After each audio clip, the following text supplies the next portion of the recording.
If you like audiobooks or audio shows, check out a free trial of Audible. Just click the link in the description.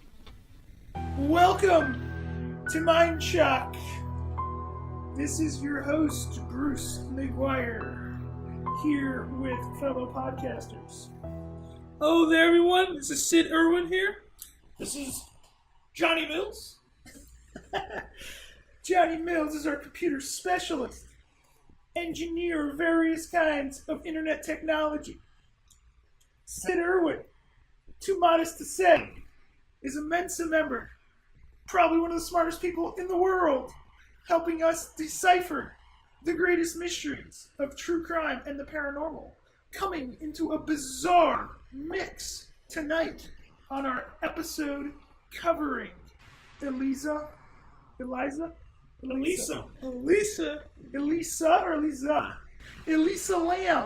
This is our first episode in the Elisa Lam series.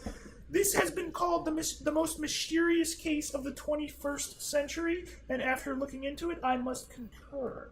This case has more rabbit holes than more Murrays, believe it or not. Oh my. There are paranormal elements, botched investigations, DWBs, Devil Worshipping Bastards, if you're not familiar with the acronym, coined by our very own Maxwell Powers, who's not here today, or he's not here yet. Maybe he'll be here later. I don't know. He always knows what's up. Yeah, he likes to make a fashionable entrance. So, yeah, just a lot of paranormal undertones and strange occurrences in this case. So, quick rundown. Elisa Lam, a 21-year-old Canadian student at the University of British Columbia in Vancouver, was staying at the ominous Cecil Hotel when she was last seen on January 31st, 2013. That's a lot of 13s in that number, in that date. Is this a link of things to come? I feel like this girl had a lot of bad luck on her side that day. She traveled alone on Amtrak and intercity buses. She went to the San Diego Zoo. She posted photos on social media. On January 26th, she arrived in Los Angeles. After 2 days, she checked into the Cecil Hotel. And this is near a place downtown called Skid Row, a very shady area with a lot of degenerates, homeless people, drug users, and serial killers. Are there any trees? You said it was shady. The buildings are casting. So there's a lot of weird things. So she actually was in a hostel type room with other people on the 5th floor, but her roommates complained about what the hotel lawyer described certain odd behavior, which has never been expanded upon since that phrase, and they moved her to a private room 2 days later. And I believe that was on the 4th floor. How many floors of the building? 15? Yeah, 600 guest rooms. Oh wow. So Lam contacted her parents every single day. On January 31st, she was supposed to leave the Cecil, check out, and go to Santa Cruz. But her parents didn't receive a call. So they called the police. Then they flew to LA to look for her. Now, what we'll get into later is that so she's diagnosed bipolar, possibly some mental issues, medication, stuff like that. So her parents were really adamant about hearing from her every single day, just in case. So hotel staff on this day, January 31st, the last day she was seen, hotel staff said that she was alone. Now, a bookstore near the hotel that she had visited that day was where Katie Orphan, interesting name, a manager who worked at the bookstore, said she was outgoing, very lively, very friendly. So she was buying things for her family, souvenirs and stuff like that. She was talking about what book she was getting and whether or not what she was getting would be too heavy for her to carry around as she traveled, Orphan said. So this kind of conflicts with her if she was having a crazy manic episode. And then she's completely normal in the bookstore. Something to keep in mind. And a manic episode came first. Is that what they're saying? Well, no, some people... The main theory in the case, I guess the official theory, so she's bipolar. Yeah. She had some kind of episode, either a psychotic break or a manic episode of some kind, and ended up in the water tank on the roof and died. But those kinds of, due to being bipolar, there's always that chance that it could just occur in a Yes. second. But if she was in the hotel if she was in the elevator playing some weird game for a while, and then she had to go on the fire, then she had to get onto the water, yes, it could be sudden onset, we don't know. True, there But are possibilities. But it's not like she was just completely out of it the whole time, because then she wouldn't have had that bookstore visit under such normal circumstances. So, police searched the hotel. They didn't search every single room, so they only searched her room, and dogs went through the building, including the roof. But they did not detect her scent or any bodies. We didn't search every room, Sergeant Rudy Lopez said. We could only do that if we had probable cause to believe a crime had been committed. February 6, 2013, a week after Lam had last been seen, the LAPD put up flyers in the neighborhood and started online awareness campaigns. And the media started reporting on the disappearance of Elisa Lam. On February 14th, the LAPD released the famous video, the last known sighting of Elisa Lam, and this was in the elevator, which had a video camera, and this was on February 1st. So many people have analyzed the hotel video, and we'll get to it in a second. I'm just going to go over the rest of the rundown on the case. Most people agree that her behavior is very, very strange, and there's a lot of theories as what could be happening in the elevator. Everything from ghosts and demonic possessions to strange urban legends of all kinds to possible people that are not visible in the hallway trying to chase or kill her. Possibly hotel staff. I mean, there's theories abound in this case. So in the video, it shows the elevator and then a small part of the hallway. The timestamp is very blurry. And of course, we'll get to this later too, the video is doctored. There's about a minute removed from it, and they're playing games with the speed of it. So it's slowed down to kind of try to account for the minute that's missing.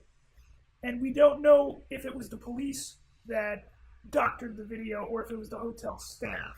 Or if it was someone else who doctored it and the hotel staff didn't know, and then the hotel staff delivered it to the police who made it public. So we don't know any of these things.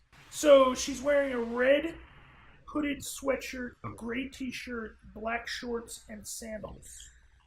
She also selects a bunch of floors on the buttons and stands in the corner. The doors don't close. She looks in both directions in the hallway, steps back as if someone is looking for her, and the doors remain open.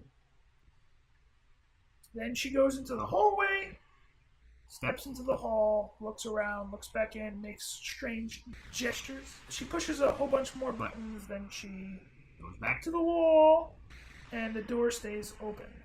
Then she goes in the hallway, then she walks away to the left, and the doors finally close. So this video got 3 million views in 10 days. And most people consider it one of the creepiest videos of the last known sighting of a missing person. So, here's where it gets really, really weird. So, guests at the hotel complained about low water pressure, the water being black and having an unusual taste. February 19th in the morning, Elisa Lam's body was found in one of 4 1,000-gallon tanks that service the guest rooms, the kitchen, and the coffee shop. The tank was drained and it was cut open, and that's when they got her body. On February 21st, the Los Angeles Coroner's Office issued a report, and it basically cited accidental drowning with bipolar disorder as a factor. Now, we tried to find exact verification that her lungs were filled with water, but we can't. So it's kind of, maybe it's out there. Any of the mind shockers can post up a link and we can see, but they've been really shady about it. And then, of course, the autopsy report was changed multiple times from undetermined to accidental and delayed multiple times. A lot of shady stuff going on with this case. The full coroner's report was not released until June, and it stated that her body was found naked and clothing similar to that what she was wearing. They're not even stating it's the same exact clothing, was found in the tank floating with her, and it had a sand-like particulate on it. And her watch and room key were also found. Her body was heavily decomposed and bloated and greenish. So, officially, there was no evidence of physical trauma, sexual assault, or suicide. And toxicology tests were performed, but her blood was not preserved well enough for a solid test. And about 0.02% alcohol was present, so that was probably from the night before or the day before. So there's a lot of unanswered questions here, of course. Wouldn't have it any other way.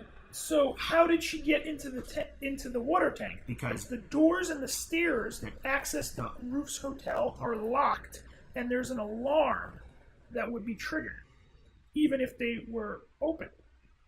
So only the hotel staff have the passcodes and the keys. So the only other way to get on the roof is from a fire escape. What did they say? What did they think happened for the investigation? Well, the official police report is that, yeah, she climbed into the tank and died. Not necessarily to commit suicide, but if she's bipolar and she's in some kind of manic episode or psychotic episode, she thinks she's just swimming, but then she can't get out of the tank and she died. But there's no explanation how she bypassed all the alarms and all this stuff. The whole police investigation is very poorly done, and they don't really answer too many questions. I don't think the official police report has been released with all those details. And then she was put in a private room? Yes. Like a hotel room? Yes. Private meaning she's not with other people. Correct. She has her own room. Yeah, because the other room I think was a hostel type room, so there's multiple people in the room. And another weird thing is supposedly her parents had booked that room for her at the Seaside Hotel. Really? Which is in this shady part of town. So, here's the thing. So the 4 water tanks are 4 by 8 feet, and they're on concrete blocks. So it's hard to access them. Like, the hotel workers have to use a ladder to get up and look at them. Like, bring a ladder. There isn't a ladder attached. Or is that... Because we saw the photos, it doesn't look like there's a ladder attached. Yeah, it's hard to tell. It looks like there's some kind of way to get there, but then if you're going to lift a 30 to 70 pound lid while angled on a ladder, that's going to be tough. Especially for someone of the stature. Especially if it's rigged with alarms. Well, I don't think the lids are rigged with the alarms. That was the doors accessing the roof. Yeah. She had no, like, boyfriend or anything like that? Several months before she did. She was never, like, engaged or anything? I don't think so. But she brought no one back to her, well, I guess at that time. Well, here's the other thing. If she had been on the roof, why did the dogs not find her? Or catch an old scent at least? Yeah. Because if she was in the water, there's a potential chance that might have washed the scent away or masked it. But anything outside of it, like say her walking around, her touching stuff, or whatever, that. So the other super shady stuff is, so they did a rape kit and a fingernail kit. And it doesn't say if they were even processed. So they may have not even, so they took it, but then they didn't go through it to see what the results were. And if they did, it was never released. So another morbid detail is that the autopsy report shows subcutaneous pooling of blood in the anal area, which can either be from sexual abuse or from bloating due to drowning in body decomposition in water. So it can't really be conclusively determined. Was there a way to tell how she got in? She got in through the lid at the top? No. What do you mean? What was your question? Wait, how did she get into it? Nobody knows. Like, it has an opening at the top that you could just open it. Oh, if the lid is open, yes. Is there a way to tell if there was any attempt to open the other ones, or is it just that one? So, again, this case is really weird because the guy that found the body, and we'll get into that in a little bit, he said the lid was already open. And then when somebody went to check out the hotel, got on the roof, they said 2 of the lids were open. So it's unknown which were opened, which weren't opened at the time. And supposedly it was closed when they searched it, so she'd have to close it over the top of her. But if it wasn't closed, that's not an issue. So none of these details have been corroborated completely. So we don't really know. So, I mean, if we did, obviously it would be a little easier to kind of figure out what happened. And maybe that's not an accident. Maybe all of this confusion is intentional, so nobody would know. So, again, with the autopsy report, there's a lot of problems. So, originally it was an accident. Then it was changed to undetermined. And then it was changed back to an accident. So, now you want to hear something really weird. Her Tumblr continued to be updated, her blog, after she died. With what kind of information? I don't know, just regular posts, but her phone wasn't found with her body or in the hotel room. So people think it was either stolen around the time of her death or she had lost it. So we really don't know whether or not the phone was if someone stole her phone, they could have been updating it randomly, or she could have queued it up, which auto-publishing posts. But we don't know if she did that. And I think if the police, if the police can get into her account, they could have figured that out, right? But we don't have that information. So the police, if they checked it, they would know whether it was auto-updated, or I guess if someone had stolen her phone, they could have made the updates if they had got into her info. So her parents in September filed a wrongful death suit claiming the hotel failed to inspect and seek out hazards in the hotel that presented an unreasonable risk of danger to Lam and other hotel guests. And the hotel lawyers basically said that since they don't know how she got into the water tank, that they can't be held liable for preventing it since it's not known how she got into the tank. In 2015, the suit was dismissed. So, a lot of weird issues with everything.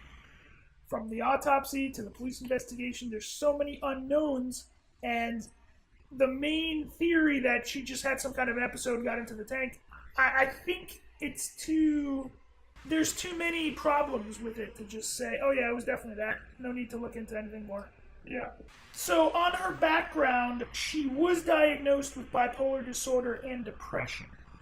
So she was on 4 medications: Wellbutrin, Lamictal, Seroquel, and Effexor for these conditions.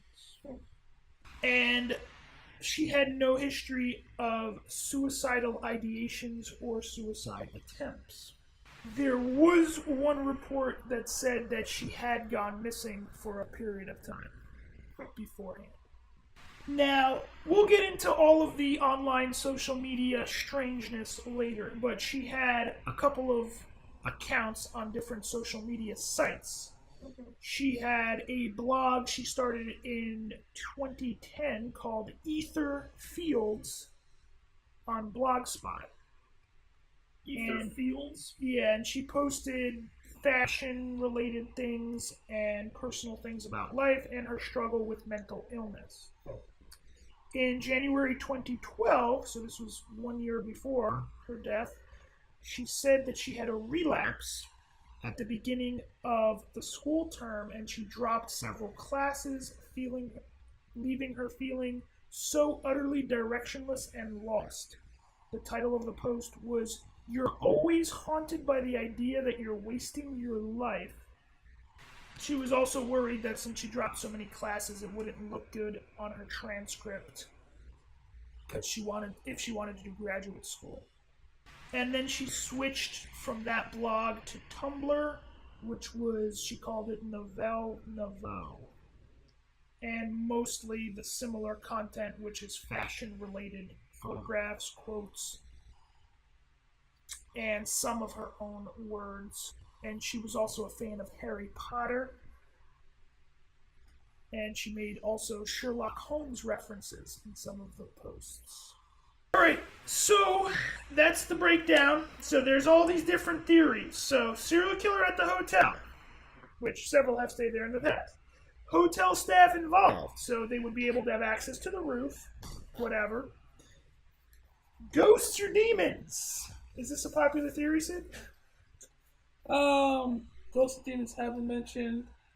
There, because of all the various suicides that had occurred in the previous years, not to mention that this hotel is also a famous place for two known serial killers to have stayed, and also the Black Dahlia incident, which I'm sure people were very aware of, with Elizabeth Short, had occurred there. She had stayed there before. She was just sighted there. Or sighted? I don't think it was ever 100% determined. I think there was a sighting of her in the hotel bar. Okay. And that was possibly the last known sighting of her.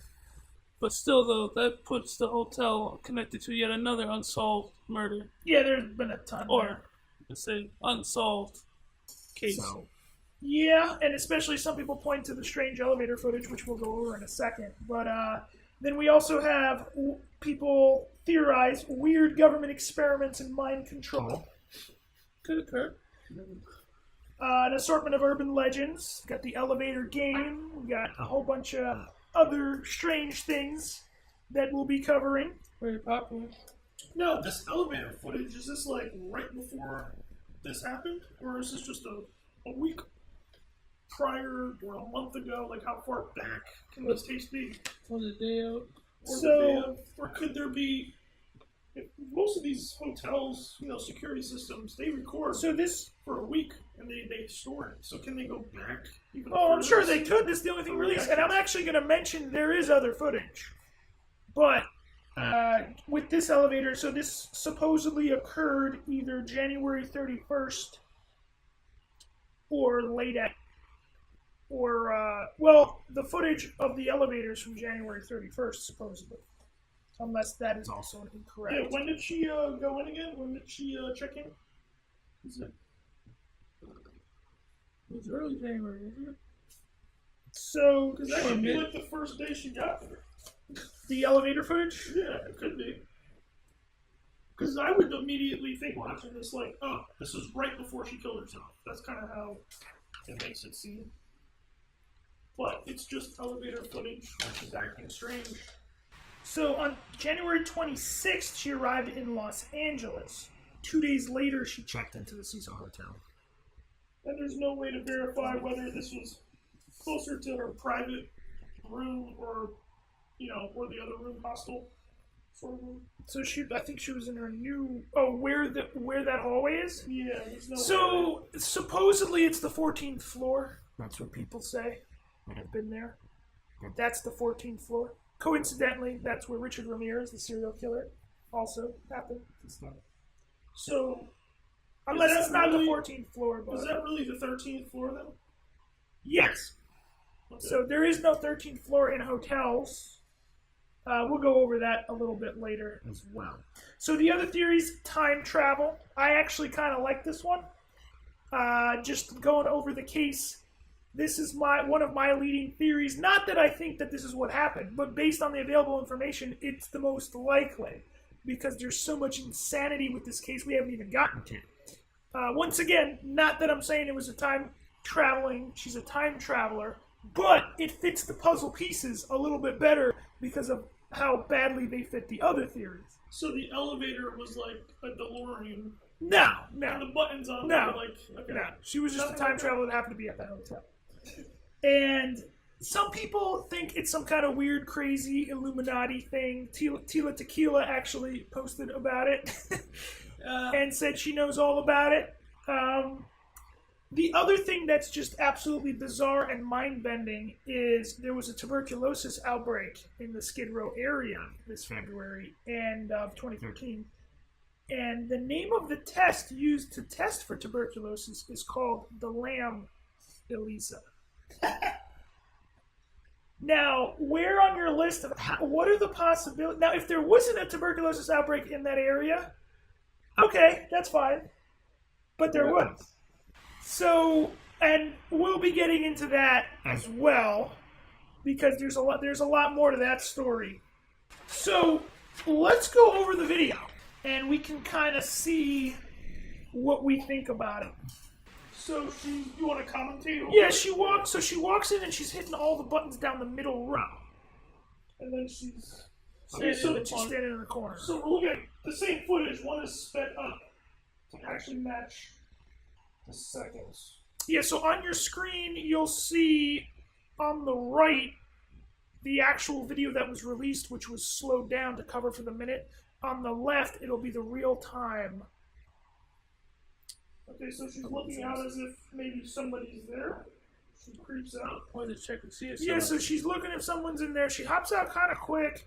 The thing is, on the doctored footage that's slowed down, it definitely looks more strange than the real footage. Yeah, it's like slow motion. Yeah, it just looks creepy and weird and more ghost activity, whatever. And now she's, instead of foot, she's off the elevator, barely visible. Yes, in the real time, she's not creeping as much. She's moving almost normal. She had her arms up a little bit. She's going back in. Her face actually looked like she was scared or afraid. Yeah, she looks more agitated now than before. And but now there's nobody there. She's hitting a whole bunch of buttons. Yeah, there's nobody directly in front of the hallway, but we can't see if there's people. Wait, do you think so? She has some kind of weird issue, right? Or Alright, now here's the creepiest part is where she's making all these hand gestures. It looks like she's talking to someone and explaining like what is going on, right? Right. It looks like sign language almost on certain parts. Yes, it does. Because, I mean, you said she had manic, whatever, bipolar. What if the elevator wasn't working and she was just really upset and frustrated? And that's what I was curious to think about, too. Because, I mean, these elevator doors are just sitting open. And she's looking for help instead of looking to see if someone's chasing her? I mean, maybe she's just freaking out. Like, why isn't it working? The doctored footage, which is slowed down, definitely looks weirder. Yeah. Now, and then the door just randomly closes. With her outside of it in the hallway still. Yeah. And there's no way to tell if it's actually... Then it opens again, and it looks like the elevator is working. So here's the other thing. Apparently at the bottom of that row on the panel, there's the hold door open button. So if she had hit that either by accident or on purpose, because I think she wears glasses, but I don't know if...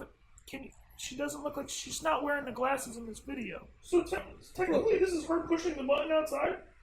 I don't know. Like letting it close? I don't know.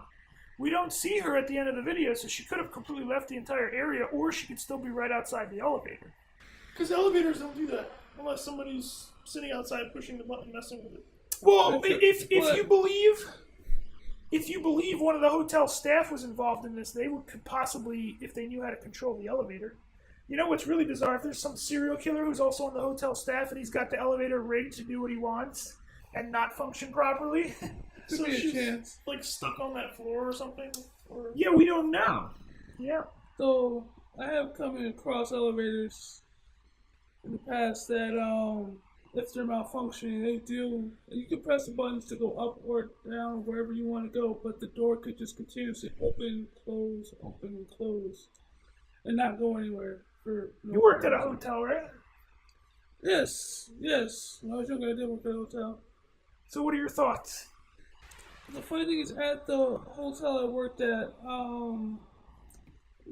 any malfunctions that may occur with the elevator, just either the elevator just be stuck between floors or the door is just held open. Actually, what I described, in a sense that's similar to what happened to Elisa Lam, that had happened when I was working at one of the hospitals.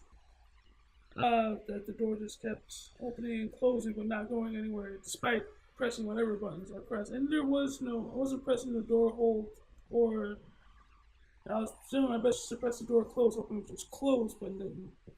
So, did you suspect paranormal activity? I mean, paranormal activity. I mean, it's a possibility, especially considering all the bad juju and karma that might have developed over the years there. But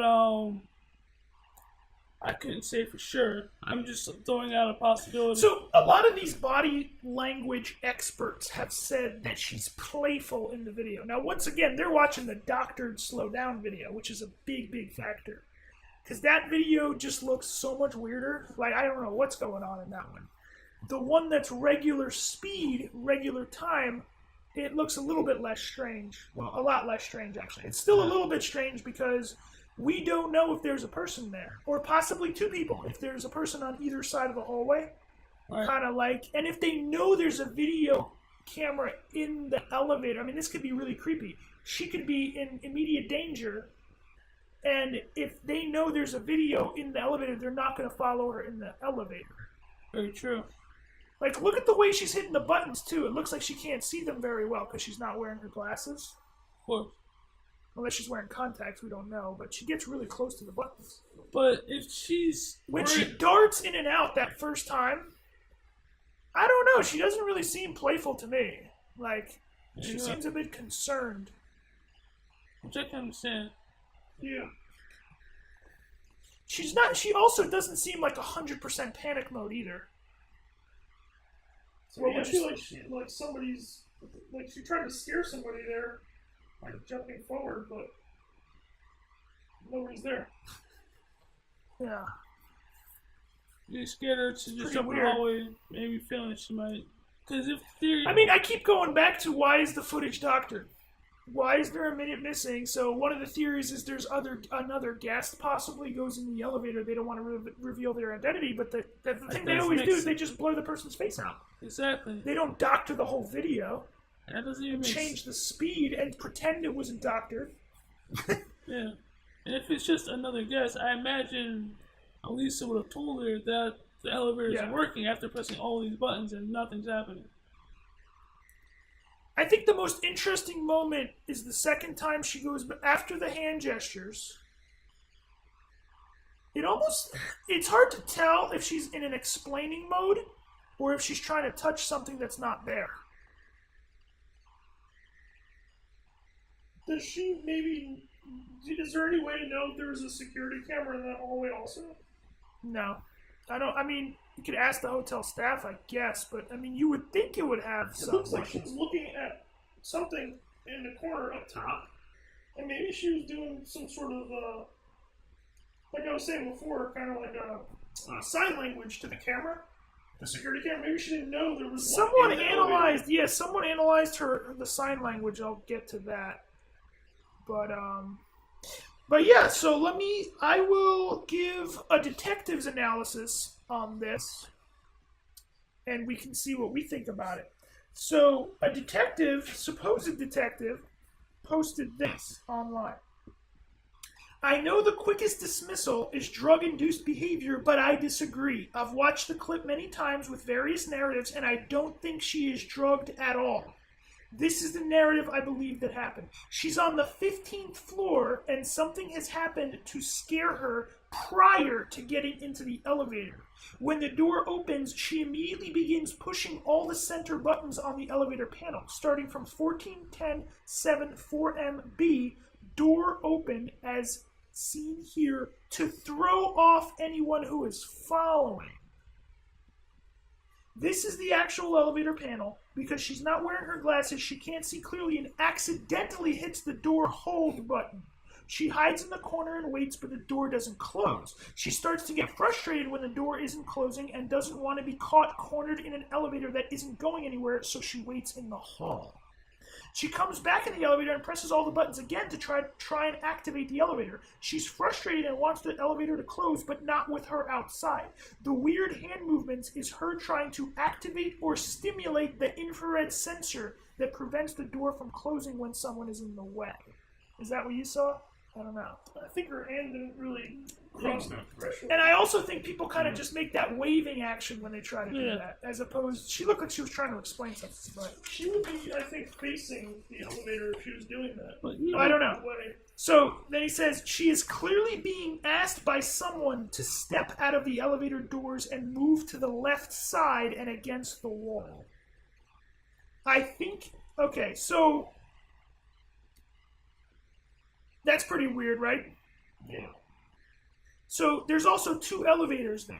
So there's an elevator to her left, and she's on the 15th floor.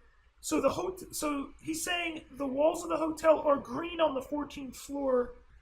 So I watched, and my initial reaction was that she was on some kind of dissociative drug due to the specific movements. Block steps, wide stances, weird hand movements. The first thing I said was, I think I know what she is on. Well, I was then told she ended up in a tank of water. It is common for people to take dissociatives to have out-of-body experiences. Being in water results in sensory deprivation. But after a few more watches and learning about this woman, I changed my mind altogether, and I will try to break down my thoughts here watching this video frame by frame. She enters the elevator with her head down with a purpose, as if she had just been assaulted, sexually or offended or catcalled. She is not wearing her glasses. The theories that she left her room quickly to use the restroom without them is just improbable. I wear glasses and contacts and I can't see anything without them. They are the first thing I reach for when doing anything other than sleeping if I am not wearing contacts. I don't know if she has contacts. When she goes to stand, she has her hands clenched, suggesting anxiety, which so far she seems to have under some kind of control. When she goes to press the button, she is very close, indicating she has horrible vision, like mine, and is pointing her finger a bit away from the buttons, which I think was done so she could squint and make out the buttons without hitting the wrong one, like door open or hold. She stands there a bit, then darts out, keeping a foot in the elevator, and does a look both ways very quickly, then quickly gets back inside, which indicates to me that she did not want to activate the motion sensors that will retract the doors if they were to try to close. When she returns, she still stands in the middle of the elevator. Remember, here her vision is so bad that she can't see the buttons until they are right in front of her. How far could she possibly see down that hall? My vision is so bad I can't even make out the E during an eye exam. I barely even see a color change to know a letter is there. She moves to the right with her hands clasped, then quickly to the corner by the buttons. Her head turns to the right, indicating she heard something, and that would be the safest place to be out of sight. People say she has a smile here. I disagree.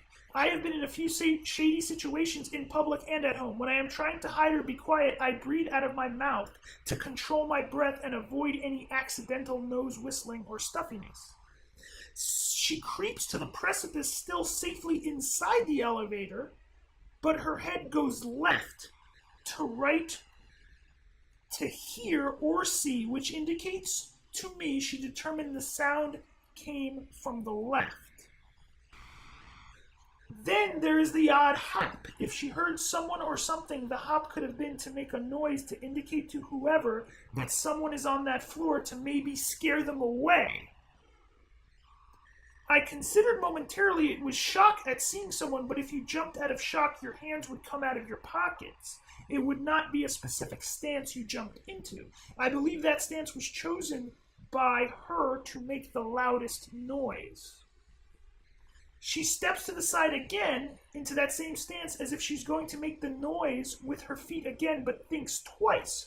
heard something still coming her way and moves to having her feet together, still as can be, for stealth purposes and listening. She backs into, then out of the elevator. She sees someone right here to the right, or knows they are too close to hide. She is seeming to just be waiting for the elevator, maybe to hide the fact that it is already open. She steps again to the left, barely in view of the camera. It is my understanding that there was another elevator to her left. Perhaps she pressed that button as well, just in case. For the first time, her hands drop and swing freely, I believe to mask her fear, because she's definitely within sight of someone now. Her hands go up as to indicate frustration with the elevators, to show a relaxed stretch to the person behind her head, like impatiently waiting. Perhaps some small talk is going on here. Who knows? We can't see. She can't see well either. She turns back to the camera with her eyes closed, as if she just realized the gravity of the situation. Her hands go for the doors to feel the opening, because she has her eyes closed and is realizing the situation is worse and her life is truly in danger. She presses buttons, not with more vigor, without the specific movements before, desperately. She touches one multiple times, over and over, harder and harder, and it is also the last one she presses. Doors closed. She moves out again, hands messing with hair strands out of view, but her skirt is moving, which indicates to me she is talking now, and soon she turns right, obviously speaking to someone. The first movement, she leans forward, her palm turns inward towards herself a minute, and then she motions to the elevator, moving her hand back and forth. I believe that here she is explaining the problem with the elevator and concerned something is tied up with the motion sensor, to seem like she feels calm and maybe convince the person she is not afraid so they won't hurt her. What fun is pursuing a victim who isn't afraid? She moves her right hand over and over in circles, like she is saying, then I tried this, then I tried that. Her hands go down, palm up, as if saying, do you know what's wrong? Can you help me? Asking someone for a favor or help is known in psychiatry to make the person immediately feel personal and friendly towards you. I believe her arms cross for a second, then she bends in the knees and starts counting off things on her fingers. A bend in the knees indicates weakness. I have two ideas. She is naming everything she has tried to do to fix the elevator, or she is personalizing herself to the person, which if you travel alone as a woman, you know that the more you personalize yourself to a potential threat, the less likely they are to act. Her hands then clasp together, and she pulls them into her chest with another bend in the knee. Imagine yourself begging, please, please, please don't hurt me. With each please, you would bend in the knees. Try it. She bends twice more, and the last bend in the knees is lower, more emphasized and desperate. Her hands are clasped again at her side. She runs her fingers through her hair in anxiety. She steps forward slowly, making a very specific and curt turn to the right, as if she knows what is about to happen, and making herself move despite the fear. The end. The elevator finally closes. I still have no clue on why it was open so long, unless she kept mistakenly pressing hold, which I don't know how long a hold lasts. If someone knows, I will attempt to time it between the two occasions she presses the buttons. So, here to finalize his opinions, he has holes in these theories. Suicide. That floor is closest to the roof. She is trying to get down from there. She obviously has no desire to be on that floor. Bipolar. Maybe she is bipolar, OCD, and ADD, as is suggested in blogs that I do not know are verified as being hers, and she is having some sort of manic or depressive psychotic episode. Trust me, I am all three of these diagnoses and have had those swings before. I was on stable medications, and it would not drive me to act this way or do something as drastic as jump in a water cistern. Honestly, I wouldn't know that's what the tank was, or that there was a way to get into one. I see her actions as being very calm, calculated, and smart. Okay, the other theory, running out of sleeping pills or on drugs. This blows a hole straight through the idea that she was on a hypnotic sleep aid, which can make you act this way, or any drug that causes hallucinations, including Ambien. I know that you could not behave this reasonably. She would get caught up in staring at the buttons, feeling the walls or carpet, staring at the patterns in the floor, especially when fear is invoked. In this type of substance, she would be thrown into a hallucinogenic nightmare and would be more terrified. She's playing some sort of prank. That is ridiculous in my opinion. I have traveled alone since I could drive, even meeting up with internet friends and staying in a hotel with them without having met them before. I know the dangers of traveling alone as a woman and made myself aware of safety precautions and how to act when in a sticky situation. Young women disappearing is all over the news, and safety precautions too. I believe this woman is smart and wouldn't have purposely put herself in this kind of danger. I have a ton of unanswered questions, but the most important point I have to make is we have no sound. Sound could change the way we view this entirely. If I knew how, I would throw in some sounds at certain intervals just to prove how it could change the interpretation of the video itself. Keep that in mind when assessing this obviously edited video. Okay, so what do we think of this analysis? I think it makes sense. Let's see it. Let's watch her feet again. Do you think she's making noise? I didn't think of it as noise. Well, it makes sense that she was trying to make noise. To me, I would do that gesture if I was just trying to, like, jump at somebody real quick to, like, back them up a little bit. But the way she did it, and it seemed like they were standing, like, right in front of her, but there was nobody there. So the noise idea could work.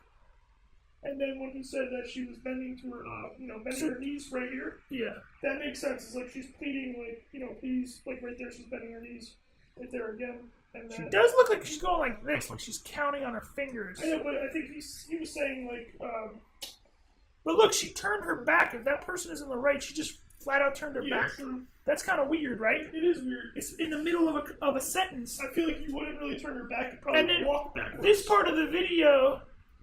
Okay, so here they're saying if that person on the right, they didn't want to cross because if they knew that there's a video camera in the elevator because they would see them. So are they waiting for the door to close to go chase after her? Maybe. And yeah, there was some time lost there. It was like a cut. Yeah. Sid? What's going on, Maxwell Powers? Nice of you to join us halfway through the podcast. Glad to be here. Maxwell's an expert on the Elisa Lam case. Oh, jeez. 3 videos. So, we're just going through the footage and talking about how it doesn't seem like she's on a psychotic break or that out of it because her actions are very specific and deliberate. And the surveillance footage from the elevator was completely doctored and frames missing, 1 minute removed and slowed down. So we're just going to go through it one more time so Maxwell can give his thoughts. Have you seen it yet? Yeah, I've seen it. I've seen a complete breakdown, actually. Of the regular video. The slow down. Yeah. What do you mean slow? Why do you say slow? Because there was a minute removed and it was slowed down to pretend to recover the minute that they removed from the video. So look, so you see here, the actual video that was released was slowed down a lot and the one on the left is recovered. There's still a minute missing. Okay, so she's gonna move fast on this Yeah, one? so it's not gonna look weird. It's actually gonna look real, right. like a More movie. normal. All right, let's go. Let's rock this. So, okay, The got one on the left is real time. So she walks in, hits a bunch of buttons, notice her face is really I saw this breakdown, but the one to the right, which is slow. So it's like she almost heard something, maybe. Oh, I like the way she just lunged like that. Hiding from somebody. So it doesn't look like she's playing a game, does it? Yeah. That's cool. They were coming. Why did they release a slowed down version? That's a good question, Maxwell. Covering something up. I like the fast one. Look at her jump right here. So it looks like she made a noise on Yeah, purpose she with made a her noise feet. so people can look. But it's kind of bizarre though. Now she stepped to the left out of frame. That's yeah. So it's like almost as if somebody's there. Yeah. She's talking to somebody, or somebody's telling her something. Yeah. And then she steps closer into the frame. And then you'll see her hand kind of go where the elevator is. Yeah. I saw the whole breakdown, but just the slow part, the slow one though. She was laughing there. No, she wasn't. It looked like she looks like she was upset or angry or afraid. Yeah. And then She she's looks pressing upset. all the buttons because she's frustrated that the elevator's not moving. Well, she looks kind of desperate. Like she. Here's the thing. She's So like, get the fuck. Maxwell, what we were talking about is if it's an employee, a hotel employee that wants to kill her or is having something, he knows there's a camera in the elevator, so he's not going to step in front. Look, she's trying to see if there's some motion thing that can activate the door to. Or she's explaining something to someone that's standing right there. Like she's counting on her on her fingers. Yeah. Like I did this, so I tried this. It's not going. It's not working. She's talking to someone by the door, a resident, and explaining to her, like she's trying. As we approach 2 minutes, the minute hand will change again. So there's a a cut. Yeah. You'll notice it cuts right to where the elevator starts closing. The door closes. It's also weird. You see the weird shadows in the elevator. Some people are like, "That's ghosts." Somehow we've lost. How many? 54 seconds. Okay. But it's really hard to read. So someone walked in there, and now the elevator door opens. Or just walked by, we don't know. Video finishes normally showing the elevator working. Okay. Alright, so does that really look like someone who's having a psychotic break, or is it someone making deliberate action? More deliberate action, I have to say. Yeah. But that is kind of weird though. Like when she pressed the button, she went around with her arm elongated. Did you see that one? I mean, it was broken down by this dude on video, but with the slow motion video. But I don't understand that action though. Wow. How do you explain this right hook pointing the finger to the ghost button? standing next to her and she wants to go around the ghost? No, ghost. Yeah, but that would be like club the ghost if there was a, you know. Maybe it's a passive aggressive. Okay. Let's see what's the analysis here. Well, this is our analysis of this. That was just a See, look. Actually, that looked more natural. Yeah, it's not bad. Oh yeah, and also, did you notice that when she's about to stand up, the door actually started to close a little bit, and then it didn't close? Yeah, what the heck? Yeah, what happened there? Huh. Ghost entered? Maxwell, you believe the ghost someone's manipulating the elevator. That's the other theory, is that if it was someone who worked in the hotel, they know there's a camera there, so they're not going to step in, and they sabotage the elevator on purpose. So, Maxwell, what's your stance on the case? You think she went up to the roof by herself and put herself? I don't really know. I mean, like you had, we talked about this earlier in the week, but like I could have concluded that it was just a bipolar thing. But you had some 7 points, I think, that you made me doubt the bipolar theory. Yeah. Something weird's going on. So have you talked about that yet? Or yeah, we talked about everything. Okay. We're going to do the toxic... Well, okay, what you missed, the autopsy report, they kept changing it between undetermined and accidental death. And we can't even find 100% corroboration that her lungs had water in them. And then we also don't know for sure if the lid was on the tank or not when the body was found. So there's a lot of weirdness, and the LAPD... So it's possible that she died before the It's possible. Well, also, her clothes were in the tank with her. Yeah, naked. So she was naked inside it. And then she put her clothes back in with her? What? I thought she came out naked. But she was in. She went in. Yeah, but... Yeah, she was inside the tank naked, but... And then she put the clothes in with her? Like well, someone else. Well, the theory was someone else threw it in. Okay, so then you don't believe she... No, I saw different videos, but I was thinking... maybe she took it off inside. Like when I believe the bipolar thing, maybe she took off her clothes because she's bipolar. She was, you know. But how'd she get up there? Fire escape? Well, I didn't know those factors that you talked about. Yeah. All right. So let's just for clarity and to finish the whole thing, let's fully examine the toxicology report. So she took detroamphetamine, dexedrine, and this was 2 10-milligram capsules. And then she had a stimulant prescribed for ADD, ADHD, and narcolepsy. Lamotrigine, Lamictal, 100 milligrams, anticonvulsant and mood stabilizer prescribed for epilepsy and bipolar disorder. Quetiapine, Seroquel, 25 milligrams. I'm not a doctor, I don't know these medications. That's what she was prescribed, or that's what she had in her system. All the toxicology. This is the list of prescription drugs she was prescribed. That's a lot of stuff. Well, I'm not done. Seroquel, 25 milligrams, so this is an antipsychotic prescribed for schizophrenia, bipolar disorder, and major depressive disorder. venlafaxine, which is Effexor, 225 milligrams, SNRI, antidepressant prescribed for major depressive disorder, generalized anxiety disorder, panic disorder, and social phobia, and also bupropion, Wellbutrin, 300 milligrams, an atypical antidepressant described for depression and smoking cessation. There are also 2 over-the-counter medications on the list, which was Advil and Sinetab, which is really just Sudafed, decongestant. These were all prescribed for Yes. at that current time. Correct. That really is a lot of They're pills. trying to make their money.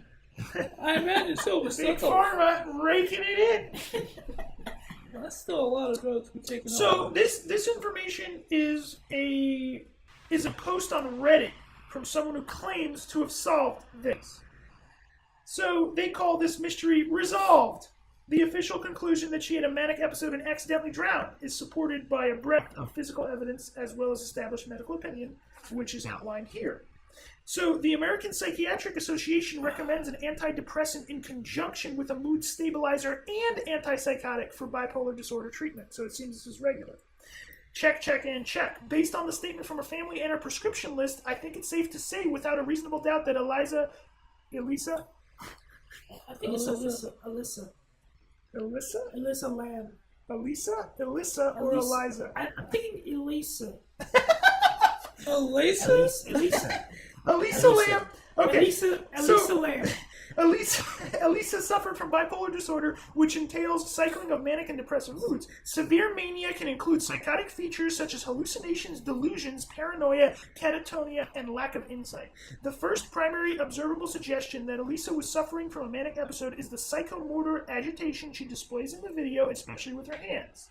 Psychomotor agitation is defined as a series of unintentional and purposeless motions that stem from mental tension and anxiety of an individual. This includes pacing around a room, wringing one's hand, uncontrolled tongue movement, and other similar actions. Psychomotor agitation is a symptom of mania. The piece of evidence alone doesn't prove it, but it strongly supports the result of the toxicology report. Now, I didn't really see that in the video. All of the motions seem calculated and specific, whether it's trying to keep the doors open, hitting the buttons, hitting a lot of buttons maybe to confuse whoever's looking at the elevator so they wouldn't know where she would be, or explaining something to someone, or even stomping her feet in the hallway to make a noise. None of those suggest anything that was just stated in this post. As a right. Wait, well, why do you think she made the noise stepping out like that? Well, the detective theory we just outlined before you got here was to scare somebody into thinking that it wasn't her at the elevator, it was someone else getting in the elevator, so they wouldn't come necessarily. Oh, that's a good one. Yeah. Yeah. And they also made the point, since we don't have sound in the video, sound would change everything. Sound might, Because sometimes I'm thinking. And here's the other thing. She just did that to see if anyone would respond. Or... Yeah, but here's the other thing. We don't know if there's a person standing right there in the hallway that she's talking I to. know. Without this piece of evidence, we can't conclude any of this stuff that this poster, for some reason, felt that they can conclude without this information. Contrary to popular belief, the toxicology results are unlikely to be affected by Elisa's prolonged stay in the water tank. She was there for 3 weeks, again allegedly. The toxicology report tested the blood in her heart, as well as liver enzymes and her bile. It takes significant blood loss, like from a wound or extended decomposition over 6 weeks, to affect the toxicology results taken from internal organs. Blood taken from a vein in her arm, for example, will be much more likely to be affected, but that's not the way the tests were performed. There's tidbits on the topic buried in an article on Medscape authored by a professor of pathology at USC Med School, but sadly all the more specific links I've been able to find are behind a paywall. Let's examine the toxicology results to Elisa's medication list. Venlafaxine, an antidepressant, was present in the blood in her heart and her liver enzymes. This suggests Elisa took the medication the day she died. Bupropion, an antidepressant, metabolites were present in the blood in her heart and in her liver enzymes. This suggested Elisa took this medication recently, but not the day she died, as only the metabolites are detected and not bupropion. What the heck? Bupropion itself. Bupropion. Bupropion can sometimes cause mania in bipolar disorder. Quetiapine, an antipsychotic, and its metabolites were not detected in any quantity in the blood from Elisa's heart. This suggests Elisa had not taken this medication recently. Lamotrigine, a mood stabilizer, was found in such small amounts in the blood from Elisa's heart that it's debatable it was even there, quantity not sufficient. However, lamotrigine was found in trace amounts in her liver enzymes. This suggests Elisa took this medication recently, but not the day she died. Bioethanol alcohol results in 0.02%. This is a normal amount of ethanol for bile. Ethanol alcohol was not detected in any quantity in her blood from her heart. Elisa did not drink any alcoholic beverages the day she died, so possibly the day before. No obvious illegal drugs were found in Elisa's system. They tested the blood in her heart for marijuana, cocaine, MDMA, barbiturates, opiates, and amphetamines. All came up not detected, meaning she hadn't even taken the Dexedrine prescription amphetamine stimulant recently. So to summarize, Elisa took at least one antidepressant that day. She had taken her second antidepressant and mood stabilizer recently, but not that day. And she had not taken her antipsychotic. She had no alcohol or common illegal drugs in her system. There is a very strong risk of mania associated with taking antidepressants alone, not in conjunction with an antipsychotic or mood stabilizer for bipolar disorder. I think it's safe to say that the video combined with the toxicology report proves beyond a reasonable doubt that she was experiencing a manic episode at the time of her death. Yeah, I don't think so at all. But, Sid, what do you think? After watching the video a few times, I have to admit, I am alongside the theory that there must have been somebody either tailing her or close to her that she could have talked to. Even later on in the video, after she does come back into the elevator and starts pressing buttons again and has her hands, it seems almost like she's just frustrated with the whole entire scenario. It makes me wonder also too, just if she had taken some of those pills earlier on. So I wonder if maybe if she were supposed to have the bipolar manic break, that might just help instigate it or start it. Observing it's weird because I also have to wonder if you maybe someone who was working for the hotel might have been messing with the elevator, just because, again, at least for most elevators with the door hold buttons and stuff like that, you would have to pull them out for the door to just sit and be held like that, almost like when you pull out the fire or the fire hold button. Like hers, from look that she was just pressing, so the door should have closed regularly. Like it shouldn't have just stayed open like that. It doesn't make sense. Maxwell, what do you think? Which situation? Anyway, all right. So we're looking through the main theory that this is just simply a psychotic break or manic episode, and I'm just not seeing it. Now, obviously, she could still be mentally ill and having a lot of problems, but without the sound and without knowing if there's someone in the hall, I don't think it's possible to conclude anything from this video. But most people are watching the slow down video. In the regular speed video, it definitely looks more normal. Now, also keep in mind, Maxwell, I don't know if you know this. Is this a slow down one right now? No. Maxwell, I don't know if you know this. Right by the hotel, there's a bookstore, and the manager said that Elisa. Elisa. I like that one. Elisa. Elisa? Yeah, I like that one. Elisa Lam, she was behaving completely normal, and she was happy and completely normal. Yeah, so I'm just saying. Okay. Just prior to this? We don't have the exact times, but around the same time on that day. Yeah. There were no other witnesses that might have seen her doing that? Shady stuff. There might have been some other person at the hotel. And time frame on when that could have been? What time that? No, they don't have it. Is there still the original of the full length video of well, this? so the police, so we don't know who doctored it. So we don't know if the police released the edited video and they doctored it. We don't know if the hotel staff doctored it, or as I said in the beginning, if there is like a janitor or serial killer working there that doctored it and then gave it to the hotel staff, so the hotel staff thought it was the complete video and gave it to the police or the manager. So we don't know any of those things. So that's a problem. So anyway, there's just way too much strangeness to dismiss everything and say, oh, this was just a suicide, a psychotic break, or whatever. There's just way too much weirdness to just flat out say that and dismiss everything. So here's the thing. Is the hotel staff in on it? Is it a maintenance man? There's two other problems that we didn't go over. On the day of the elevator video, there was a flood. So a guest, Bernard Diaz, 89 years old, he lived at the Cecil for 32 years. He's a permanent resident. He told the LA Times he heard a tremendous racket on the floor above his the night that Lam disappeared.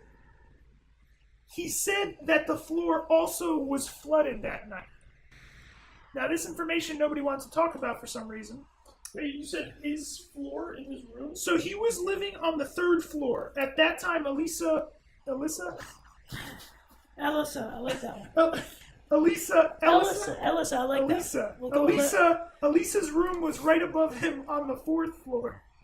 So he heard a racket and a loud thump like someone falling to the floor. So he didn't report this to the police until several weeks later. So this is kind of an important detail, isn't it? So it could have been someone else getting murdered, I guess. But it's still kind of weird. But she was above his floor? Yes. She was right above. He's on the 3rd, she was on the 4th. And obviously the police did not completely search the entire hotel. I think what Johnny's trying to say is her room directly above his. Oh, I don't think we know that. Or at least within the close general vicinity. So we don't know that. Possibly not. Also, again, with the video, just to throw it out there to cover bases, I mean, it could be a potential chance that, again, this allegedly might be Elisa. This in the video. woman right here, it might not actually be her. Oh, yeah, we're going down that path. Yes. That could not be Elisa Lam. Yeah. There's a lot of strangeness. Some people think Elisa Lam doesn't exist because her social media accounts are so bizarre that she's not even a real person. She's like some Illuminati agent that got killed, but she's not. She didn't really get killed. Or she could be. If anyone come up who knew her? Just a couple people. People. There must have been a news report. But okay, so let me finish with the hotel staff. So if someone works at the hotel, they know the elevator has a camera in it. Right. Yeah. Continue. Yeah. So they wouldn't reveal themselves to the camera. So they would stay out there, or they would tell Elisa. They would tell Elisa, man. Just stick with Elisa. I like that one. Elisa. They would tell Elisa to move into the hallway because. Yeah. So if there were two people, one on each side of the elevator, that could be weird. Maybe now, can we tell if there's an alarm in that elevator? A way to sound the alarm? Did you see a button for the alarm? It would be near the buttons where you choose the floors. Yeah, there was different buttons. Normally be at the bottom of that. Or if her eyesight is that bad and she didn't have her eyeglasses or contacts, maybe she didn't see it. But so what was the end of that video? She left the elevator and that's it, right? Yeah. Yep. And then, but there was a 54-second cutout. How long? Let me ask you this: how long does it take from that floor to the top, or to her floor? Because that could be the 54 she's on the seconds. 4th. That was on the 14th or 15th, and then the roof is right above that. So did anyone ever compute 54 seconds? How long does it take to get from that floor to? That's a good one, don't you think? If it takes that floor to her floor, the lobby to her room, wherever that is. If it's 54 seconds, she went to her room. If it's more, do you know what I mean? It looks like it was snippets cut out from like if somebody walked by, they didn't want that person known. That's what it looks like. But anyway, so there's a bunch of questions. So here so this is the biggest bombshell, I think, so this is the biggest bombshell. This is not a rumor. This is directly from CBC News, the Canadian news outlet. Okay. The facts are as follows. Lam made internet reservations to check into a shared room for 3 nights on January 28th, 2013. She was first assigned 506B, but the hotel's manager said Lam's roommates complained about her odd behavior. She was then moved to a private room. According to the coroner's report, Lam had a history of bipolar disorder. Medication was found among her belongings, but tests were inconclusive as to the presence of the medication in her bloodstream. Her parents reported her missing when she failed to contact them on January 31st. Tennell set up a command post at the hotel when police intensified the hunt days later. He testified that every nook and cranny of that building where we thought there was a room locked or unlocked, it was open and it was to be searched. The detective said Lam's appearance in the elevator video wasn't the only time she was seen on hotel surveillance tape. Sid, you listening to this? Yes, I am. We did see her come in with two gentlemen. They had a box and gave it to her, he said. She went up to the elevator. We never saw them again on video. How far apart is that from the video, elevator video? They don't say, but I believe this is the same day. So the search included the roof, but came up empty. Lam's belongings had been moved to the basement, a backpack, laptop, and things of value that led police to believe she had planned on returning, and then nothing. Wait. So there was stuff found in the basement after she was found dead? I don't know. I find it odd to leave something in the basement. No, I think it's later. saying the police moved her belongings to the basement, right? Or not? Wouldn't it be I don't know. Wouldn't it be the staff in case if the staff moved it? Because it was. I think they're kind of saying she left her stuff in her room. Because she just Now the stuff was moved to the basement, but Lam didn't take it with her. Because her body, I think that's what they're getting. wasn't discovered until weeks after its disappearance, right? What? Her body was discovered weeks later, right? Yes. So most hotels have a procedure, usually where if a guest hasn't been seen or heard about in a while, they'll remove whatever belongings she has so that way they can make space for a new patron to come in. So this is his conclusion. It was my opinion that she climbed in on her own. My partner and I tried to figure out how somebody could have put her in there, and it's difficult for someone to have been able to do that and not leave prints, not leave DNA or anything like that. She climbed in on her own. That's what he thinks. But anyway, so here's the bombshell. She came in with two gentlemen. Who are these guys? Have they been identified? They gave her a box. This is some like weird horror movie. They gave her a box, and then all this crazy stuff happens, and then she dies. Nobody's talking about these two guys giving her a box. If these two guys were the last people to see her, they should be the number one suspects, right? Yeah. So what happened? Nothing. Nobody ever talks about it. Media blackout. That's crazy. Yep. Yeah, but no cops followed through or anything. No the police investigation is very shoddy in this case. So we're left with a lot of unanswered questions and a lot of problems. So who are these two guys? What did they give her? Where is the box? There's a minute of missing footage. Who tampered with this footage? And again, there's still problems with her getting into the tank because she would have to have opened that. Now, was it found with the hatch open or closed? Again, we don't know. I'm going to get to and then the autopsy report changed back and forth. Undetermined, accidental, and delays with the autopsy report. So the other thing is, if whoever edited the video, why not delete the whole video? We didn't really talk about that. Why even leave it at all?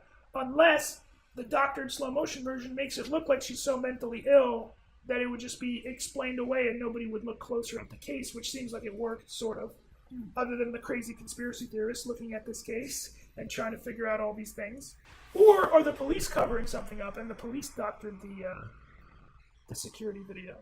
And they never released the other video with the two men. What do you guys think? I don't know. There's no video. I wonder, in a crazy theory sense, what happened for that missing minute. What if Elisa had gotten kidnapped and a double was placed there? Oh wow, you're going really outside the box for this one? I'm just thinking. I mean, you never know. I mean, she could have been chloroformed, carried off, and then put back there to make it seem like it was fine. Okay, so there's another issue here. So, Santiago Lopez is the janitor that discovered her body. Right. 10 a.m., February 19th, 2013. So he said he saw an Asian woman floating face up a foot beneath the water's surface because he's the maintenance man. And he said, floating face up, she's an Asian woman. So, because guests were complaining about the water pressure. And we'll get into problems with the water pressure at the hotel in the next episode. Also, I heard it came out black. Is that what happened? Yeah, there was water that tasted funny, so people were showering and drinking. Did it come out black? In some cases, yes. Some guests. So what is that? Blood or something? Contaminated water. I don't know. Combination of blood and other contaminants. So, and what was the determined time of death?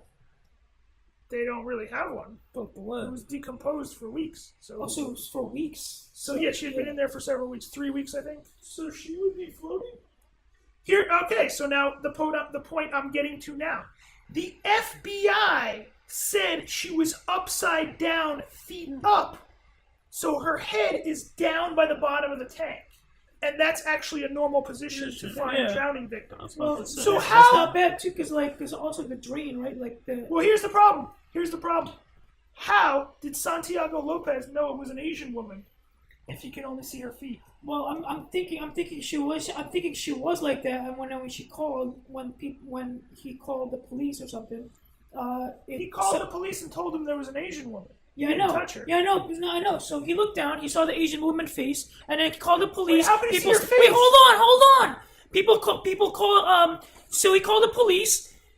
Wait, how did he see her Hold face? on, I'm getting there. Jesus.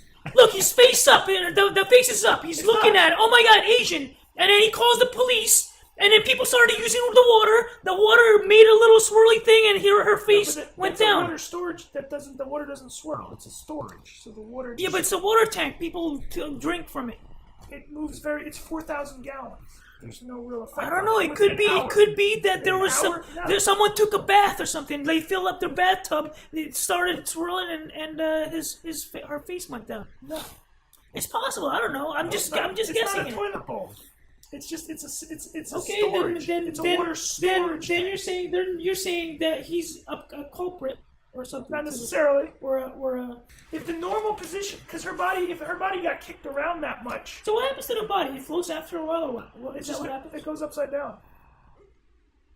That's the 90% of the time. I don't know about percent, but that's a normal position to find a body. Yes. Upside down. Yes. Yeah. No kidding. Really? That's a normal position to find a drowned body. How come in the movies they always have it face down? Well, that's within minutes. That's within minutes. But within weeks it would be, or within a day or however many days. So I should see more movies with upside down, with feet up in the air. Well, it depends at which point, when do they find the body? Usually they find the body soon after that happened. Yeah, because I was about to say not all the time, because a lot of these murder mysteries, the girl is missing for 3 weeks, and then you should be floating down a river with the feet up. Well, in a moving body of water, there's more factors. This is a storage tank. It's not still a body. I can't only move around in there though, right? Even I can't. As if she was alive. Again, that's another question. I wonder if the feet float up. Does it float out of the water? Let's say somebody drowns in a pool and he stays there for 3 weeks.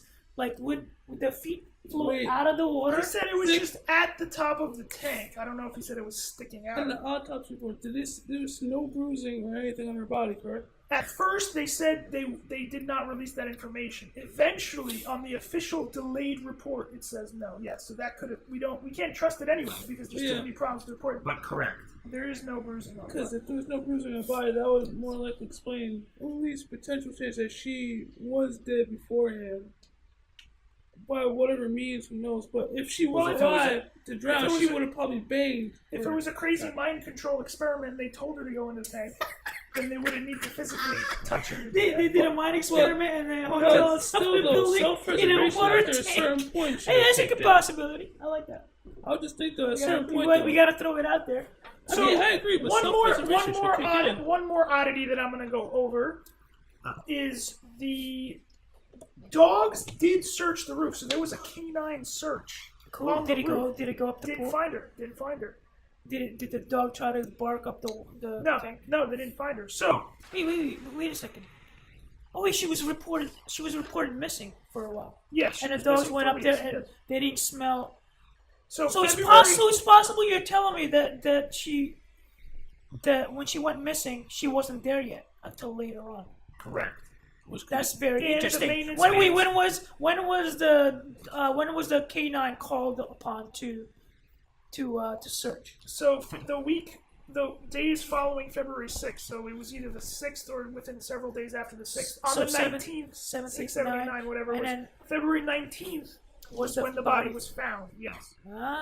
there's a gap there. So the Cecil Hotel is 15 stories. And then there's a 2-story maintenance loft. An LAPD spokesperson is quoted saying, in his understanding, the hatch on top of the water tank was closed at the time the rooftop was searched. So the disagreement on whether she got in there herself or not, she would have had to close the lid after herself, which would probably be impossible if you're in the water. And then the story goes that the maintenance man, Santiago Lopez, said that it was open when he found it. Huh. So there's conflicting reports on whether it was open or closed. And who reported that one? What? That it was open? The maintenance. No, but who reported that he said that? I don't know. News reports, different news reports. Okay, so Anyways. Well, I'm just curious because sometimes Oh, also, it did not rain between February 1st and February 5th. when did the complaint start? Oh, that's a good question. when did what start? The complaints about the water. Oh shit! Oh, Johnny? it must have been 18th, right? Because they found it that same day, right? Yeah, so... Yeah. 18th or 19th. It would be within the days prior, so she might have not been there the whole time. But I'm going to get into this. So the K9s did a search, and I'm going to read an article from Forensic Mag. Cadaver dogs locate underwater corpses. Even when a body is submerged in deep and murky water, by the way, this water tank's only 10 feet high, 4,000 gallons, a specially trained dog can sniff its whereabouts from the surface. The incredible level of canine capability is being investigated by University of Huddersfield researcher Lorna Irish. Her thesis on cadaver detection dogs will make a powerful case for extending their use in cases of underwater corpses. During her research for a PhD, Lorna has discovered several aspects of the work of detection dogs, and she has also developed a special fascination for the use of dogs to detect submerged bodies. Globally, there are some 100,000 deaths annually from drowning, including accidents and suicides. Some countries, such as the USA, are ahead of the UK in using dogs to detect the submerged bodies. When a body is on land, it is hoped it will stay in one place, but in water, a body can move in 3 dimensions, so it is a lot more difficult to locate and recover, said Lorna. It is absolutely fascinating watching the dogs work, she said. I have seen dogs locate bodies within a meter, and they have been quite accurate in depths of about 15 meters of water. So this is way far in excess of 10 feet. Lorna's research has found that the dogs can only be really effective if they can get down to the level of the water to clarify the scent, or they may not be able to give a clear indication. Therefore, access to the water, both from the bank and particularly from a boat, is crucial to the success of the search. If the sides of the boat are too high, the dog will simply not be able to smell the water. There is also evidence that tasting the water is important for the dogs as well. According to the handlers, many of the dogs taste the water, and we think that this is a confirmation mechanism used by the dogs to confirm the presence of a body. Like snakes, dogs have a sensory trigger called the Jacobson's organ, which can collect chemicals from the air and also from the water, and the dogs may use this to confirm the indication of a body. Cadaver dogs detecting submerged bodies took Lorna for her research to Ireland, where the practice is well advanced. In the Republic, Lorna witnessed an actual search for the victim of a fishing accident in Lough Ree. She was on board a boat while a dog, sniffing the waters from the deck, detected the presence of a body, and she witnessed training exercises in which a human cadaver was simulated by a dead pig submerged in a body bag. Using dogs to detect a submerged body is not foolproof, but it is a valuable extra tool, says Lorna. However, it is practice that is not widely used in the UK. So, if the hatch was open, the dogs would have probably smelled the body. But If it was closed, maybe not. that I can agree with. That I can definitely agree with. But right there, though, even when you had divulge all of that, you said these were specially trained dogs, like designed to go search for it. Were those the type of dogs used? Yes, there were cadaver dogs were used to search the hotel. They were looking for a body. I know, but I mean, like, there's regular, but like you said, special trained cadaver dogs meant for No, they didn't say searching. specially trained cadaver dogs. They said specially trained dogs, Yeah. aka cadaver dogs. I know, but these are specially trained cadaver dogs to look in water. No. It's just cadaver dogs. Not this. Yes. So there's dogs and there's not cadaver dogs. I mean, I know Specially that. trained dogs can, yeah. I so know. 'Cause They most would dogs. have found her if the hatch was open. If it was closed, they still might have found her, maybe, but we don't know. Then we don't know because it's like if it's in a closed boat, whatever. So what do you think? I think if the lid was off, they would have found her. So then the lid would have to be on. So now we have to get into. I just think the most unlikely theory. I think is that she went in there by herself and she was having a psychotic break. I think that's the most unlikely on the entire list. That's interesting. I think someone else had to be involved, whether it was the maintenance man or someone else. Or the two box people. What? Two boxes people. Those guys, we don't know who they are. Or she went in there to hide. She went in where to hide the water tank? Yeah, I don't understand that. Naked. So if someone was chasing her, so... Oh, that's a good idea, too. Hold on a second. Hold on, it's just... Because then I But was also, why are clothes on? I don't know, because then I was thinking... Oh yeah, that's a good point. Wait, it could be her clothes. No, if she was if she was becoming hypothermic while she was already... If she went into the tank with her clothes on to hide, and then she couldn't get out, she would try to take the clothes off. But I don't know how she would succeed, though, but getting all of them up. What was that, Johnny? She was completely naked, though. I was thinking, what if there was no water and she just went in and it was too hot? She took her clothes off. She was hiding. And I think there was water in all. They were all filled. They're all 4,000. I mean, there was no water to begin with, and then there was water, and then she couldn't get out. No, I think the tanks are all filled because there's 4 tanks that service the hotel, so they're always filled, unless otherwise specified. Unless there was an issue with them, but I think that would have been reported if there was. I'm gonna go over one more thing to wrap up. This is the Post-Mortem Post. It's a really good article. However, their conclusion is dismissive. But it has a lot of good info, and we'll go over everything we learned in this podcast. So, in this article, they make the conclusion, obviously the official one. Let's see how we think of it. So in February of 2013, guests at the infamous Cecil Hotel in Los Angeles, California, began to complain of low water pressure and funny-smelling black water that tasted horrible coming from the pipes. When maintenance man Santiago Lopez investigated the hotel's water tanks at 10 a.m. on February 19, 2013, he discovered a naked, partially decomposed woman's body floating face up about a foot beneath the water's surface. Once again, as we mentioned earlier, the FBI dispute this. The FBI said she was found with her feet up, which is the normal position for a drowned body. But again, since we couldn't find info on whether her lungs were filled with water or not, if she was just dumped there and she didn't drown in the water, she wouldn't be feet up, right? Yeah, I don't think so. I think So she'd be floating, like Santiago found her. Yeah. So, well, it depends when, but... The body was identified as 21-year-old Canadian tourist Elisa Lam, who had been missing for 19 days. 5 days before her body was discovered, police released a disturbing security video from the hotel's elevator of Elisa Lam on the day of her disappearance. In it, she is seen talking seemingly to no one and gesturing wildly. She quickly moves in and out of the elevator and seems to be hiding from someone standing outside of it.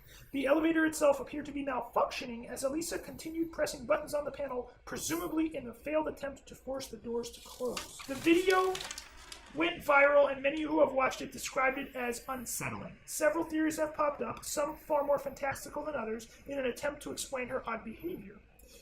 One interesting theory suggests she is playing the paranormal elevator game, which originated in Korea. In this game, a person attempts to travel to another dimension by way of an elevator. Some even believe that Cecil Hotel, with its dark past and connection to the Black Dahlia, Richard Ramirez, and an Austrian serial killer Jack Unterweger, influenced her in her final days.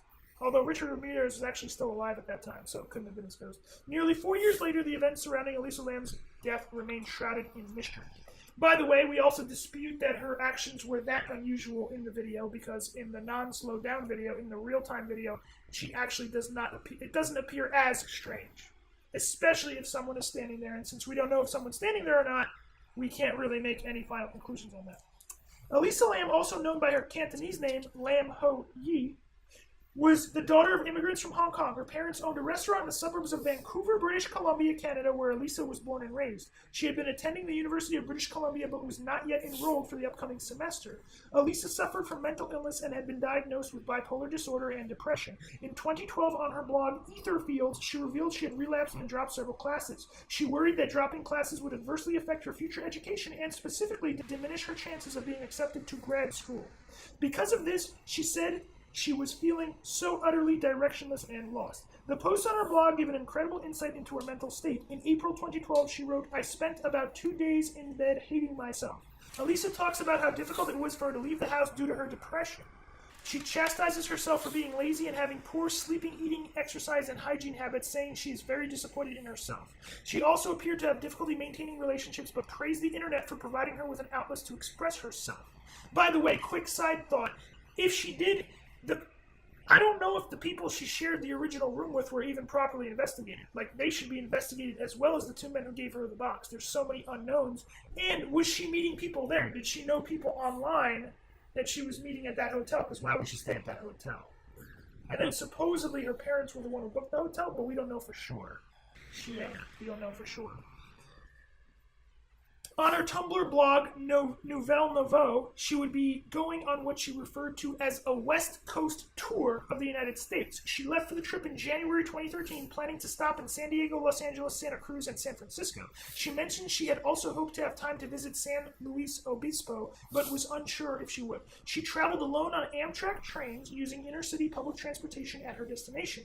After making a stop in San Diego and visiting the zoo, which she had posted about on social media, she left for Los Angeles. When she arrived on January 26, 2013, she checked into the Cecil, a budget hotel in downtown LA with a dark past. Originally, Elisa was staying on a 5th-floor room with several others, but after only 2 days, her roommates complained of certain odd behavior she was displaying. Elisa was then moved to a room of her own on the 4th floor, so she did change floors. She was on the 5th and then the 4th. To clarify from earlier. During her stay, she had visited a bookstore across the street from the Cecil to purchase books to take back to her family. The manager, Katie Orphan, said she seemed outgoing, very lively, very friendly. Katie became one of the last people to see Elisa alive. She said she saw her outside the hotel on the day of her disappearance. Katie, as well as hotel staff, say Elisa Lam was alone that day. While on her West Coast tour, she called her parents every day, but on January 31st, the day she had planned to check out of the Cecil and leave for Santa Cruz, her family did not hear from her. Knowing something was wrong, they contacted the LAPD to report Elisa missing and immediately flew to the city to assist with the search for their daughter. Police searched the hotel as much as they were legally able, bringing in dogs to attempt to track Elisa's scent. The dogs were even sent up to the roof where the water tanks were located, but they found no trace of her. Another thing to point. If they have her scent, wouldn't have they detected that she was at least on the roof? But they didn't. They didn't have a hit. That is weird. That is very weird. That means she wasn't there until... Or someone transported her there, like wrapped in a bag or something. Or she still, they would have smelled that, though, right? Yeah, I don't know. Well, how good of a serial killer is it? Is someone who uses bleach and all these, like, I mean, hey, that hotel is known for, yes, it could be a pro job. Everybody do that. Or she was moved there later, of course. That's a good point about when they started complaining about the water, though. But if it's a 4,000-gallon tank, it might be a while. Yeah. So I don't know. Start tasting. So that might not be weird body parts. But still, it's just the fact that her body's in it. That's contaminating that whole 4,000 gallons. Yeah, I wonder. Did they? I wonder if the tenants sued for. Oh, another thing which we didn't talk about. 11 after this all happened. 11 people signed waivers and stayed in the hotel, continuing to drink and bathe in the water. Wait, signed what? Why? Because the hotel had a waiver. Well, there was a dead body in the tank. You stay at your own risk and use the water at your own risk at that point. Oh, so no one, they couldn't sue or anything. I don't know. I'm just, aside from the lawsuits, 11 people after her body was found. Yeah. 11 people said, "Oh, we don't care. We'll drink the water and bathe in it," and they signed a waiver. And the rest left. Yeah, well, why sign a waiver right after it? Because the hotel doesn't want to get sued if they stay. So maybe they couldn't get sued. You have a dead body. Yeah, but don't you think they would rather sue than sign a waiver? The waivers they can't sue from that moment. I know, but that's what I mean, though. Like the waivers from that moment. Yeah. I'm just saying, there like, were suits filed, though. like no one. Okay, so people did sue. Yeah, there were suits filed. But Maxwell, I'm not talking about that. I'm talking about from that moment. Yeah, I know. The I know, hotel I know. didn't know. The hotel didn't know, so I don't know if they could win the lawsuit. Did they win the lawsuit? Because the hotel didn't know. The hotel didn't. Right. And But suddenly, when they suddenly knew- these waivers, No, but when came they out. knew, Yeah. then of course, if you continue to stay there, you stay at your own risk. Yeah. I'm not. Because it's now known. I'm not sure the Patriots. So the hotel would be liable if they didn't inform against what they know. But I'm just saying, like, they actually signed. Like, no one really just. Yeah, that's why I just said that, because it's kind of crazy. Like, they didn't care if they were drinking it or bathing in it. You want to bathe in some corpse water? corpse Well, water. I guess it's a novel. I don't know. Okay, so most of Elisa's personal belongings, including her watch, hotel key, and the clothing she was wearing in the mysterious elevator video, which were coated in a sand-like particulate, were found floating next to her body in the hotel's water tank. However, her cell phone was never recovered, so this is also an interesting point. Some found it bizarre that after her death, her Tumblr account continued to be updated. Get out of here. Any proof of that? Yeah, Oh, it's right on the blog. it's unlocked with the data. So no one figured out who it was. Well, there Oh, could is have that why you say? Is that why you're saying that No, this could we- be a fake Maxwell, profile? well, yeah, or we talked about this. You can set the updates to happen automatically, so a couple days before. Okay, got it. But only the police would have that information because you have to log into the account to see if they were sent automatically or Right. if they were not. So, so if someone killed her got her cell phone, they could be using it to do whatever. Unfortunately, the investigation into her death was tragically inadequate. Although there were no visible signs of physical trauma or sexual assaults, investigators did a rape kit on Elisa Lam's body. The results were never analyzed. What kind of investigation is this? Like, they actually did Did the you say testing. rape kit? You know what a rape kit is? No, well, I'm just saying I didn't know there was such a thing. I understand A now. rape Just kit, it's a rape kit self-description. is always done on a dead body to see if. Okay, I didn't know that's what it's called, but it's kind of self-explanatory. Yeah. I'm just saying. Yeah. I'm just so now we just wanted you to clarify if you said rape kit. Yes. I just haven't heard it before. That's all. Good thing you're on a true crime podcast. I never really hear that. I don't know, just or maybe they already. I don't know. You gotta get into Mensa with Sid. Yeah, oh jeez. Get up to speed. Okay. The results were never analyzed. After interviewing all of the staff at the hotel, who all said Elisa had been alone earlier that day. Wait, so they're lying about the two men with the box? That's weird. The investigators who were originally so certain she was murdered just began to assume it was an accident, case closed. Many assume her body was not in the tank the entire time she was missing, as trained police dogs failed to track her scent on the roof. However, police did not search every room of the hotel because they would have needed probable cause in order to do so. One plausible theory suggests Elisa was murdered by a hotel employee and her body was kept in one of the vacant rooms until the killer had an opportunity to dump her body in the hotel's water tank. Many people even claim to see the feet of another person in a hallway outside the elevator. They theorize she's actually interacting with an unseen person in the bizarre video, most likely a member of the staff who understood what could and could not be seen on the security camera. While this is a great theory, as a person who has intently watched the video numerous times, I have not seen the mystery feed. We didn't see the feed either. But there was weird shadow play, or I don't know, could be ghosts, right, Maxwell? Yeah. While investigators interviewed the hotel staff, they did not question longtime residents of the Cecil. One long-term resident stated that following Elisa Lam's disappearance, there was a flooding in an upper-level room of the hotel. Another resident who lived on the third floor of the hotel at the time said that on the last night Elisa was seen, he heard a loud thump as if something heavy had fallen, come from the floor where Elisa's room was located. Unfortunately, police never checked into these leads. Despite the shoddy investigation, it is entirely possible, even probable, that Elisa Lam's death was an accidental drowning, with her bipolar disorder as a significant factor, as her autopsy states. Once again, very weird autopsy, changed multiple times. Many believed it would have been impossible for her to access the water tanks on her own, but recently that belief has been disproven. I don't know how. Hotel staff assured investigators to get to the roof where the water tanks are located, one must pass through multiple doors which are locked. Only hotel staff have the keys and panel codes needed to access the roof. These doors are rigged with an alarm system, and any attempt to open them by force would have triggered it. However, a tourist from China stayed at the Cecil Hotel in an attempt to learn more about Elisa Lam's death. He was able to access the roof with no trouble. No locked doors, no alarms So triggered, how do you get up there? and no security guards trying to stop them. It doesn't say, which is kind of funny for the author of this article to say, "Oh yeah, it's proven you can get access to it." Yeah, that's kind of stupid. Like, it you is gotta be super more stupid. specific. What the fuck is Well, that? there's fire escapes, so she could have possibly gone up a fire escape. Yeah, but at least explain it. Like, if you're gonna claim shit, like, Other rumors have stated there is no way to access the top of the tanks without a ladder, but there is. The lids are incredibly heavy. Their thin hinged sheet metal would have been impossible for her to replace once inside the tank. The lid was found to be open when her body was discovered, so if that's true, again, the dogs would have probably found it. Some wonder, even if she had managed to make her way into the tank, how could she drown in a tank containing only 3 feet, less than 1 meter of water? Actually, we didn't really say. I don't know if it wasn't filled to the top. I don't know. We don't have. I don't know if that's ever been corroborated completely. The infamous elevator video may have spawned multiple false theories, but her behavior in it is the most solid piece of evidence to have come out of this mystery. Once again, I disagree, because if you watch the real-time video and without knowing who's in the hallway, it's actually not giving us enough information. So then they just go over all the drugs she had taken. And again, they're claiming psychomotor agitation, which, again, if there's a person she's talking to, then that's not it. She's behaving normally. So if they're also saying it was shallow water, so that is kind of weird. If it's shallow water, 3 feet of water. Yeah, and like if the guy, the janitor or whatever, would look in, it would be kind of hard to see a face. But how is she floating? wait, but up? I thought you said. Yeah, I thought you said earlier it was filled. the FBI report said that the feet were coming off to the top of the tank.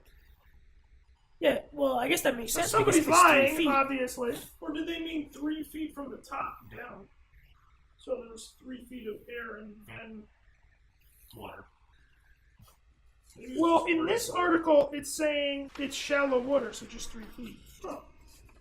Because she's 5 foot, whatever. So, while many questions remain unanswered, and the investigation could have been far more comprehensive, her death is not nearly as mysterious as some diehard conspiracy theorists believe. So they're completely ignoring the 2 men with the box, all these other problems with the investigation, the autopsy report inconsistencies, the other residents, the flooding on the floor, the loud noise, the possibility of people in the hallway, the possibility of her roommates knowing something. Like, they completely threw away all this and jumped to what I think is the least logical. Now, that doesn't mean she was traveling to another dimension. It doesn't mean there were ghosts killing her or demonic possession. But I think there's a very high probability there was another person involved, if not 2. Because you would need 2 people. I guess you could get her in the tank by yourself, but 2 people would probably could do it easily. Yeah. And then again, Wait, we don't even know if there's water in the Do you have a photo of the tank? Did you say it's 10 feet high? So, and how many ladder steps are there into the tank? Oh, damn, that's pretty big. How tall is that? 10 feet? 10 feet high tank, yeah. One person can't do that. And wait, and that's the entry point? That little box? That little square? Could be heavy, yeah. We don't know the exact weight, but it could be heavy. It could be 30 to 70 pounds. It's probably not 70 pounds, but if you're standing at an There's angle, no way one person could have done that. Yeah, that's messed up. Because, like, you can't. Well, what if they opened it? They put the body down, they opened it, then went get. Actually, yeah, you're right. Only one person, but that's still rough, though. But anyway, so this case has been called the most mysterious case of the 21st century. Really? Is that name warranted, Sid? Oh, shit. As far as what we've seen so far, it's definitely warranted some deep investigation, and especially considering how shoddy the police work and investigation has gone. It definitely requires a closer eye. Final thoughts, Johnny? Something's fishy. Definitely. So in the next episode, we'll get into the history of the Cecil Hotel, serial killers, DWVs, suicides, and other bizarre abnormalities in this case, such as Illuminati connections, invisibility cloaks, time travel. Wait, so and this much isn't other the only other- episode on Elisa Lam? Now we got a bunch of episodes. It's the most mysterious case of the 21st century. So we hope you enjoyed another edition of the MINDSHOCK podcast. If you want, you can donate to our PayPal. Just check the link in the description. This is Bruce McGuire signing off. And Maxwell Powers. Johnny Mills saying goodbye. Sid Irwin, take care. Have a good night.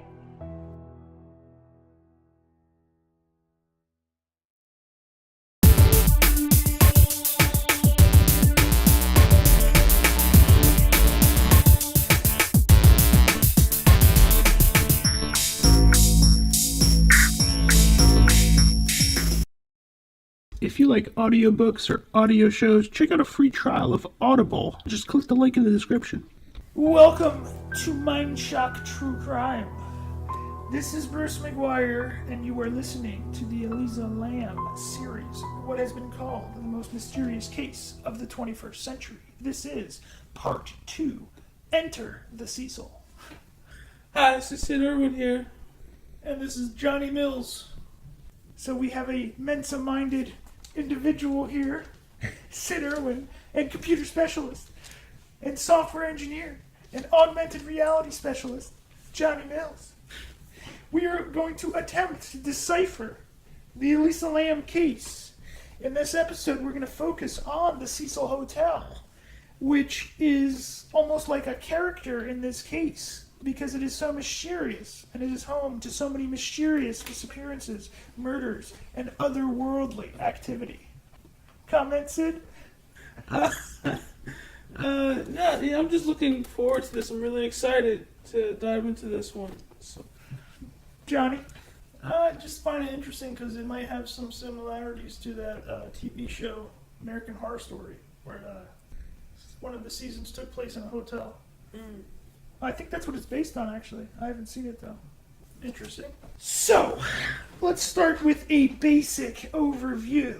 The Cecil Hotel, informally called The Cecil, is, or actually I think it was now, because it's been under renovation forever, so I don't know what's going on with it. It's a different name now, right? They changed it? Did they turn it to the Cecilia now?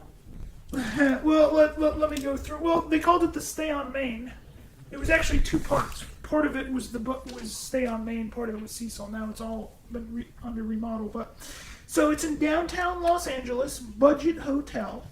The address is 640 South Main Street. That would be interesting if it was 666. That would be interesting, wouldn't it? But it does have 600 guest rooms. 640 with 600 guest rooms. Opened in 1927.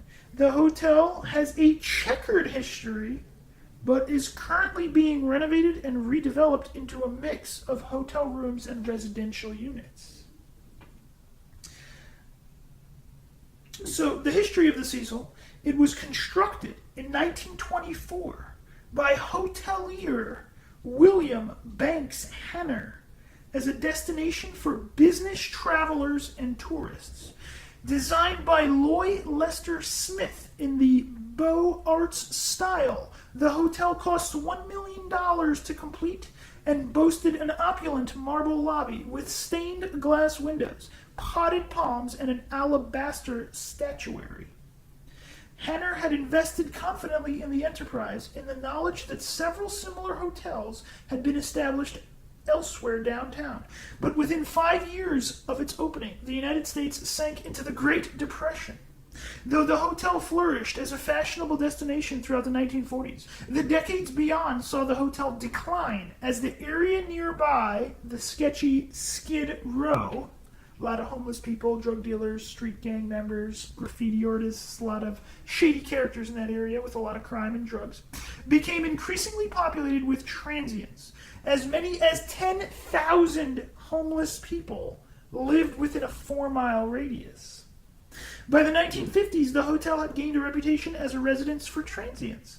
A portion of the hotel was refurbished in 2007, and new owners took over.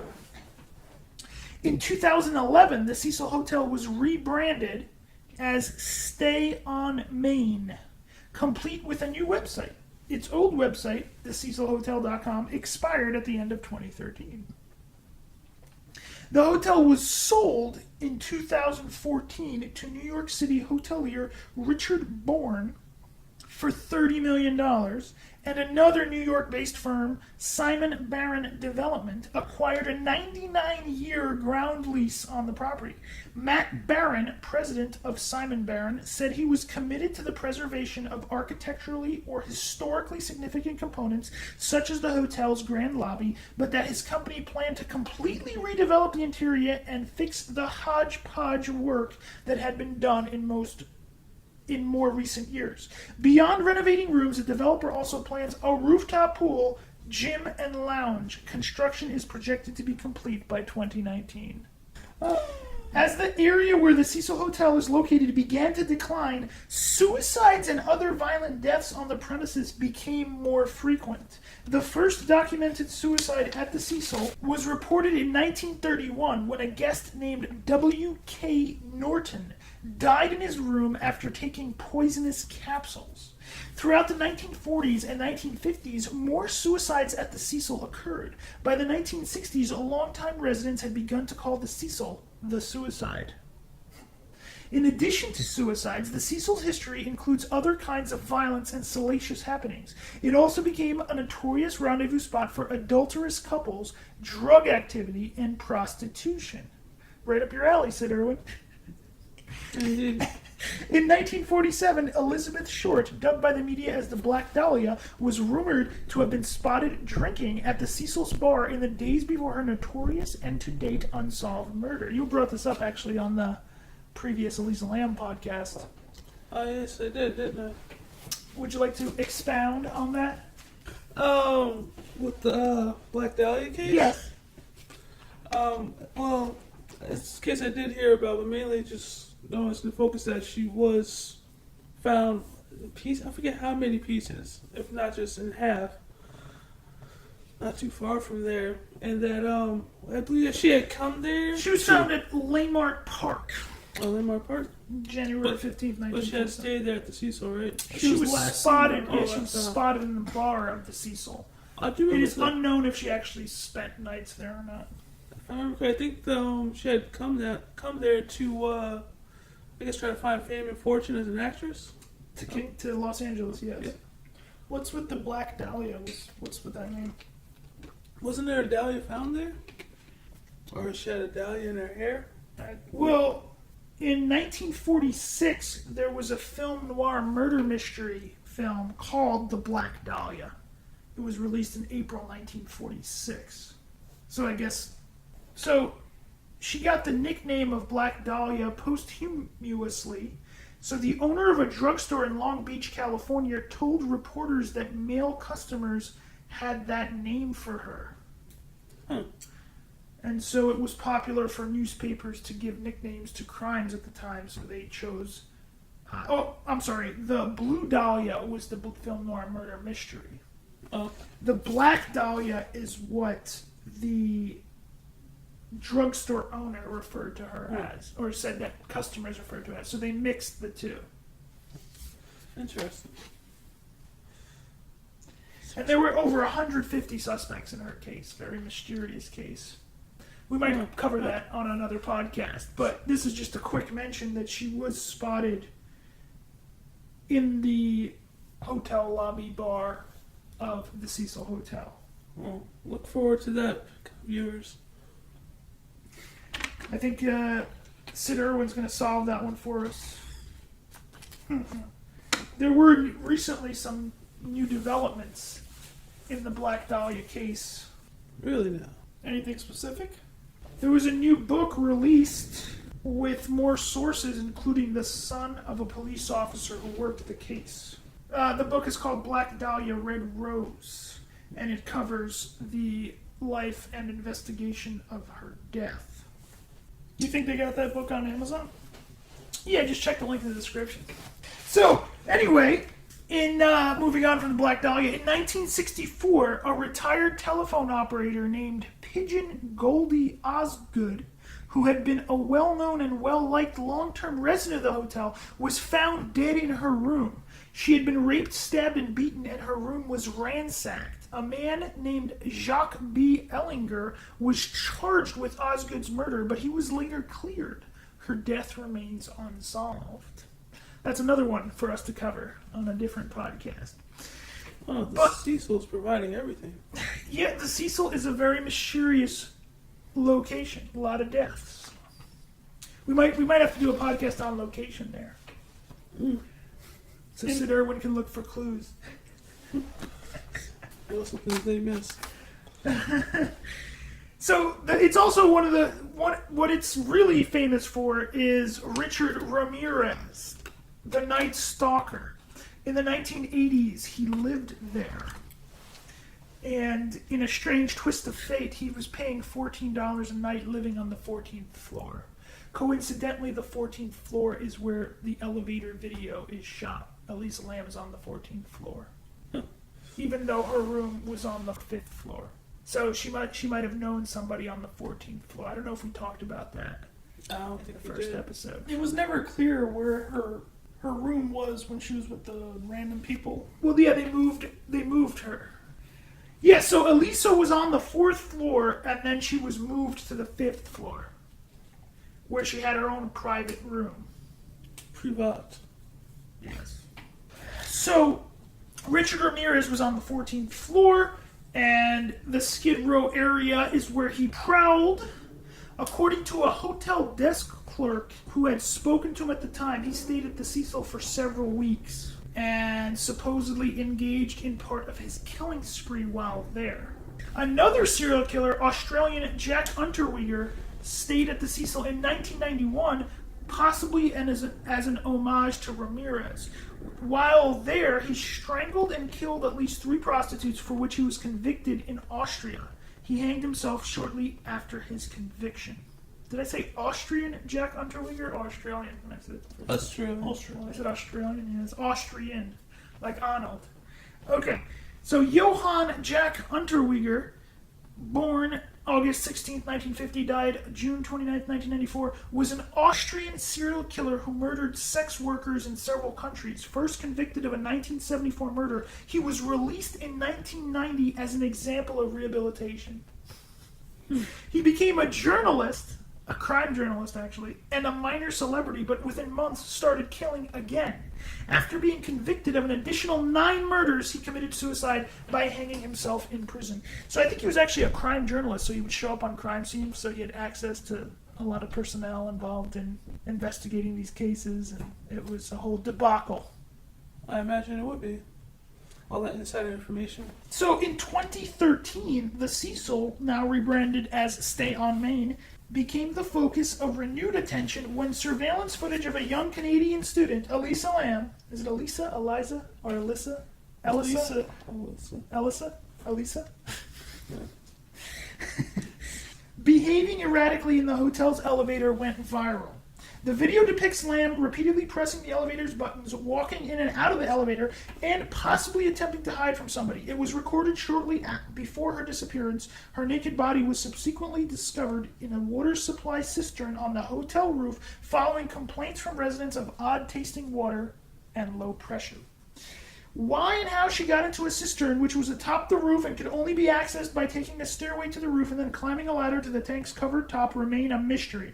The Los Angeles County coroner ruled her death accidental due to drowning, with bipolar disorder being a significant factor. And as you guys remember from the first episode, the autopsy report was changed several times and delayed. So there was a lot of shady business with the autopsy report. It was not a regular autopsy report. And it was never clear if there was actually water in her lungs. Yeah, that information was not released. Very critical information, wouldn't you say? And why would that be critical? Just in case people don't really realize? Well, was she killed outside of the tank and then dumped in the tank, or did she drown in the tank?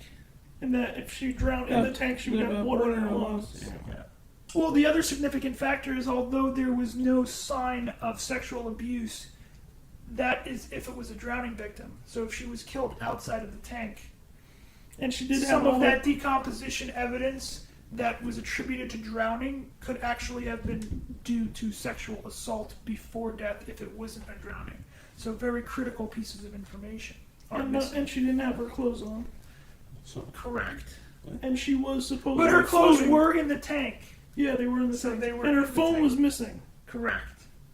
And she was floating when that janitor guy saw her. yeah, her body So that's position. on. So yeah, there was also discrepancy between her floating face down, feet up, versus Just face up. face up where her face would be visible because he identified her as Asian. Yeah. Steve Erickson, a journalist who spent a night in the hotel after Lam's death, had this to say about the Cecil. The Cecil will reveal to you whatever it is you're a fugitive from. Very strange quote. Is this guy some kind of spiritual, mystical occultist of some kind? I mean, that's kind of bizarre. So we need to stay there. Yeah, next podcast from Cecil. So, real quick, just to clarify some other issues, apparently Elisa Lam left home without her glasses, so that's why she doesn't have them in an elevator. So she did the whole trip without her glasses, which is strange. And Los Angeles was not part of her official itinerary, so it is still not really known why she stopped there, whether it was on a whim, last-second thing, or if she was in contact with people, possibly the friends she was staying with at the Cecil Hotel. Or then, of course, we can't forget the two men that gave her the box that nobody wants to talk about. Everybody that wants to brush off her this entire ordeal as some kind of psychotic episode resulting in a death. Are you really going to ignore the last two guys that might have seen her alive handing her a box? And that was on That was camera. on video. Police officers reported that, yes. They did not release that video, however. So we don't know who those two are. I mean, this case is really, really bizarre. So these are all factors that cannot be dismissed. So the other thing, okay, so before we get to the specific Cecil relating to Elisa Lam, we obviously have to talk about whether the hotel is haunted or not. Clearly have to. So several different options here for the hauntings if it's haunted. Do demons possess the people to lure them into suicide, or do the demons reach out to serial killers and other insane, evil individuals to lure them there to kill people within the Cecil so that it could feed off all this negative murderous energy? Sort of like sacrifices. There were rumors that Richard Ramirez was actually an occultist, and he did some of these occult ceremony sacrifices on the roof of the Cecil Hotel. I had no idea about that. Yeah. I thought if it's... Because it doesn't have to be the ghosts pushing people, depending on which... if you believe in ghosts, depending on which theory you believe, if ghosts can't physically touch people, then they would have to manipulate you in some way to kill yourself, if that's their goal. Or if it's not ghosts and they're demons of some kind manipulating you, they want you to die, but they can't do it themselves. I got a question, though. Or maybe they can. If the demons manifest, maybe they're pushing people off of balconies, and that's what the suicides are. I feel like it would have to be the ghost, though, to a degree. Maybe once you commit suicide earlier. I mean, after all, the Cecil is just a building, unless there's something... Unless it's built on a hellmouth, which could... You know, That's an interesting theory. What do you think about that, Johnny? I don't think it's ghosts. What about demons? I don't think it's anything to do with that. So what's your theory? I don't know. It's a cheap place. You just go there and do what you gotta do. So you think people wanted to commit suicide just simply went there to commit suicide there as opposed to somewhere else, or? I guess because of everything else that was going on before that. You said It's it's just kind of... Kind of like Suicide Forest in Japan. It's kind of known for suicide, so that's why. I guess it's easy. Other people did it. They could too. that is true. Mentality can work that way. It's like if you're gonna kill yourself, just go to this place. All right. Well, let me float another theory. Were the suicides really suicides?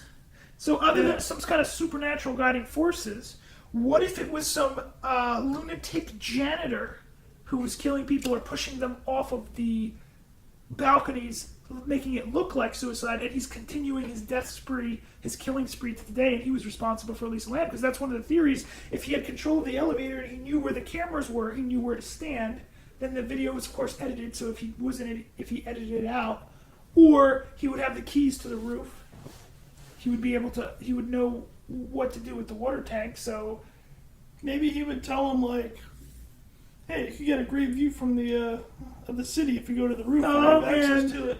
Come check it that's out." disturbing. And then push. Yeah. I don't know. I mean, the only problem I have with that theory is that it could have been a bellhop too. Just Yes. Yeah. I Anybody didn't working there. I didn't specifically mean it had to be a janitor. Yes, an employee, a bellhop, whoever, cleaning lady. Or somebody else that just knows the hotel in and out. Do you have True. easy access to it? Very Yeah, well, friendly. it also has long-term residents, so it could be some random psycho killer that just lives there full time, knows the hotel inside and out. I kind of compile a list of those long-term residents and compare it. You would think the police would have done that, wouldn't you? You would think. But did they? And another quick aside while we're considering potentially supernatural elements. So, triskaidekaphobia, the fear of the number 13. So there are no 13th floors in most hotels. I think that's kind of strange that in this day and age they're still not making hotels or buildings with the 13th floor. That's kind of weird. Yeah. I mean, obviously some buildings do have a 13th What does floor. it have to do with hotels and apartments? Like, why don't they just... Superstition. No, I know, but like, so, months have day 1 to 31 usually, Yeah. or 30. Why don't they just get rid of day 13? Like, why is it only hotels and elevators? It's kind of weird, Or right? floors? Well, yeah, that's a good point because there are room 13s. They don't Yeah. seem to skip the room 13 at most places. Maybe some places do, but yeah, it's the floor. People are just terrified of the 13th floor specifically. It's weird. Extremely weird. So the 14th floor would technically just be the 13th floor, right? Yeah. Because you... So the 14th floor is really the 13th floor. So going back to what we're saying, Richard Ramirez, so technically they're on the 13th floor. And Elisa Lam was on the 13th floor in the video then. Strange. Was it on Friday? Supernatural. Oh. What was the day? Do you know the day? They actually did not give the exact date of the video. I believe it's January 31st or February 1st is what they said. Because if it was late at night, it'd be from the night of the 31st. 2013? Oh, 2013. Wow, on the 13th floor. So we do have 13 zones. So, wait, so it was February? Yes, this was 2013. February 14th, 2013? So on January 31st, she was last seen alive by an employee. She disappeared on that day. So on the 14th, the surveillance video was released. So that was from the day probably of the 31st. Or the night from the 31st into... And they found her when? February 19th, yes. So They that's found when, her on yes. February 19th. So the 31st would be... So the date of the video, if it's after midnight, it would be February 1st. Still, Is that a Friday? it was a Tuesday. Oh, okay. But it was 2013, so we do have 13s all over the place. So, do you think do you think there's some kind of an occult element? So it's the 13th floor. That's probably why Richard Ramirez wanted that floor. Do you know the room number? Ramirez's? No, they don't have it. And so someone possibly lured her up there, or she was up there for another purpose. Or she was just playing weird elevator games. Elevator games for the win. Yeah. Alright, so moving on. Here is a commenter who made a good insight on the hotel. So this is his comment. I know they told a lie about one thing, so I ran with that in mind, and now I believe they told several lies. When it feels like you're being steered in a particular direction, then bits of information are released, and each time this released information lends support to the theory being advertised by authorities. Look out. That's what happened here and in many other cases I worked on. If you can catch them lying about something, you should keep doing what you're doing, but keep one eye on the BSers. The lie was about the black water that stunk and tasted bad. I worked 33 years in a water utility company, and the 4 tanks on that building held 4,000 gallons. They're also interconnected, so the feed comes from all 4 equally unless a variation was set for a specific reason. Therefore, let's say the 4 tanks combined had 3,000 gallons at the time. It goes without saying, if a body is in a portable water supply tank, nobody would be too anxious to drink that water. The reality of it is, whatever small amount of fluids from her body went into the water was so tiny when mixed with 3,000 gallons that nobody would notice anything. Management also claimed they got complaints regarding low water pressure, so they sent a maintenance worker to check the tanks. That's how the body was discovered, but that story is another big lie. It's not different from the other situation. Anything from within her body could never create a water pressure problem in a system that large. If management sent a worker to check the tanks, then nobody at the hotel knew what they were doing. What was the guy going to do? Open the hatch and looking inside is absurd. There would be gauges indicating pressure and volume left in the tank. They stay full by themselves, so looking inside only told him they had water inside. Management should have had a pressure problem at some point in the past, and if so, they would know where to look for a problem. And the tanks aren't the right place. Another story that originated from management was that Elisa shared a room at first, Then her roommate called the desk saying Elisa was acting strange and wanted her to leave. Management moved her to a private room. The problem with that story is that it never happened. How do I know? Because that story fits well with the story that the authorities seem to prefer. On the other hand, it doesn't fit with the things that are known in the case. Elisa was depressed, which doesn't cause erratic behavior. You want to be alone, not talk to anyone, but acting erratically or aggressively? I don't think so. Also, her family didn't indicate that she ever acted erratically previously, nor did anyone else. They're claiming Elisa was willing to share a room, probably indicating that she was okay right then. Then soon after, she has a first-time episode? Question mark. If someone wanted to make it appear as if she had committed suicide, what could they do to convince the majority that she was mentally ill? Maybe the testimony of a roommate could help, then a strange performance in an elevator, talking to imaginary people, watching to see if imaginary people are chasing her. These two verifiable things would make it seem plausible that she went into the tank due to a mental health issue. 3 separate things, all lined up perfectly. It only happens that way around the corner in Hollywood. Why the lies about sending the kid to check the water tank, which was also reinforced with 2 phantom excuses? Poor pressure, bad tasting, dirty water, better check the water tank. They told the kid to check the tank way in the back. Maybe it was a lucky guess or something. The management had a conundrum. They wanted to discover the body, to take the pressure off, and to get the case down the road. They had to have an excuse, however, for going there to look inside the tank. They couldn't say the maintenance guy looks in the tank daily. It had to be a bit more likely than that. They invented 2 separate reasons, just as they arranged 2 reasons to suspect that Elisa may have hurt herself due to a mental issue. The odds that these 2 circumstances fell neatly into the police's storyline is harder to believe than Hillary testifying about her email account. So this is just some random guy who had these points to make as someone with whatever he had 33 years of experience with water tanks and water pressures in buildings. So what do we think about that?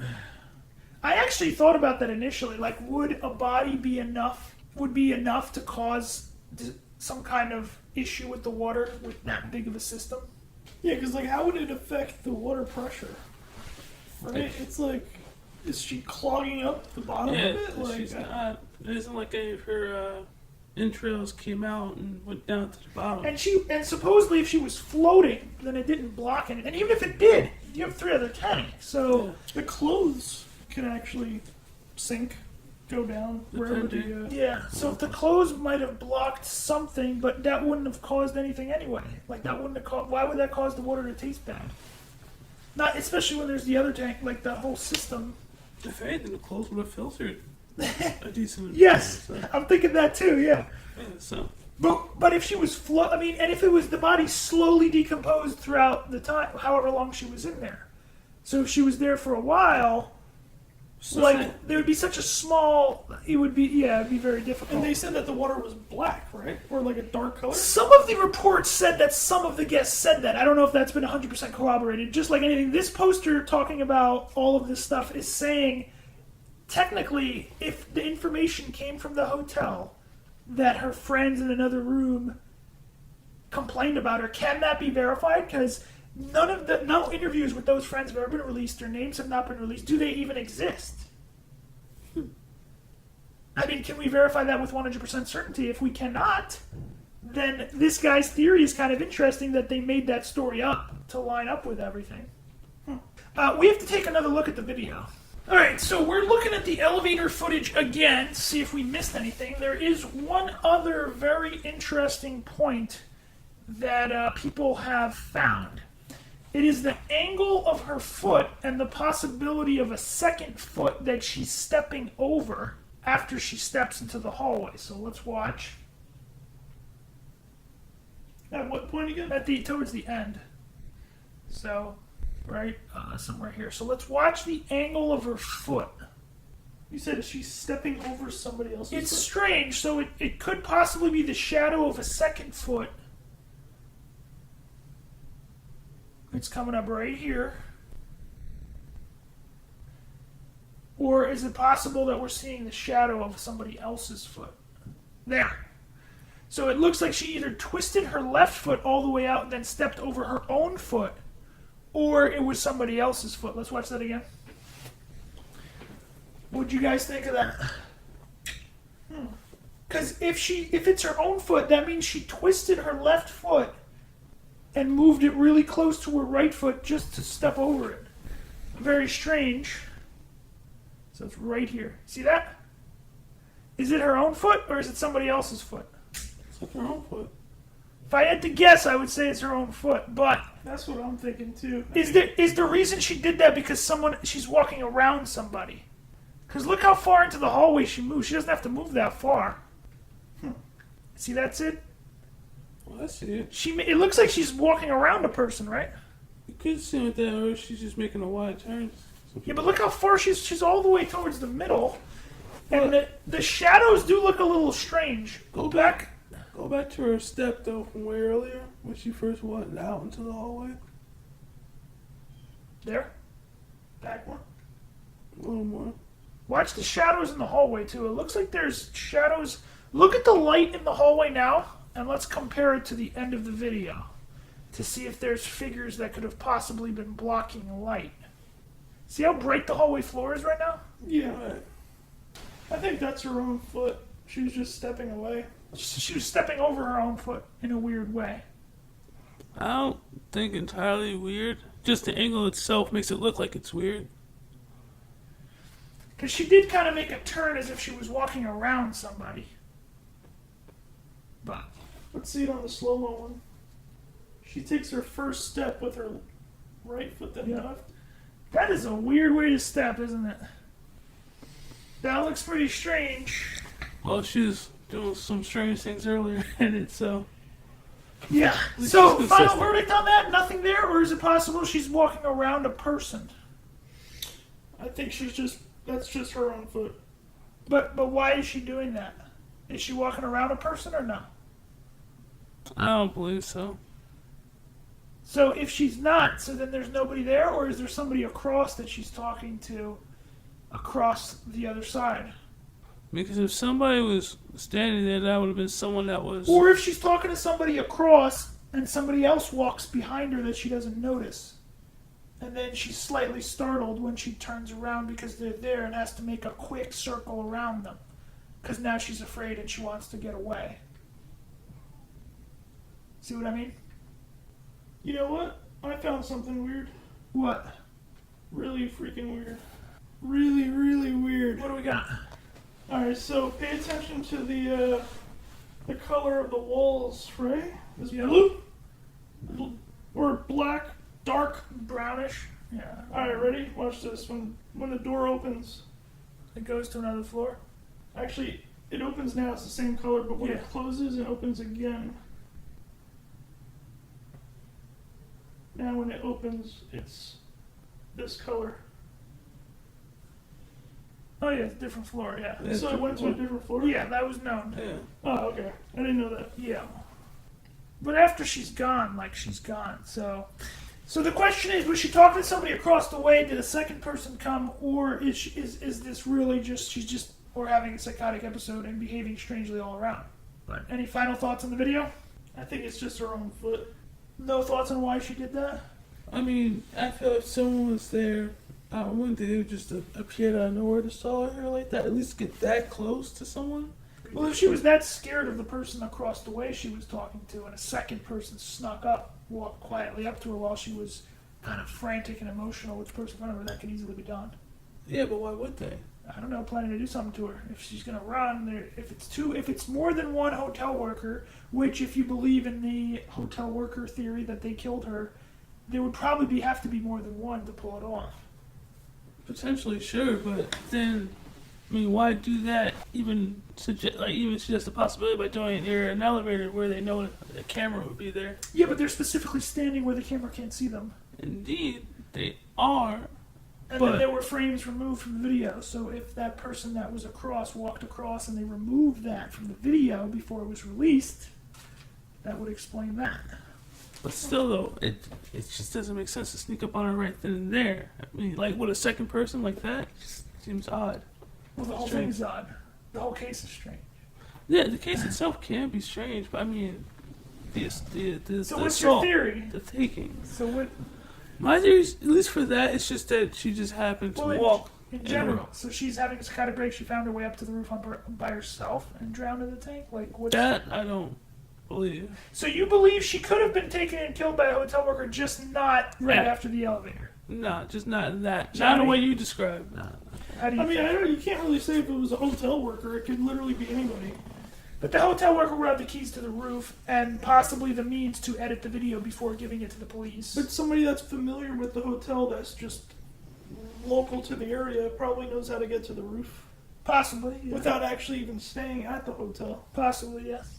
Well, yeah, it's a possibility. Sid, in a fast second, she just. So are you with Sid where you're saying that the abduction would not have happened right outside this elevator and it was not the person she was talking to, if she was talking to a person? I still can't really say if she's actually talking to somebody, So or you if think- she's afraid. I feel like she. I think it's both. I think she would be like. There was that one theory where she was just really upset that the elevator wasn't working. Well, that's also true, yes. Yeah, but like her afraid of somebody. It seems the way that she was... it's rough. Alright, if no final thoughts, we'll move on. So if the elevator was malfunctioning, someone who worked as the hotel staff could be doing that on purpose. They could have rigged it. Yeah. So, and obviously they would know where the cameras were, so they would stand accordingly. So, the next thing I'm going to go over is the account of a person who stayed at the hotel and what they thought of it. So, hi there, my name is Natalie Davis, and I was a guest at the hotel during the time that Elisa Lam was in the hotel. Pleasure to meet you, Natalie. So, she was staying at the hotel at the exact same time Elisa Lam was staying at the hotel. I had a myriad of paranormal experiences, as well as pictures of the hotel, and also a couple proving that I'm really who I'm saying I am and not an internet troll. I had been having quite a few detailed conversations with someone about this via email, so rather than retyping everything, I'm going to copy and paste a bunch of things here along with the link to my photos. Indeed, but yeah, the woman killed in my room was not killed by Unterweger or Ramirez. There have been a lot of mysterious deaths here, and something like 16 suicides in the last 10 years alone, all by jumping. Being a physical science major, I'm not quick to take an idea that ghosts are killing people, but in this case, I just don't know. I really feel it could be possible. Not actually physically attacking them, I don't mean, but perhaps influencing their internal thought stream or something. A fellow psychic of mine had an interesting opinion after watching the video. He felt that the entity could not pass the threshold of the elevator, and for some reason that it was luring Elisa out, and that every time she came back in, more and more of her mind had been manipulated, that it was coaxing her out, and that once she was beyond that threshold, it took control of her, or tricked her into deciding it would be a good idea to climb the fire escape and get into the water tank. He is a well-renowned psychic, and we read for each other sometimes. He is very gifted, and his opinion is very credible to me. Oh, I'm sure you've heard the conspiracy theory about Elisa Lam spelled backwards being the name of the tuberculosis vaccine. Firstly, it's Lam Elisa. Elisa with a Z, not Elisa with an S. And I also have an experience from the street from before she was found in regarding to the TB outbreak. While walking out there in the night, and I smoke about a pack a day, so I have a horrible smoker's cough, I was walking past a group of homeless people who were setting up their sleeping bags for the night. I stopped and started hacking in front of them, and they put their arms up over their faces and yelled, "Get away if you have TB, pneumonia, staph, whatever. If you're coughing, stay away, cover your mouth." A lot of expletives included in that yelling. "The shelters are full of disease, that's why we sleep on the street instead." So I believe the TB thing is a complete coincidence and something that people were already starting to spread around prior to the epidemic, and that was before anyone knew what happened to Elisa. And here's a copy of the story I sent you earlier. So this is my story of how I got there and what happened. I was on a Greyhound returning from Texas and was laid over for 3 days in LA. If you Google map the Greyhound station for LA and the Cecil Hotel, you can see that it was about a 2-mile walk. I was actually unaware that I was in Skid Row and, believe it or not, hoofed it all the way from the Greyhound to the Cecil. I had a laptop bag with me, and it was around 10 p.m. when I started walking alone. And I was walking, As I was walking and getting really frustrated and nervous as the only hotels I could find were rent by the hour and they wouldn't let me stay unless I had a John, even though I offered to pay 3 times the hourly rate as I was desperate to get off the street. Wait, hold on. By the hour and a John? A John, yeah, so if you're a prostitute, your John is your customer. So they pay those for day stay hotels like that? Come on, you're not up with the lingo like Sid is? You don't have any adventures downtown? I'm just actually really surprised that those hotels are actually part of the business like that, just set up for it. Oh, there's plenty everywhere. Prepped and ready. Wow. Enlightening. I continued walking, and a black man in about 35-ish or in his 40s, walking a small dog, approached me. He said his name was Lavelle and that he could lead me to a real hotel. I was extremely nervous about following a male stranger through the worst part of downtown LA, but didn't really have a choice, as I would have not found the Cecil and would have continued to walk for miles upon miles before ever coming across a standard hotel. I probably would have ended up sleeping on the street, so I followed him and he led me to the Cecil. This starts off like some kind of crazy horror story account. He doesn't have a smartphone? Alright. I bought him a Pepsi out of the machine in the lobby as a thank you, and then he took off back to wherever he was living. He said that he worked in one of the factories in the garment district. Any connection to him and Elisa's murder? I don't know. While I was checking in, a tall, white, and rather obese man came up behind me and asked me a few peculiar questions. He wanted to know which floor I was going to stay on and how long I'd been there. I told him I didn't know as I hadn't checked in yet. I was waiting in line, and then sort of started ignoring him as I didn't want to answer those weird questions. After I checked in, he didn't check in after me. He turned around and walked out and left. Again, very strange. I never saw him again anywhere in the hotel, and I don't think he was a guest. That night, I went up to my room on the 9th floor, room 943. I remember precisely checking the radio alarm clock before getting in bed. It was set at a PM time, and there's no way it could have accidentally gone off without someone moving the switch to on. At approximately 1:43 a.m., the radio alarm started blaring. I got up, thought it was odd that the switch had been moved, seemingly by itself, but was exhausted and just turned it off and went back to sleep. The next day, I went down to the hotel's free continental waffle breakfast. I noticed some odd people. There were several strange-looking characters that appeared to be men who were staying in the hotel alone. A couple of them seemed like they were gay, which didn't seem odd to me as the garment district, also known as the fashion district, has a high population of gay couples and stores that appear from their business names to be geared towards selling fashion items to gay men. Not as odd as things you see in San Francisco, but still sort of the same nature. I think one of them was called Brit Boy Fashions, and the store next door to that was called Buttons and Bows. Those were directly across the street. I never saw the last bookstore. The last bookstore is the bookstore she's referring to Elisa Lam visited on that last day she was seen. Also kind of an odd name, The Last Bookstore, as if it's the last bookstore you'll ever visit. The area was so seedy, and every time I went outside, I'd get hustled by drug dealers. At one point, I needed to buy a few packs of cigarettes and had to walk several blocks to get to a convenience store. My white jacket had a fur top, and while I was walking, a black man pulled up in a white car and tried to purchase services. I told him I was not a street girl, and to F off. He continued following me in his car and kept pulling in closer and closer to the curb. I got scared that he might actually try to pull me into his car, and so I ran down the block. There was a homeless man walking, and I ran up to him, slid my arm into his, and said, "Hey, I'm your date until I get to this store at the end of the block. I'm not a prostitute, but I can't continue walking along here or I'm going to get hurt." He asked me if someone was following me or trying to hurt me. I told him that some guy in a white car was being a bit too persistent for my comfort, even though I told him I was a tourist and not a call girl. The homeless guy then asked where I was staying, and I said I was at the Cecil. He asked if I was allowed to have any guests in my room. I said no and just put up with it until I got to the store. He was also black and had a limp. He seemed like he may have had a mental illness, and I think when he asked about me having guests, he meant it in that he could use a night not having to sleep on the concrete. I'm sure he was hoping to get lucky too, but whatever. I said goodbye to him and thank you for walking me into the store. He told me to stay safe and get back before dark and kept walking in the direction he'd been going since I'd approached him. After getting my cigarettes and package of tampons, I had to walk back alone. I pretty much bolted back in a near run. On every corner, a drug hustler would try to ask me what my fix was and if I wanted to pay in cash or make a trade. So that gives you an idea of how bad this area really is. So, continuing, I actually saw the British or maybe Australian couple that had been seen in the YouTube videos complaining about the quality of the water. I didn't see them leaving, or else I would have run into the news anchors too. I saw them arriving via airport shuttle. So if her account is true, I guess they did identify some people complaining about the water. Anyway, back to the weird paranormal stuff.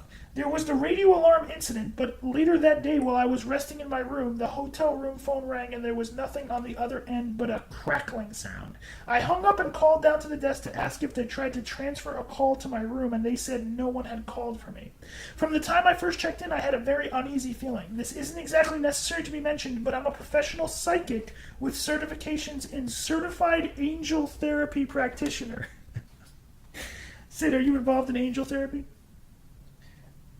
Certified Angel Practitioner, Certified Angel Card Reader, Certified Advanced Angel Carrot and Tarot Reader, and Certified Past Life Healer. I'm also an indigo child. Wait, so she's just plugging her services by using this to, It seems strange indeed.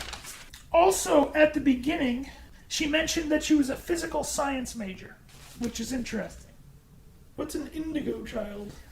So an indigo child is basically the next level of evolution. Children who can read minds, have telekinetic powers, or all this strange, super smart. They know about past lives. It could be anything. Just you never heard of that? Yeah, they actually. I think they covered it on an episode of In Search Of. It's actually popular on the internet. There's a lot of things about indigo children. And government conspiracies where they kind of round them up and do experiments on them and then use their intelligence and telekinetic or psychic ability for various things. You can look that up on Wikipedia for an explanation. At this time, I knew nothing of the hotel's history, so this was basically what they'd call a double-blind study, if it were a science experiment. When I had first entered the room, I walked over to the window, and the first thought that came to my mind was, wow, if I wanted to kill myself, I could just open this window and jump. I backed away from the window and thought to myself, geez, Natalie, what the F are you thinking? At this point, looking back, I'm convinced that that thought was sort of inserted into my head. So now to the elevator. There's only one elevator in the whole hotel, so I was in that... Well, actually, that's not true. There's two elevators. So I was in that very same elevator that Miss Lam had been in. For the most part, it was slow because people were pushing buttons from all 14 floors. I think there's 15 floors.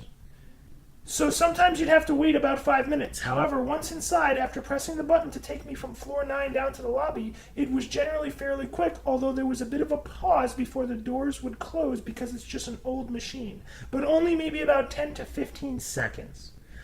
And then the door would close immediately. It would take a pause before the elevator would start moving, but the door closing was quick and normal.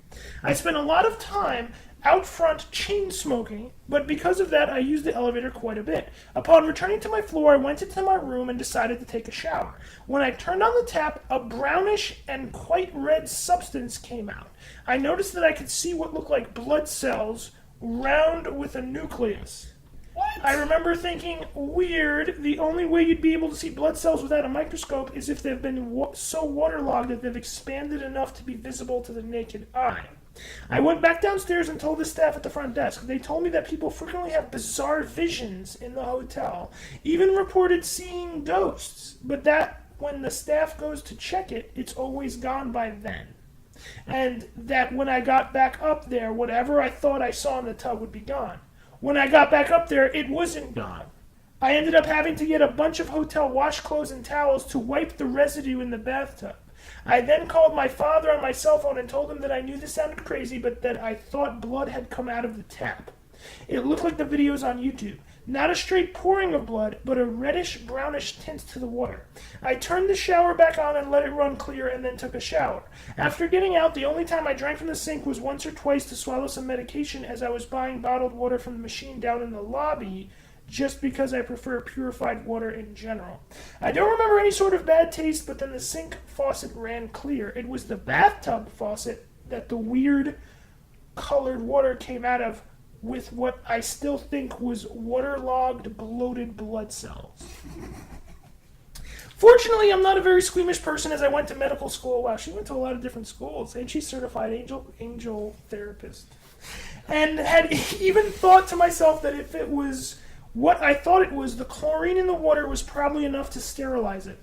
Not that I wanted to drink it or anything, but I just wasn't horribly freaked out that way some of the other patrons had been. I thought that it was a bad sign, but I decided to just put it aside, though, as probably it was just part of whatever was weird about the place. I certainly would have never even dreamed that there was a deceased girl in the water tower above. Anyway, after my second day there, I just did not feel comfortable in there, in a sort of psychic, intuitive, gut-feeling sort of way. I had also noticed that as intact as they've kept the hotel, my room had a different door than all the rest. It wasn't until I got home and found out about the place that I had called down to public records and was told that a woman was strangled and then drowned in my tub many years ago. I called the hotel and asked if the door for 943 had at some point been kicked in and then replaced with a newer version. They sort of ho-hummed but said that it might have happened. After getting some more data from the local records on the deaths, I found out that the approximate time of death for this woman was marked at 1:45 a.m. Remember, the alarm clock went off by itself at 1:43 a.m. While the staff wouldn't give me any information, they did tell me the hotel was circa 1927. I decided on my own that I thought the place was haunted and went ahead and started snapping pictures with my digital camera, trying to see if I could catch any orbs. Unfortunately, I haven't been able to see any in the pictures I took. And then comes the next incident with the elevator, which was frightening enough that I went back outside to get out of there, chain smoked for a while, and then took a cab back to the Greyhound station more than 10 hours in advance because I just didn't want to be in there anymore. Something just felt wrong. This is kind of weird. She took a Greyhound to LA, stayed at the hotel to hang out for 2 days, and then went back to the Greyhound station? I don't know. It's a weird story. This is what happened in the elevator. I left my room on floor 9 and went and pressed the elevator button to go down. It took a long time before the door finally opened. I went inside the elevator and pressed L for lobby. The doors weren't closing, and I waited, and then I noticed that I felt a cold spot. I bolted out of the elevator and took the stairs all the way down to the lobby and then went to the desk and asked to check out. I went back up again using the stairs and got my belongings in such a hurry that I accidentally left my iPad Nano in the room and lost it. I hoofed it back down the stairs with all my stuff, turned in my key, paid, and then asked them to call a cab to take me back to the Greyhound station. I noticed my iPod was gone, and when I was in the cab, and I could have gone back and gotten it, as I doubt the room had even been cleaned yet, but I just didn't give a damn and wanted to get away from the place and never go back. When I finally got home to Sacramento, I told my mom about the place, and she went online and Googled it. I was absolutely shocked to find out about the gruesome history. At this point, however, the body hadn't been discovered yet.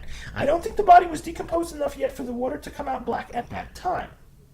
I dismissed the place as effed up, haunted hell, and then never researched it again. A few months later, I was talking with my friend, a penthouse pet hustler honey and personal friend of mine from childhood who lives very close to the Cecil. I mentioned to her that I'd been nearby but hadn't had the time to visit and that I'd been staying at the Cecil Hotel. She messaged me back and said, "Hey, have you seen all the stuff on the news about the dead girl that was there in February?" I was like, "What? I was staying there in February."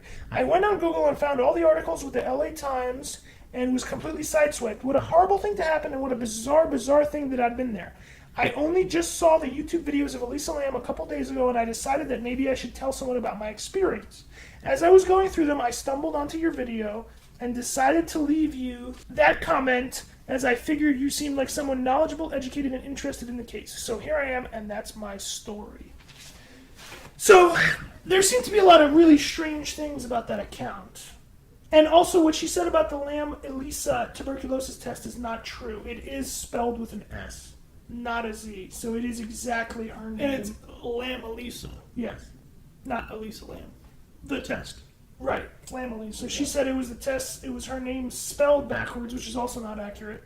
It's not spelled backwards. Yeah. It would be, it's just her first and last name reversed.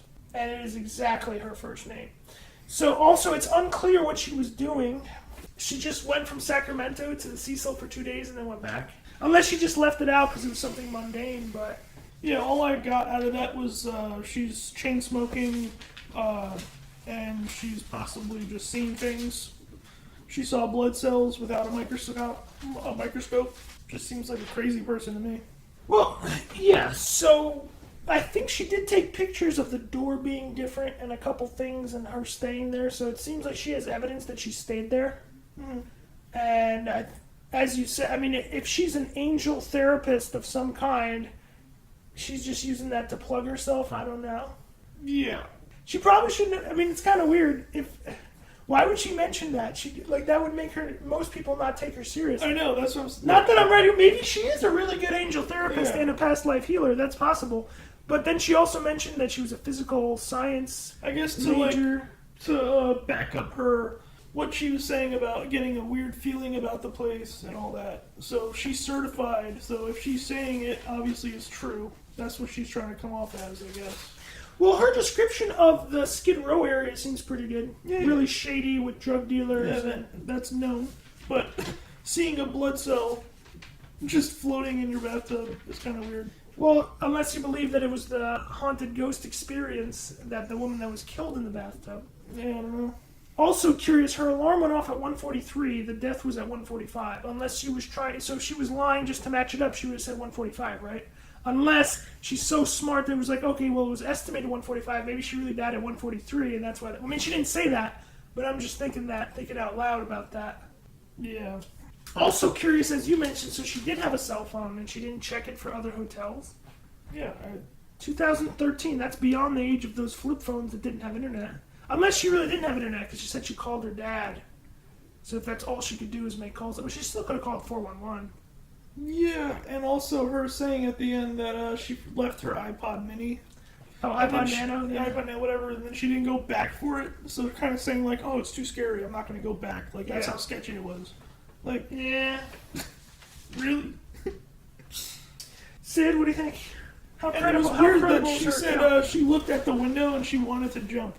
Well, everybody gets the feeling that they want to jump, right? When you're on something high. Hey, but you're looking out of a window. Kind of Out of your hotel. Well, I mean, I can't even lie. Even I, Sid Irwin, the Mensa Major, have looked over the edge. I think there's stories high on a wall. You kind of look down, and I'm just like, it's the lure of this pool for some reason. But, you're not going to jump, though, but it pulls you for some reason. The human psyche is complicated. That it is. I don't know. She seems kind of out there to me. Especially since she's part of all those other things. So mind you, it helps to sell the thought, even if it's a natural feeling that people get. It helps sell that even more so because of how the reputation that the Cecil has. Yeah. So one of the craziest conspiracy theories is that there's a company known as the Invisible Light Agency. We mentioned it briefly. It's registered at the hotel, which is bizarre in and of itself. Why is some kind of Hollywood special effects company or possible with connections to that? They're registered at this bizarre hotel. And so are they conducting some kind of insane experiment that went wrong or went right, depending on how evil they are? Because in the elevator, you can see if she's interacting with some kind of invisible thing that she can sort of see or feel. It kind of makes sense, right? Well, what do you mean invisible light? So someone who's cloaked. That's what the company's all about. Oh, we don't know too much about the company. We'll get into that in a following episode. But there's a company with connections to Hollywood special effects. So if they're also connected to some kind of company making invisible cloaking devices, which Elisa Lam actually made a social media post about that. How this Canadian company, I don't know if we went over that in the previous episode. No. But we'll be getting to that. But this was about the Cecil Hotel.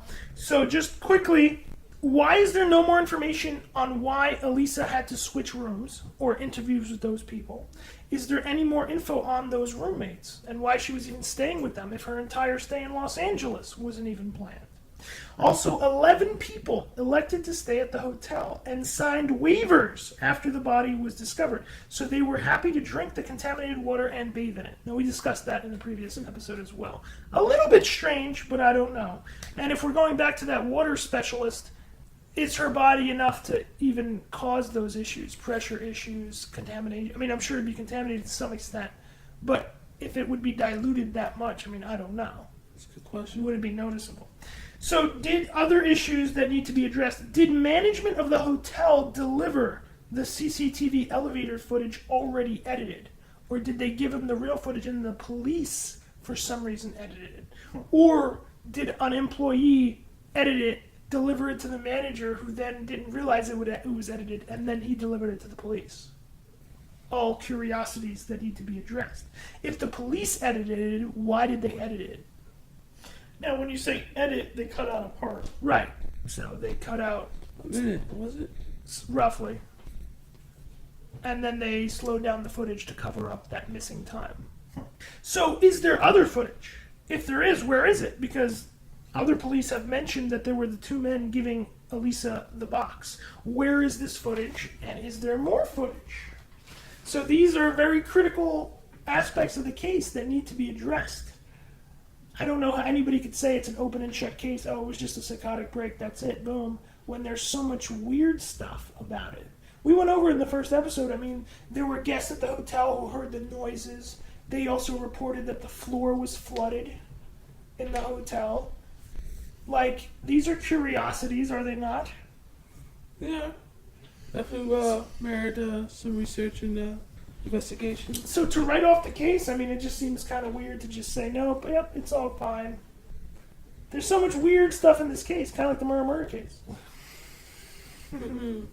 So any final thoughts on the Cecil Hotel, haunted, or simply a series of unfortunate events that occurred on it, on its premises?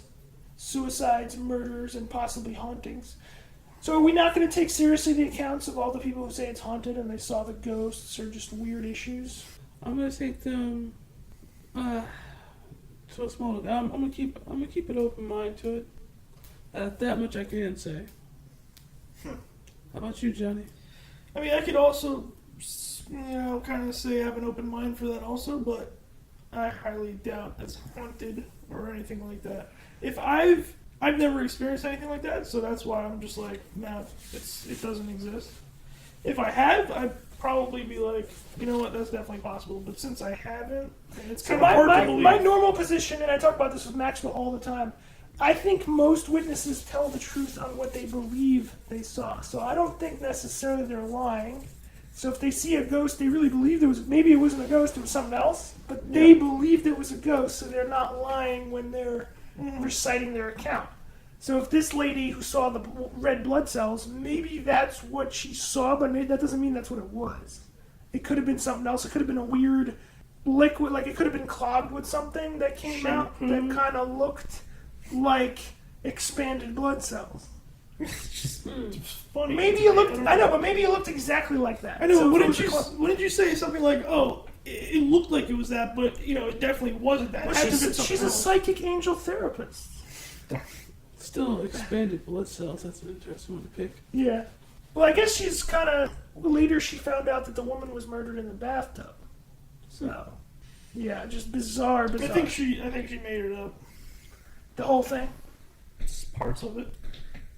It's like the Skid Row part sounds kind of accurate. Just the way that it flows, the account of that. That's fine. It's slightly different than what happened at the hotel. Like her choice of words is different. The flow is different. I think that was just kind of like get the story started and all that. And she went back and forth with it though. Like when she went back. She likes the chain smoke. That's what I believe. I mean, there were plenty of other guests who also said they witnessed, whatever, paranormal happenings and all this stuff. So, I found it. main.angeluniversity.com. Okay. So that's the one. You want to call her up right now? We got her phone number here. Hold on a second. We could call and ask about it. So they have Angel and Dreams Workshop, Crystal Connections, Certified Atlantologist. Her website doesn't work anymore. All right, so it looks like she's not lying. So she looks like she took these courses at Angel University. Is a real thing. 6 hours. Yeah, I could do that. No, but I'm just saying, she didn't make that up. Yeah, I got you. So, a little bit more credibility for her. Her website's down. Her Facebook doesn't exist. What do you think, Sid?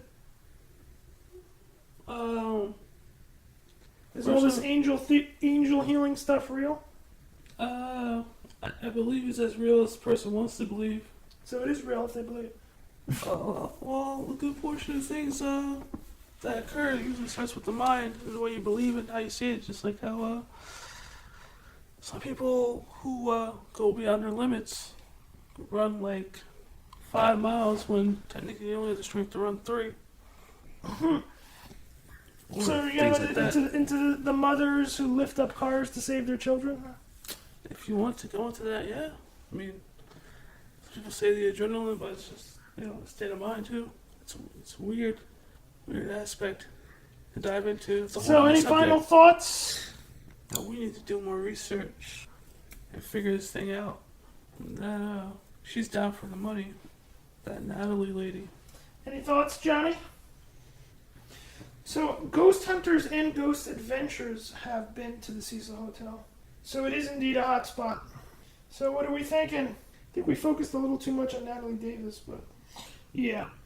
But it appears that she's telling the truth as she sees it. That was my only point. Yeah. I can agree with it. Yeah. She's... whatever, if she believes it, that's fine. It makes it more interesting. So we have plenty more to explore on following episodes. From the strange tuberculosis test to the invisible light agency to other connections with government personnel between them and Elisa Lam. So we hope you enjoyed today's episode. If you like the podcast, you can donate to our PayPal. Just check the link in the description. And you can also check out our Patreon. This is Bruce McGuire signing off. Sid Irwin, take care, everyone. And Johnny Mills. Sayonara.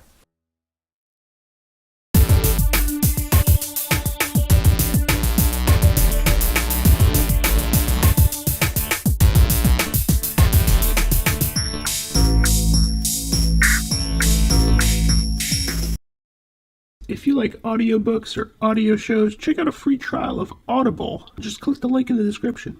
Welcome to MINDSHOCK True Crime. This is your host, Bruce McGuire. And Maxwell Powers. And Johnny Mills. And this is another episode of the Elisa Lam series.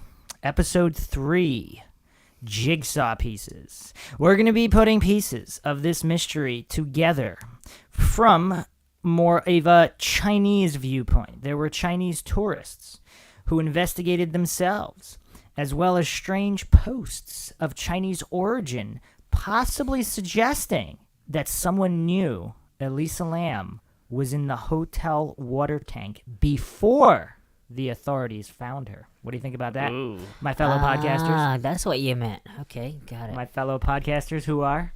Maxwell Powers. And Johnny Mills. Okay, so we've done 2 episodes on this. The Cecil Hotel, our previous episode, obviously a very mysterious and dark place with a lot of problems. So before we get into all of the Chinese stuff, okay, so apparently according to an article, or several articles that we've read, and police reports, half of the hotel, the rooms in half of the hotel were used by a company for booking backpackers and young travelers at cheap rates. So people describe this as misleading because the advertising kind of made it seem like it was more of a high-end place than it was. And it was right at the hotel? That's where their, office was? Well, the hotel is big. So, Yeah, part of there's a the, ton of there room. was Stay on Main. Yeah. The whole thing was remodeled, but there were different wings and different rooms, and a company was using the hotel. I mean, I'm assuming it was all legal since nothing really came of that, so I guess it was legal. They were just being a little shady with their marketing. And so Elisa Lam and the other people, we still don't really know who the other people were that she was in the room with. Did she know them prior, or was she just booked with them? Mm-hmm. Wait, so that's why they were there? I believe they were all sort of like young travelers or backpackers in the same... Because she was going to, tour the California, right? Yeah, but as we said before, the Los Angeles stop was not on her itinerary. Okay. So, and then obviously the shady neighborhood, Skid Row. And so, did Elisa Lam know that it was that sketchy of an area? And the hotel, and that aspect of the... I mean, it was almost like a hostile company booking for young travelers and backpackers. So that obviously opens the door. Were there other strange guests there? And then it still doesn't make sense. The 2 men who gave her the box. That was only mentioned once, though, right? Yeah, in it was one security, article. Security cam The footage. the police officer referenced that there was footage of 2 men. Now, that's never been released. So we spent quite a bit of time talking about that because that's a major curiosity of the case. Do we think that's true, though, or just... So are you saying the officer could have been lying? Well, it was only mentioned once, and nobody else knows about it, right? Well, it's It like in the never Morimura surfaced. case. I mean, a lot of things were mentioned once at the beginning, and then never mentioned again. Now, did you have to like search really hard to find that, or was it? No, it was actually it was on a major. When I read it, I told you the source of it. It was a major news. It was a major news operation that reported that. I'm not sure if it was a Canadian news site, but it was like a major site. It wasn't some obscure blog somewhere. She's from Canada, right? Yes. That's more likely for it to be true, right? Because they're not going to get the Canadian authorities in on the conspiracy, if there's a conspiracy, right? So if the local, I'm not sure, I don't know if the local LAPD ever mentioned it, but they must have told the Canadian authorities. Yeah. So, yeah, a lot of things we don't know. So, major bombshell article. This is on ibtimes.co.uk. Elisa Lam death. Did someone know of body in Cecil Hotel's water tank? So this was written by Drish Nair on May 18th, 2013. Over 3 months since the death of Canadian tourist Elisa Lam, the truth remains elusive. The 21-year-old was found dead in the rooftop water tank of Los Angeles' Cecil Hotel after maintenance workers investigated the cause of low water pressure in the building's supply. The autopsy result proved inconclusive, and a toxicology assessment was subsequently called for. That report has yet to be filed, even though the investigation began in February. And then remember all the strangeness with the autopsy report? Like, they released it, then they changed the cause. I mean, it was just a big bungling in that aspect as well. As the few mysterious details of Elisa Lam's death began circulating on the internet, a number of conspiracy theories surfaced, including reports of the Cecil Hotel's long history of suicides, murders, and unsolved deaths. Now, posts on a Chinese social networking site have muddied the waters further, with an unidentified person credited with this comment. Quote, Elisa Lam is in hotel water tank. Seems no life. Hurry up. Parentheses to find her, end quote. So this was posted in Chinese. That's the translation. That was a. What was that timestamp? So the post was shared on a Facebook page belonging to Lu Zinan. Zinan claims to be a student of China's Tianjin Polytechnic University. So the date on the post is actually February 18th. So someone actually, this was posted on Facebook. And the official date where they did find her was February 19th, the day Correct. after that. Yes. But when was that released? So I believe on Facebook somebody posted this April 30th, 2013. So they posted this post from a Chinese site where someone said that on the 18th, and the timestamp is on there. Now, this, I mean, I guess they could have faked it. This could all be faked. But can you go to the site and actually see The that post? Chinese social networking site? Yeah. Huh. On Facebook, it's just, you can go on that Facebook, but I do not see a link to the original Chinese networking site. It's a screenshot. It's all in Chinese, but... That's interesting. So Yeah. maybe that was one of her friends, or like what? Like It's possible. I mean, how and would he why was know? it shared all this time later? I'm wondering if it's somebody messing around. But A lot of cases bring out date crack was but it it's shared? in. What date was it shared? so this was It was the original post was February 18th. This was shared April 30th, 2013. she was. When was she die? When did she die again? That's 2013, right? That same year. So she was found on February 19th, 2013. Yes. Okay. On the 18th, someone posted this on a Chinese social networking site.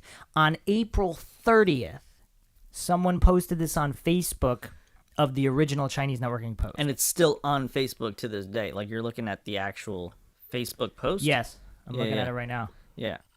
Okay. Wow. Yeah. So I don't see a link to the original site though. Yeah, that would be. And it's all Is there in- comments? Are there comments on that post? Maybe somebody linked to the actual site. If it was the killer, why would they post it? Why would they share that? Or did he share it by mistake too early or something? Well, I'm assuming the person who shared that post on Facebook is not the person who wrote that on the social media site. So if the killer posted this on the Chinese, or someone who accidentally, there was an accident, maybe there was a drinking buddy, she fell in the tank. I mean, there's still so many problems because of her clothes. Oh yeah, and like they could have been partying up top or like whatever it was. I can see that. And Then they posted that for help. Obviously, I mean, not obvious, but I'm I see. assuming someone else shared that post, especially all that time later. Still doesn't explain the weirdness with the elevator. Well, we're not. Let's not get into that. That's So if you can weird. check, you can check for the comments. Yeah. Okay. Got it. Are there that? This is all I got, so you can see. Is there Oh. more to it, or? Yeah, that's weird. How did you even find this? There's only one. There's like no reactions to this post. Well, that's mysterious, also, isn't there? There's only one like on it. Huh. Huh. Well, this lady did her research, Miss Nair. So so the rest of the article, is the original post genuine? Did the writer know Elisa Lam was in the hotel water tank, possibly still alive? Could she have been saved? As of now, all of this is mere speculation. Amateur investigators, such as those on a forum called My Death Space, are skeptical, and rightly so. For one thing, if true, it remains to be seen how the unknown poster knew Elisa Lam was in the water tank in the first place, and would not a more direct appeal to hotel security or staff or police been the easier choice? At this point, the more probable explanation is that the post is a hoax manufactured by altering the date and time of the post. Chinese investigations. Meanwhile, a blog operated by Peter Terrius Liu, a writer of journals and magazines, has a video from an unidentified Chinese tourist who visited the Cecil Hotel after the Elisa Lam incident and videotaped his inquiries. The recording shows the lobby, the hallways, the elevator, and the water tank, as well as other areas, and tries to answer a few basic questions, such as line of sight from within and outside the elevator.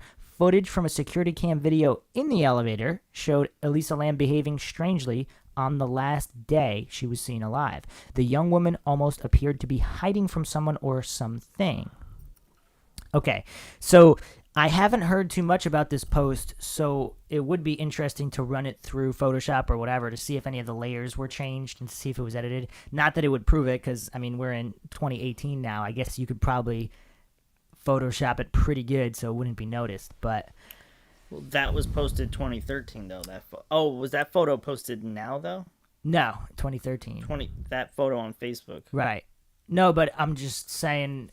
Oh, And yeah. then, but if it was edited in 2013... Yeah, but even 2013, they might have edited it really well. yeah, but date. yeah, even if it's uploaded to Facebook, they might strip certain things, so you wouldn't even be able to see. It's not the original file. Yes, true. Difficult. Unless it was super sloppy, it wouldn't necessarily be like how NASA does when they put the Earth in there. And there's like different layers you can see. Like going down that rabbit hole, Johnny. that would be interesting. Yeah. So this is the translation of the Chinese tourists. So this was originally in Cantonese. So from the autopsy, it has been deduced that Elisa Lam died on the 1st of February. The guy and his companions still feel that an inspection and test of the elevator controls are of importance in concluding this case. They conducted tests at the hotel themselves. First test, the length of time the elevator stays open after the door hold is pressed. We found that when pressed, the elevator door stays open for nearly 2 minutes before closing. Besides, our test concluded that if the elevator door is going to shut and one presses door hold, there is a lapse of about 0.5 to 1 second before the door will open again, and after that will stay open for nearly 2 minutes before closing. So does that answer any questions about the elevator malfunctioning? So if there's a 2-minute normal hold... Yeah. That's a pain of an And then if she elevator. keeps triggering the sensor for it Wait, to so you're remain telling open- me every time people use that, they have to wait 2 minutes just to get That's up what the... these tourists have found, yes, when they investigate. Oh my god. Yeah, it's a little bit of time. That must drive people crazy. For some Are there reason, I mean- are there 2 elevator things in there or just one? So the other elevator wasn't working? Is that what we read from the other person who stayed at the hotel at that time? Johnny, do you remember? The other elevator was not working, so this was the only elevator that was operational. I don't remember. I just know that if you hit the button, they don't both open. Just one opens. Yes. So. Okay. We also found that if we were on the 14th floor, pressing the 14th floor button will result in the button lighting up green and then going off immediately. Pressing the 10th floor button will result in the button lighting up red. We can thus conclude that in Elisa's CCTV footage, in the instance when the door was going to shut and then reopen again, it was because Elisa had pressed door hold. I personally found the door hold button to be quite hard to notice on first sight and had to study the panel to see where it is. Since Elisa seemed to be pressing all the buttons down the middle row without studying it carefully before pressing, she must have pressed the door hold button unintentionally. There was no strange odor in the 14th floor nor in the lift, not discounting the possibility that the hotel already deep cleaned the entire area after the incident. I'm not sure exactly what he's referring to because that floor was that floor flooded or was the different floor flooded? Because there was the remember the other guest reported the flooding of the floor, and also the other guest who reported noises above in his room. Maxwell, you're on top of all this. I don't remember the flooding. Okay, but I'm not sure why he's referencing the odor then, because we were also talking about ghosts and hauntings. So like, is there normally like a sulfur odor in paranormal cases? I don't know what. So I'm not sure exactly what he's referring to. When Elisa, or just the water, the contaminated water making it smell bad, and the whole hotel, I don't know. When Elisa stepped back into the lift a second time and pressed all the buttons again, she must have unintentionally pressed the door hold button again, which left the door open for an extended period. The buttons outside of the elevator are located on the wall gap between the two elevators. According to Elisa's CCTV, she must have been in the left elevator. According to my own opinion, Elisa was definitely on the 14th floor in the video. The reason is as follows. The top button she pressed on the middle panel's middle row lit up and then went off. Some people on the web have questioned why. If Elisa was on the 14th floor, would she then press the 14th floor button in the elevator? My personal opinion is 1. At the time Elisa was in the elevator, she didn't look at the button panel carefully before pressing the buttons. She was just pressing the buttons whimfully, playfully. Therefore, she didn't care which buttons she pressed or how many of them were pressed. I'm not sure if if he remembers the fact that Elisa didn't have her glasses. Yeah, Remember it seems like she couldn't see. Her eyes were like Yes. pressed she was against. So I'm not sure if he knows about this or not. Elisa may not be in her full mental capacity at that time. So this is 2. Elisa may not be in her full mental capacity at that time. That does not have to mean drugs or intoxication. Sometimes just a simple absent-mindedness in people can also cause people to do things like this. That's pretty interesting. Sometimes when the frame rate is played back at the normal frame rate, it looks perfectly normal. More normal, yeah. Guy then, okay, so he posted a few photographs of all the floors. In Elisa's video, we see that after she left the elevator door closed and went down a few stories. Then the door opens again, then closes. The door opens again, then closes. In the pictures posted, we can clearly see comparisons of the video clips with how views opposite the elevator doors actually look like. We can thus deduce that after Elisa leaves, the door closes, and then when the door reopens, the elevator is on the 10th floor. Then the elevator door closes again, and when it reopens a second time, the elevator is now on the 7th floor. As we can see, our previous conclusions were right. Elisa Lam was on the 14th floor in the video. So please, can all our friends on the web stop questioning whether Elisa was on the 14th floor or not? So, continuing the translation, let's look at some of the photos of the 14th floor. Opposite the elevator, there is a mirror, but because of the E-shaped structure of the building, the mirror isn't actually located in a position directly opposite the spot in between both elevators. In fact, a big part of the mirror is on the spot opposite the right elevator. When one looks outward from the left elevator door, one can only see mostly an expansive wall. One must actually stretch one's head out more when peering out of the elevator door to see the distinctive form of the right side of the building's interior. In the second and third pics, we show the corridors on both sides of the elevators on the 14th floor. We can see from these pictures that there are no surveillance cameras on either side of the corridors outside the elevators. I have personally searched through the entire of the 14th floor. I have not found a single surveillance camera in all the common areas of the 14th floor. So remember we were talking about that, if there were any other surveillance cameras on the floor? This guy said there's none, and he looked all over. So just the elevator. Just the elevator. They were removed after she died. Oh, man.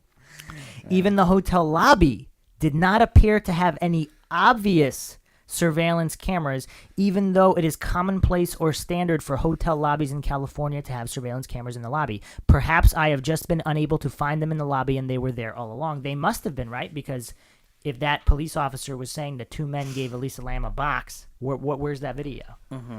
Unless, like you said, they made it up for some reason. Why would they make that up? It's just really weird. Like, what's with the box? Well, what's with the two guys and who were they? I know. Like, they were two guys. It's like some horror movie where someone gets Pandora's box and then bad things happen. Oh, here we go. But I have seen one surveillance camera at the back door of the hotel. So if they had one at the back door, they probably had one in the lobby. And he even says he might have just not been able to see them. There's got to be more than just the elevator, though, right? Yeah, but we never. Well, he said there's another camera at the back door. We've never seen footage besides the elevator, right? Correct. Nothing other than the elevator has been released. Okay. He said he did find one at the back door of the hotel. So I guess they could have been giving her a box at the back door of the hotel.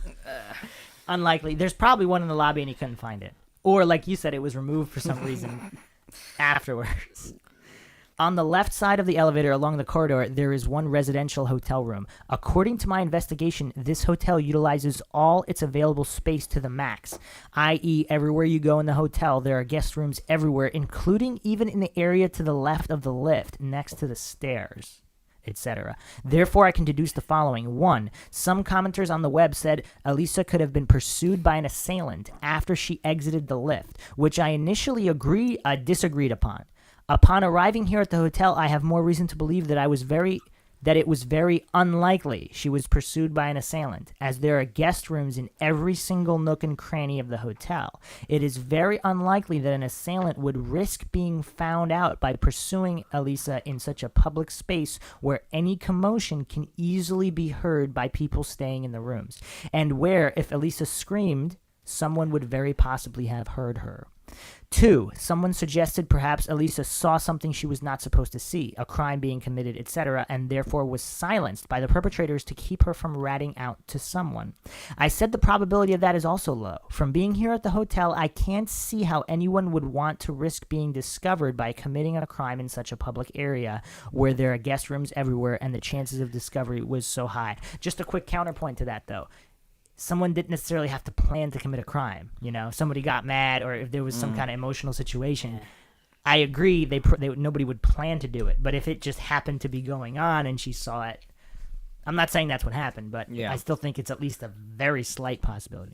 So what could have possibly happened to Elisa? Test 2, retracing Elisa's steps in the elevator. From our test, we conclude that it was most likely Elisa was conversing with someone standing on the right side of the elevator she was in. But then why did Elisa exit the elevator to the left and walked off to the left? As we can see from the diagrams, the up-down panel outside the elevators was located in the wall gap in between both elevators. In the video, Elisa noticeably sticks her head out of the lift at first, looking to the right. This clearly shows there was something to the right of the lift that caused her to focus her attention there first. And that's what I think. What did you guys think? That somebody was to the right side of her or no? Because when she's moving her hands, it looks like she's explaining something to someone, like the elevator's not working. Yeah, it looks like somebody's to the right. Is it possible she looked to the right to look at the the down, up buttons? I don't know. I don't remember the video. I watched it. She was out of the elevator. She didn't peek out like this? Well, I think she did a quick like this, and then after came back in and then went out. And then actually turned her body towards the right. So she peeked right and left, and then went out. And then she also did that stomp to make noise. Yeah. For whatever reason. Okay, below is an explanation of what could have happened during Elisa's elevator video. As we can see from the picture below, picture of Carter outside elevator and stairs shown, this hotel does not have designated stairwell areas for stairs. In fact, in this hotel, it is more of an open plan design where the stairs are integrated into the common areas. Once a person exits the elevator after walking a few steps, about 3 meters, whether to the left or to the right of the elevators, one bypasses a door and see the stairs straight away. As we can see, the floor heights in the hotel are pretty low, so it doesn't take much stair climbing to go from one floor to the next. It takes about 3 seconds if one walks quickly. That's also pretty interesting. We didn't really talk about Wait, 3 seconds from the elevator to the stairs? Or to go from between one each floor to the next floor. Oh, okay, wow. So basically really low ceilings. 3 seconds. If one walks quickly. Yeah. So if you're like moving pretty briskly. That's pretty interesting. We didn't really talk about that. If she took the stairs or someone else took the stairs, and if that video is edited, is there a person who walks across the elevator in view of the security camera and that footage was removed and they took the stairs?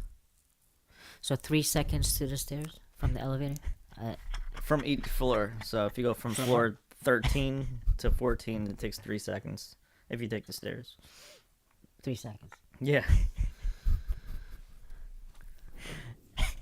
That was the question he just asked. 1, 2, 3. You're on the Done. next floor. 1, 2, 3, and another floor. If you move pretty quick, though, not if you're taking your If you're time. an athlete, not a Well, if you just have a reason to, if you're hurrying, somewhat.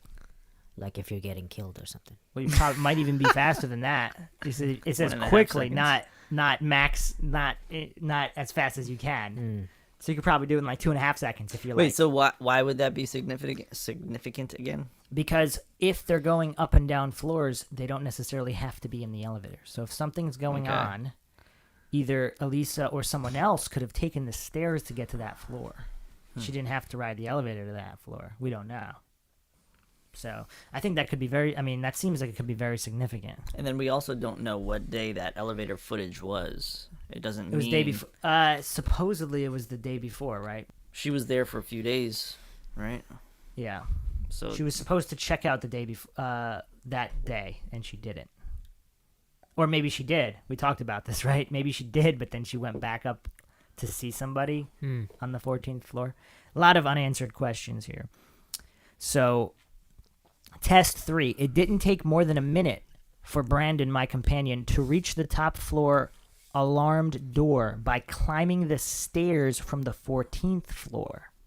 From the 4th floor all the way up to the top floor alarm door, it didn't take more than 4 minutes. Conclusion of test 3. If the murderer wanted to move Elisa's body up to the roof, going by the stairs is an extremely quick and effective way of doing so. But from the layout of the hotel floors, we know also that there are guest rooms all around the vicinity of the stairs. Hence, it would be really easy to be discovered doing so by hotel guests, residents, or staff. I'm not sure about that, because if it's like 3 a.m., there's probably people going to and from the rooms, but it can't be that. I think it would be possible to have a few-minute window where someone could at least attempt to do that if they felt confident in doing so. And For plus- example, if it's the janitor and he routinely walks all those floors at, let's say, between 2:30 and 3:30 a.m., and let's say he's worked there for a year or two, if he's never seen anybody ever in that little window, And I plus, don't know. it's a sketchy place. People might see something and not say anything. Yeah, that's also true. And if it was someone that worked there, they might have even known if anybody was in the room at the time. Because if someone just checked out and nobody checked in yet, if they somehow knew the details of the rooms that were close by to their path. And what's even crazier is if this murderer has repeatedly killed guests and done this, he would have experience and practice doing it at times that nobody's seen. So I don't know if we can automatically say it's impossible because someone would be afraid of being discovered by hotel guests. That is interesting, though, because, if the person worked there, let's say she was killed and the person worked at the hotel, they could have just put her in one of the hotel rooms that were not occupied. Yes. Did we then- talk about that or no? I don't know. And then I don't know, maybe we did. Especially if it was kind of close to the top, because then it wouldn't, and then they could just wait until there was a lull of activity, or And you'd still good probably opportunity. never know who did it. Because, she was just staying there, maybe. The thing I don't in know. Wait, all- you're saying that the killer should have, or could have. Could have, or I'm saying it probably would make More more efficient. sense. Yeah. More sense to put her in a room In if somebody at the hotel actually did it. as like an employee. you mean? But here's the problem with all of these. Unless that employee also had an in with the security at the hotel, who removed the frames from the security video? Because no matter which theory we go by, there seems to be a problem with it. It's almost like Maura Murray. Like, Yeah. if we're going by it's the janitor or someone who worked at the hotel or one of the janitorial staff or one of the security or one of a cleaning lady.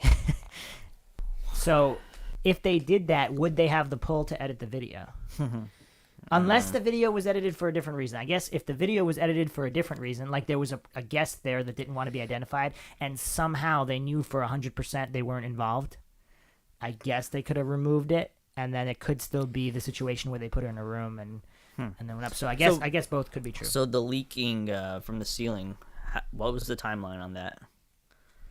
There was wasn't there water leaking into somebody's room? Was that from the flooded floor? Yeah. Well, you know what's weird? We didn't talk about this. What if that was unrelated? Because this is an old hotel. We didn't really consider the possibility. What if, I mean, even the water being black or tasting, like, again, did we have 100% report on that? Because what if that was unrelated? Like, how often does that normally happen at that hotel? Like, if that's never happened ever, then yes. But just for this, yeah, that makes sense. But just for this, was the water leak after she was missing, or? I believe so. I believe it was, it was after the What if she first- was in a room, somebody had her in a room and, like, drowned her in like, the tub or something, and then it just overflooded? And then they moved her somewhere else, obviously. And that's why the floor flooded? Maybe. And then they put the body in the hotel tank? I know it's kind of crazy to think about, but I guess Wait. Here's the other problem. How many Why was the autopsy report changed and delayed so many times? Because if she was like, let's say somebody grabbed her by the neck and drowned her, there would be Autopsy. you would see it. You would see it. Yeah. It would be listed as a thing, right? Yeah. But she all she had was bloating, Right. and As then if by didn't she drowning. also have some sort of something in her genital area? I think it was just a normal rectal condition associated with drowning, I think. Oh, But I think they also said it might be difficult to tell if that was from rape or drowning. and then she was found in the tank with everything, but her clothes were off. Yes. So it makes sense that somebody would have probably thrown her in there. She didn't have her clothes on, and then it just magically came off. The people who think she was having a mental episode of some kind, a psychotic episode, they think she jumped in and then she took her clothes off while she was in the tank. Yeah, we Because that could account for that. It's weird, but talked about that. Yeah. so it's weird. So we don't know. So test 3. Therefore, we can deduce that the likelihood of Elisa being pursued by an assailant is very low because the stairs are so close to the guest rooms that anything happening here would be easily detected or heard by anyone in the hotel. We then went up to the roof and went up to the water tank area. Some people online have said that if Elisa accidentally pressed door hold, she would have rectified it by pressing door close. So why didn't she? We have already explained previously that Elisa thought there was someone else outside the elevator pressing buttons. Normally, if we enter a lift and then the lift door opened again after we thought it would close, we would naturally assume someone is outside the lift making the door open again. That's why Elisa stuck her head out to see if anyone was there. Besides, we have deduced that perhaps Elisa never really wanted to go to downstairs in the lift anyway. Perhaps she was actually playing a game, having fun, or flirting with someone and playing hide and seek or hard to get. Lastly, can people please stop posting up fake scary pictures allegedly to be of Elisa? Someone just posted a picture saying that it was a self-portrait photo Elisa took of herself whilst in the hotel. If things are going to proceed along those lines, one might as well put on a face mask and take a photo of oneself, put it online, and claim that that is the picture of the alleged murderer taken right after one has killed Elisa, with maybe someone posing as dead Elisa lying in the background of a photo with red lips that betray the authenticity of the poster. This case brings out a lot of weirdos, I guess. I find it disgraceful that people out there are trying to spook our online readers with fake spooky pictures like this. Okay. Spooky. All right. So me and Brandon finally reached the roof. Before we did this, we looked at the roof floor plan and saw that there are 3 fire escape stairs in the hotel. But I thought that the fire escape stairs on the front of the building as well as the middle of the building are not that worth trying. So me and Brandon decided to take the fire escape stairs at the back of the hotel on the part of the hotel building marked C on the floor plan shown in the photo. This is the reason why I chose the fire escape stairs on Part C of the hotel. On Part A of the hotel, the fire escape stairs face the main street. And opposite the hotel, there are several skyscrapers. On Part B of the hotel, the fire escape stairs are directly facing the guest residential rooms. On Part C of the hotel, therefore, it is most likely that the perpetrator and Elisa used the fire escape stairs on Part C of the hotel for privacy. Although, I don't know, if we're talking about 3 o'clock in the morning... Does it matter? I don't know. Is that when that footage was? No, we don't know. That footage wasn't that footage around midnight, or just after midnight? Oh, we never I don't said. think you could see the time. I don't think you could. It's all blurred out. Crap quality. Okay, so you're right. We don't have an exact time on the video, but the police released it. They said it was on February 1st, and her checkout date I think was the 31st. So. That might be after midnight or so that video was taken. So she shouldn't have been there? Yeah. We talked about this in the other podcast. I don't remember There's that. a strange, really? yeah, there's always weirdness with the timeline. So she checked out and we don't know that she checked out. She was supposed to check out on the 31st. So she may or may not. They know that, right? Of course. Yeah, but I don't think they said though. Nobody's ever said. There's a lot of silence on this case as well. We should just go there and investigate. MINDSHOCK on location. I mean, it's only a few blocks away. Yeah, right. All right. Actually, it's a little more than a few blocks, but all right. So, facing the fire escape stairs on Part C of the hotel is a car park and some lower buildings. No other high-rise buildings facing these stairs for another good 1,000 meters or so. Therefore, for any crime to take place on these fire escape stairs at night, the likelihood of being seen by someone is very minimal. Okay. So then obviously we looked at that tourist video. So as can be seen on the video, 1, going up to the roof is not a difficult accomplishment. You just need the guts to do it because the ladder that leads to the roof from the fire escape stairs is completely vertical. Those who are afraid of heights or are timid would probably not dare to attempt climbing it. So could someone climb it with a body? I would have a hard time with that. 2, okay, we haven't talked about the graffiti, I don't think. We might need a dedicated episode on that. So, but he makes this point too. In regards to the graffiti, we can see several areas on the roof which have graffiti on them. We can thus surmise, I like this translation of Cantonese. We can thus surmise that quite a few people have climbed up to the roof. As regards to the rumors that surfaced on the internet about claims that Elisa's death was some cult or satanic murder, DWBs, Maxwell, we think the likelihood is quite low. Reason being that if it was indeed cult or satanic related, then there should only be a few graffiti marks up here confined to 1 or 2 areas that all relate distinctively to this cult or satanic practice. Yet we saw a variety of different graffiti made in several different spots on the roof, which thus leads us to conclude that these graffiti were more likely the works of hotel staff, guests, or residents in the hotel. Now, I kind of disagree with that point. Because why can't a cult or satanic practitioner, possibly someone who works at the hotel, why wouldn't they add their own graffiti in addition to the... Like, why is this an either-or situation? Black and white fallacy, Maxwell.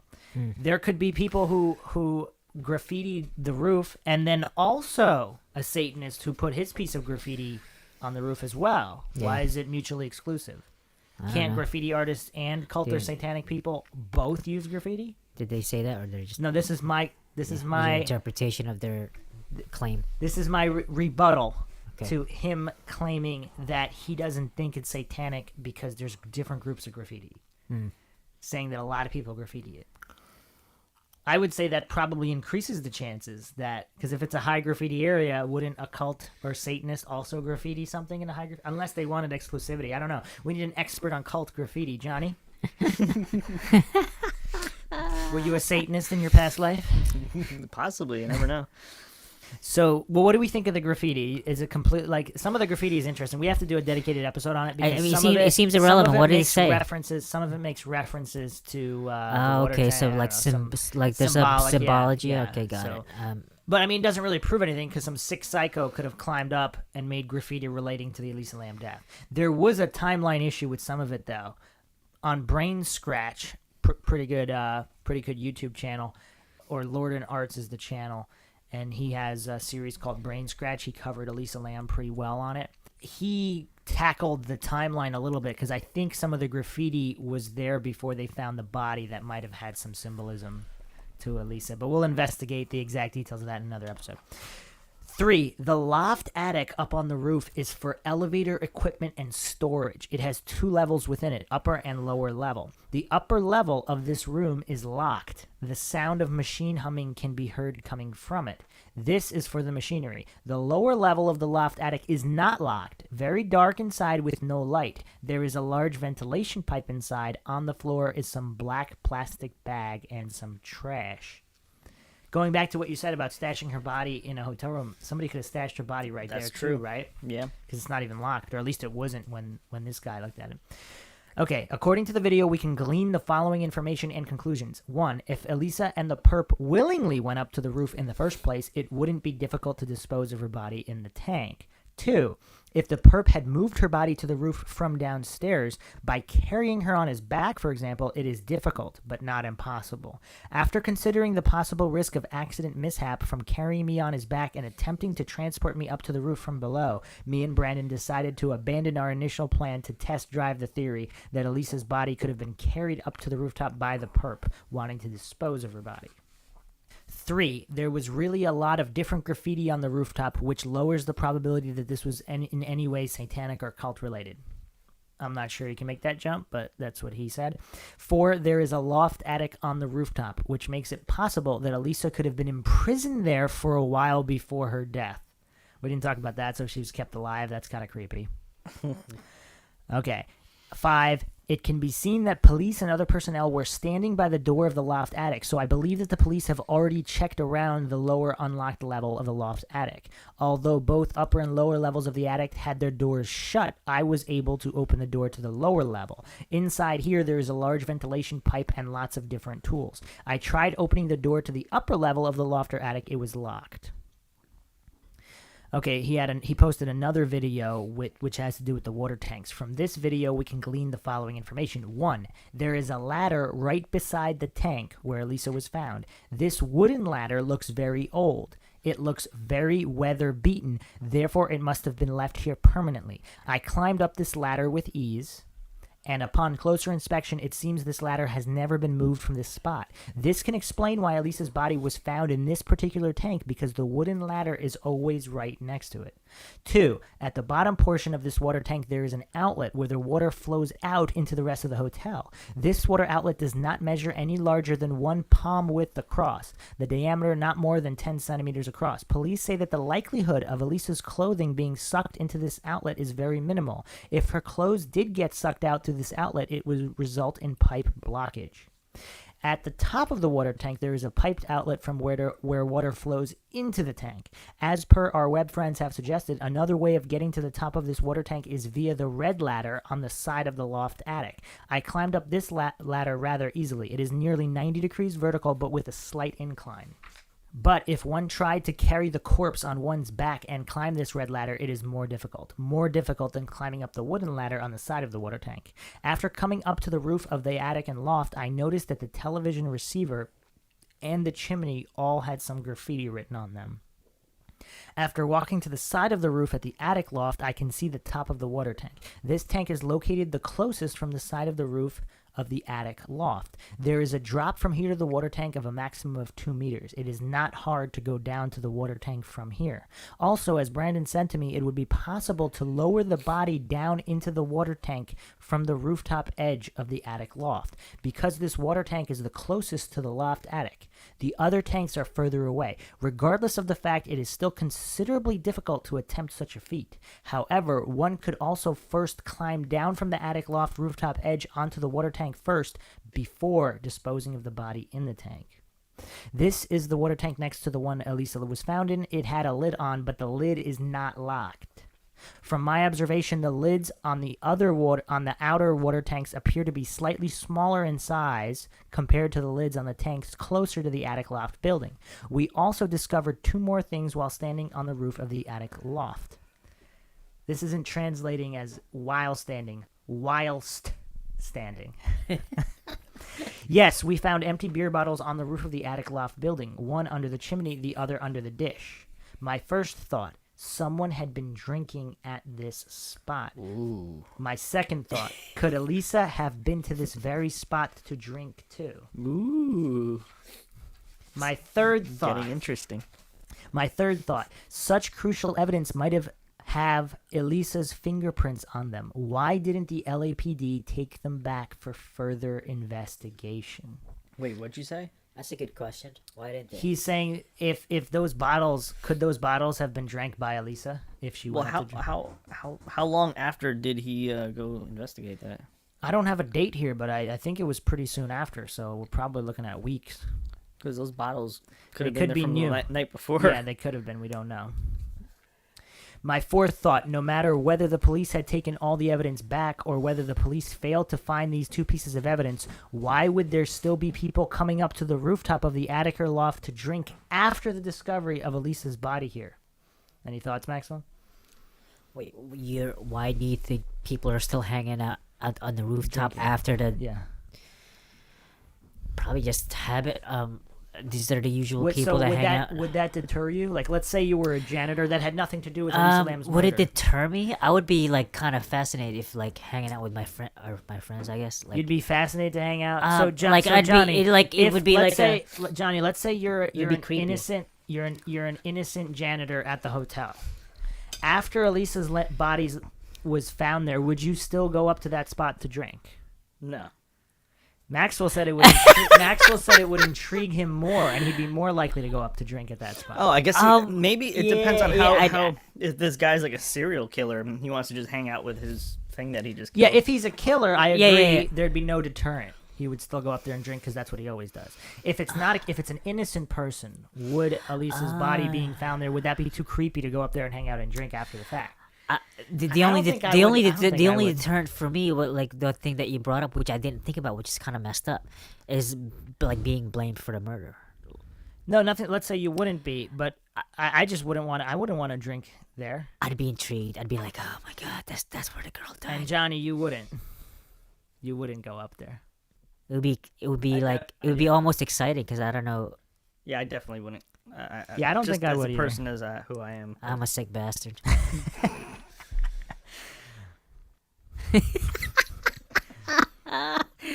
Okay, so here's his fifth thought. After such a grim discovery at the hotel, who would still wish to come up here to have a drink other than the murderer himself?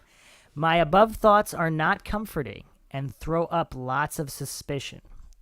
If the police cannot even find such crucial evidence, if the police failed to bring crucial evidence back for further tests, investigations, then what can we say about the competency of the LAPD?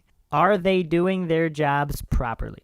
If the police did not find such evidence when they were searching this place, if this evidence wasn't present at the time, then who else would still dare to come up here, have a drink apart from the murderer himself? Coming back to where the murder has taken place in order to relive or savor the murder scene in his head all over again? If that's the case, then how sick is this murderer indeed?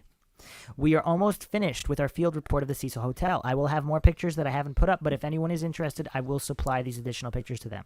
Hopefully the reader would have gotten some useful bits of information from what we have shown here. Before this trip, there were a lot of ifs and imaginary scenarios offered to us. As our investigation deepens, we will come upon different ideas and follow different leads. This is a good thing. As for me and Brandon, we have developed our own inferences from our field work today. Let me list them below. First of all, however, let me answer a few questions from our friends online. 1. The question of Elisa's footwear or sandals.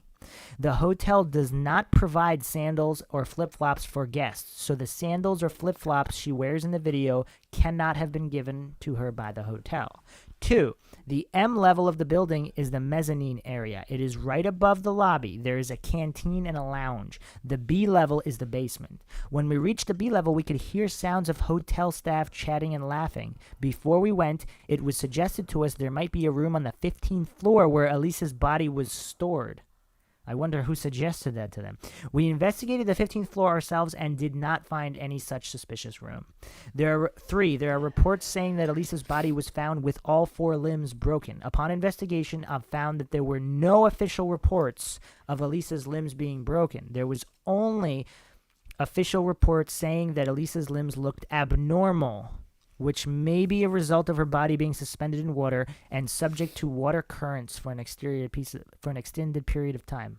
How much currents is there in the tank? There might be like the tide changes and waves. I don't know what currents he's talking about. It would be dead still, right? Well, I mean, there's water moving into and out of the tank. So, I mean, is that enough? How high of a pressure would that have to be to seriously affect the body? But I guess depending on how long the body was in there, I don't know. 4, the opening at the top of the water tank where Elisa was found was not small. Me and Brandon found we could easily fit through the opening. Perhaps a very obese person may not fit through, but otherwise any normally sized person, even one who is slightly plump in appearance, would probably fit through that opening easily. Even if Elisa had been murdered first before her body was disposed in the tank, it would be possible to fit her body through the tank easily.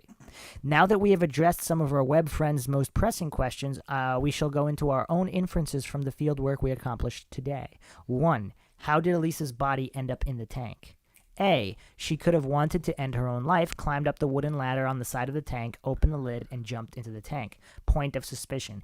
If she did commit suicide, then it is very hard for her body to achieve the kind of position in which she was later found, i.e., head pointing downwards towards the tank base, feet pointing upwards towards the tank top. This is because when one tries to die by drowning, the body's instinct is to struggle to breathe, and thus the resulting body posture of a drowned person is normally head pointing towards the sky, feet pointing downwards. Now, wasn't this the opposite Yeah, of the what the FBI FBI stated? Yeah, that's weird. Well, and also the other guy that found her, right? The janitor. She was floating straight.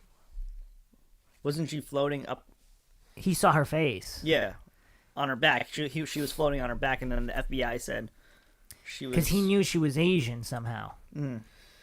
And the she was. The official report said she was head down. Yeah, head up. as they're standard. saying. He's the killer. Well, he's saying.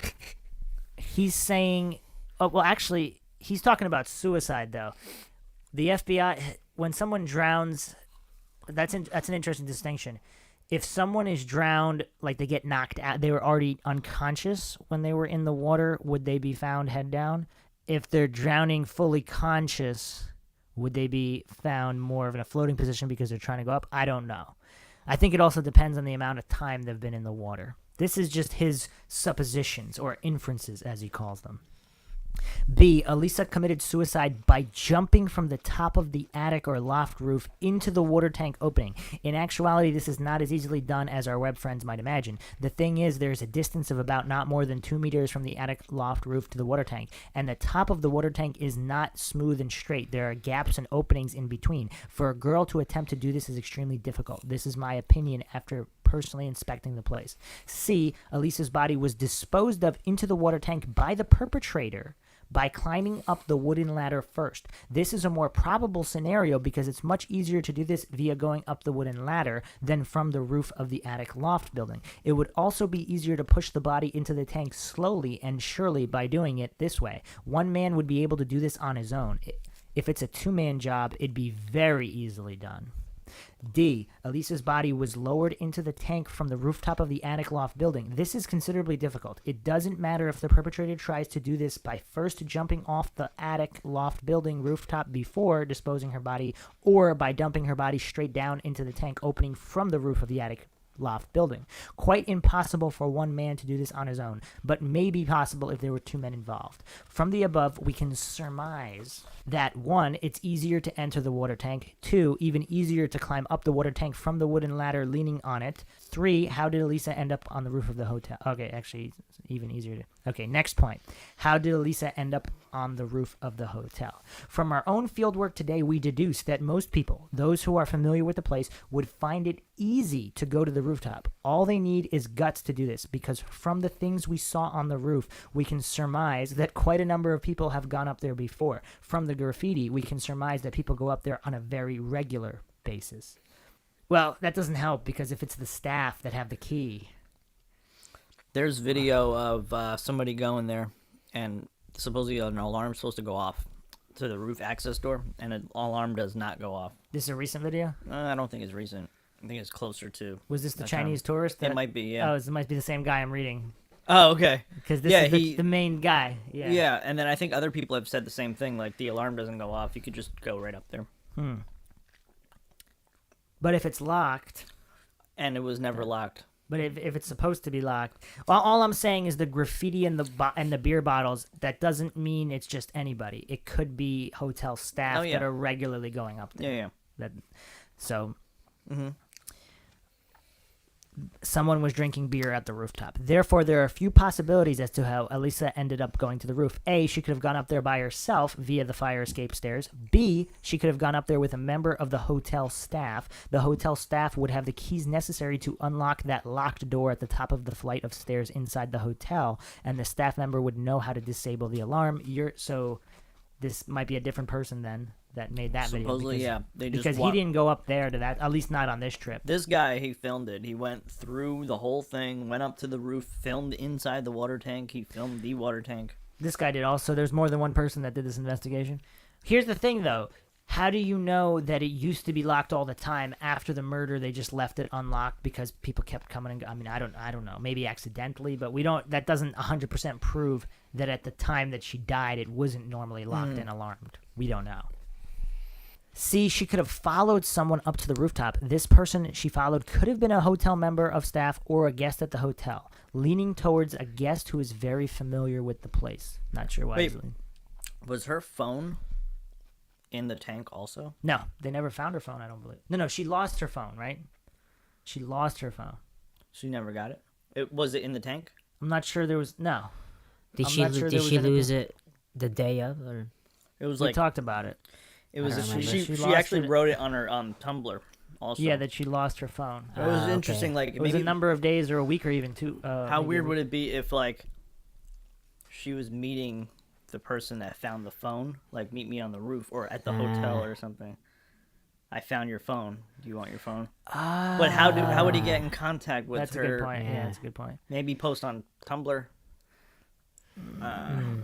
That'd be kind she wouldn't go. It's weird. She wouldn't go to the roof to meet some stranger, but... Yeah, okay. Probably not. D, her dead body could have been carried by a member of the hotel staff up the hotel stairs, though the alarmed security door onto the rooftop, one man would easily be able to do this on his own, and two men would accomplish this very easily. E, her dead body could have been carried by someone up the fire escape stairs onto the rooftop. It would be of considerable difficulty for one man, but not impossible, and for two men it would be doable for sure. From the above info, we can surmise any hotel staff or regular guest to the hotel can go up to the rooftop. One man can commit the crime and dispose of the body on his own. Two or more men can easily do this. It is more likely for Elisa to have ended up on the rooftop via the fire escape stairs, whether she was dead or alive at the time. It is far more likely for Elisa and her murderer to have gone up together alive to the rooftop via the fire escape stairs. He's really pushing that they went up the fire escape and not the door. But 3, where would Elisa have been prior to going up to the rooftop? The CCTV footage is the last we see of Elisa's movements. From the footage, we see that she exits the elevator to the left. Thus, she might have A, gone back to her own room via the hotel stairs by the elevator, because the layout of the hotel is such that the stairs are open plan and unobscured from the guest rooms. A single girl may feel relatively daring enough to go down the stairs on her own, even on a late night. B, go to a room on the 14th floor, whether she was forced to or willingly.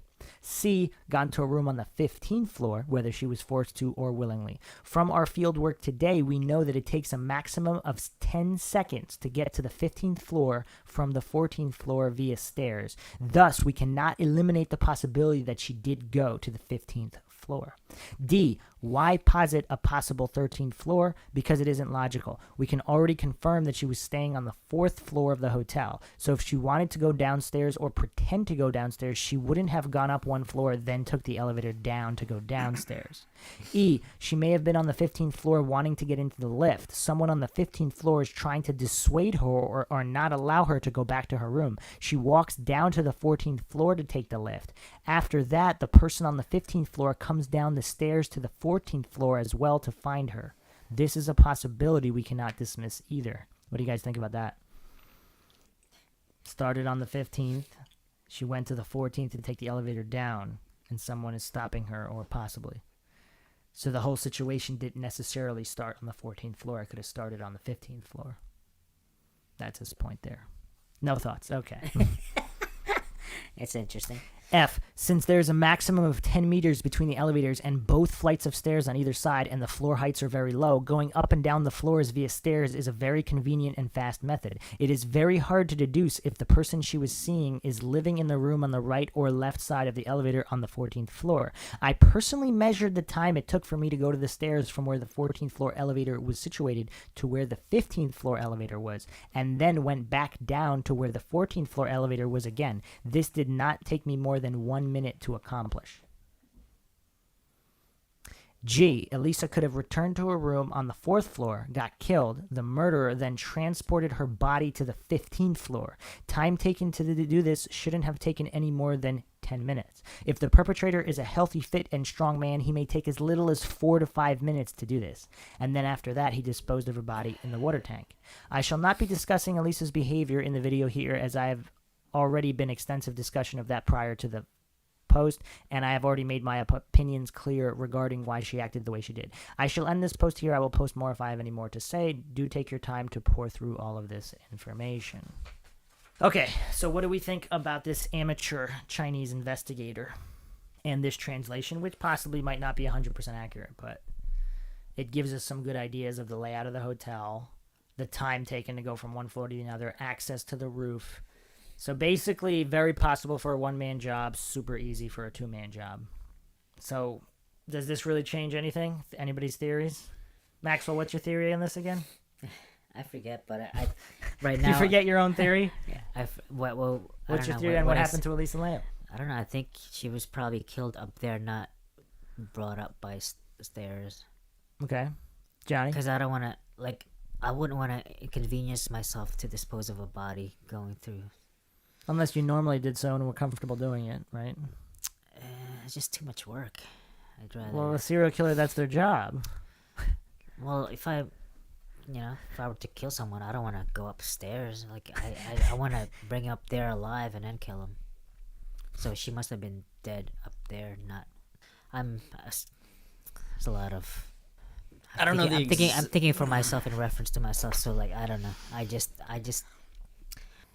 Too much work. Johnny? Yeah, I'm just on her blog right now. January 26th, she posted, "I'm going out tonight. I really hope no creeper comes near me. Seriously, though, those Italian and Mexican guys go after you strong. Show the slightest inclination and they hound you." What? Yeah, there's other posts, and we'll be going over her social media accounts in a future episode where we'll go through everything she posted, because there's some very, very strange things, much more bizarre than that. Get out of There's here. the Invisible Light Agency connections. I don't know if we talked about that yet. Invisible Light Agency. All right, anyway. One more thing, she wrote, "I wish I could put part of my brain into a taped shut box and shove it in the back of my closet for the night." A box. Is that similar to the because box is she that received part from of the her two mental illness coming out? Who said she has a mental illness? Oh, I don't know. Wasn't she diagnosed or no? Wasn't she diagnosed? Or Supposedly she might have been bipolar, but wasn't she seeing a psychiatrist? she had or medication. something? She had medications, yeah, but that doesn't. I'm thinking she's expressing her mental difficulties. If you don't believe in mental illness or something. So the last thing we'll go over on this episode is legendary inspector Dr. Henry Lee.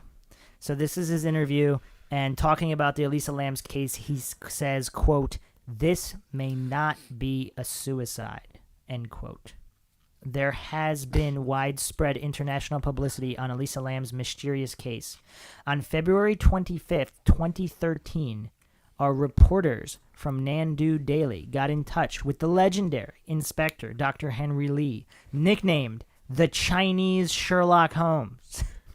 Dr. Lee has over 50 years of experience in law enforcement. He has worked on over 8,000 cases. Some of the cases he was involved with include the reinvestigation of John F. Kennedy's assassination, the Monica Lewinsky scandal, the John Benet Ramsey case, and other famous cases. After his retirement, he set up the National Cold Case Center at the University of New Haven's Henry C. Lee Institute of Forensic Science. Dr. Henry Lee has been paying a lot of attention to the Elisa Lam case. Dr. Lee is an avid proponent of the principle, let the evidence speak for itself. In his telephone interview with us, he uses his expertise to analyze the Elisa Lam case. This may not be a suicide. Nandu, what are your views on the case? Henry Lee, as I am not directly involved in this investigation, I can only offer an analysis based on information given by various news reports. It has been reported that her dead body was found in a water tank, so there can only be two reasons for this. She ended up in the tank on her own, or someone murdered her. The manner of death is not the same as the cause of death. In America, there are 5 manners of death: suicidal, homicidal, accidental, natural, or undetermined.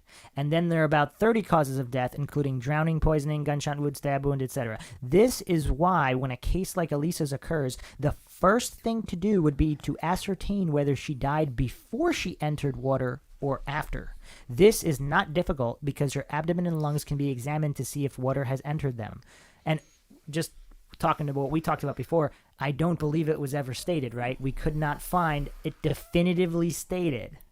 So they're not releasing this piece of information for whatever reason.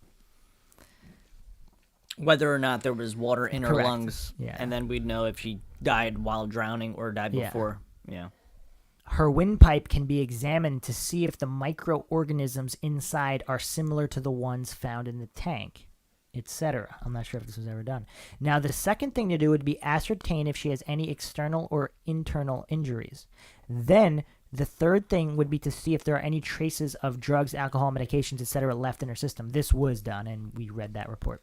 Once we have obtained the results of these examinations, we can evaluate and conclude this case. In the beginning, many media outlets speculated that Elisa committed suicide based on the circumstances, but this is not necessarily the case. Nandu asks, is it difficult to do all these medical examinations on her? Henry Lee, the process can be roughly broken down into 3 steps. The first step is the autopsy. This ascertains if she has any stab wounds, strangulation, injuries, or gunshot wounds, if she has been beaten, knocked out, etc. This is usually very easy for the examiner to find out. Examining her abdomen and lungs for signs of water, this is also pretty straightforward. The second step, if Elisa has used any typical drugs or medications, this will be ascertained through the toxicology test, which is normally completed in 1 to 2 days. But to test for more unusual poisons or drugs in her system would require very specialized drug analysis that will require her specimens to be sent to a select few laboratories worldwide. These are the only places in the world which can conduct such specialized drug testing. The third step would be to look at Elisa's past medical history, see if she has any prior mental illness, and making comparisons between x-rays taken before her death and after. In addition, the water tank will be examined. What is its height? Was it locked previously? Would she have been able to climb up the tank? Can we find her fingerprints in the tank? I heard it reported that her body was found naked. Is that true, or was she actually clothed? If she was found nude, then were there any of her personal items left behind between the time she left her room and just before she entered the tank? These questions will have to be answered by very experienced experts in the field. And a quick clarification there, didn't one report state that her belongings were taken to the basement for some reason? I mean, that's kind of weird. So yeah, I somebody remember something moved them. So were they moved? And so were they moved by her or by someone else? So someone else was trying to clean up. Well, yeah, because her room wasn't occupied anymore, right? And So she was wasn't supposed there. to check out. So did she make it to check out, or did she? That's a pretty critical detail. We need to find that out. So let the evidence speak for itself. Do not jump to conclusions. Nandu, going by the information we have given by the media, do you have any opinions about what might have happened to Elisa? Henry Lee. It is very hard to rely on information found on the web. Even though the case has been published online and in newspapers, those involved in the investigation would normally prefer not to comment on the case because we know that the information given out in the media is not often accurate. I don't usually have any opinions on cases because I think it's more important to examine the evidence and let the evidence speak for itself. It is very important to take an absolutely unbiased attitude when investigating a case. Us investigators cannot jump to conclusions. If it really isn't the case that Elisa was found nude as per reports on the internet, then of course that makes the circumstances of her death suspicious. If she committed suicide, then it will be necessary to see if she had left a suicide note. It is very easy to find out if she had left any suicide note. Some people said perhaps that she had gotten involved in a romantic situation that went wrong. All of these are just rumors. Without hard evidence, it is very difficult to make any conclusions. Nandu, so does that mean that it is dangerous to make hasty assumptions? Henry Lee, I believe we must go by hard evidence. The simplest thing to do is to wait for the investigating departments and the coroner's office to release their investigation and autopsy reports. These are all official documents, so they will be publicly released. After that, we can begin to analyze and review the case. In past investigations that I was involved in, it was apparent that even the most legit news sources can be biased and misleading. Needless to say, internet sources are worse. Nandu, there is surveillance footage of Elisa in an elevator. Are you aware of it? Henry Lee. Oh yes, that video. It only shows her in the elevator. The police have made a portion of the video public. I'm sure the police possess more video footage of her than that. We are also not certain at what time that video was taken. This is why it can be so misleading. We don't know if the police purposely released that video clip of her doing those actions. We don't know what the true intentions of the police were when they released that video. She was waiting for the elevator, but which floor was she on? For how long had she been loitering in and around the elevator? We just don't know the exact details. Solving a case is like putting together a jigsaw puzzle. Nandu, according to American media sources, initial autopsy findings showed she had no signs of trauma or injury. Henry Lee, even if she had no signs of trauma or injury, there are still other questions to be answered. Where did her clothes end up? Were her clothes and shoes in her room? Were they found next to the water tank? This aspect would be publicly reported straight away. If I were an investigator on the scene, the first thing I'd be looking for would be her clothes, bags, purses, headphones, etc. These are personal items that modern girls usually have on them. So where are they? The surveillance footage taken of her already tells us that she was wearing what she was wearing on that day. So the first step must be to find these personal items of hers. After that, we need to look at whether she left any suicide notes in her room, whether there are any signs of a struggle that took place in her room, whether there are any cups, beer, wine, spirits, bottles, or miscellaneous items left behind in her room. If beer, wine, spirits, bottles are found in her room, then laboratory tests will be conducted on any traces left behind in the bottle. If there are any cups found in her room, then it is much easier. Laboratory tests will be conducted on any traces left behind on the cups, and the results will be compared with what can be found in her body. Also, we can find out from her hand phone, I guess that's a translation from cell phone, who were the last people she spoke to on the phone. I guess he didn't know that she lost her phone. Or even if she did lose her phone, it's still probably pretty important to know who the last calls were. And apparently she had a laptop, too. I wonder if that was found in the basement or no? Oh, I don't know if it was found. I'm just saying, like, based off of her blog, she wrote something like, my laptop screen is brighter than my future. So she definitely had a laptop. That's a dark statement. Unless she had really good brightness on it, like eye-popping, painful brightness, then it's not as bad. Well, I'm just saying, like, she said her laptop screen, so she had a laptop besides her phone. She's saying that her screen is really low.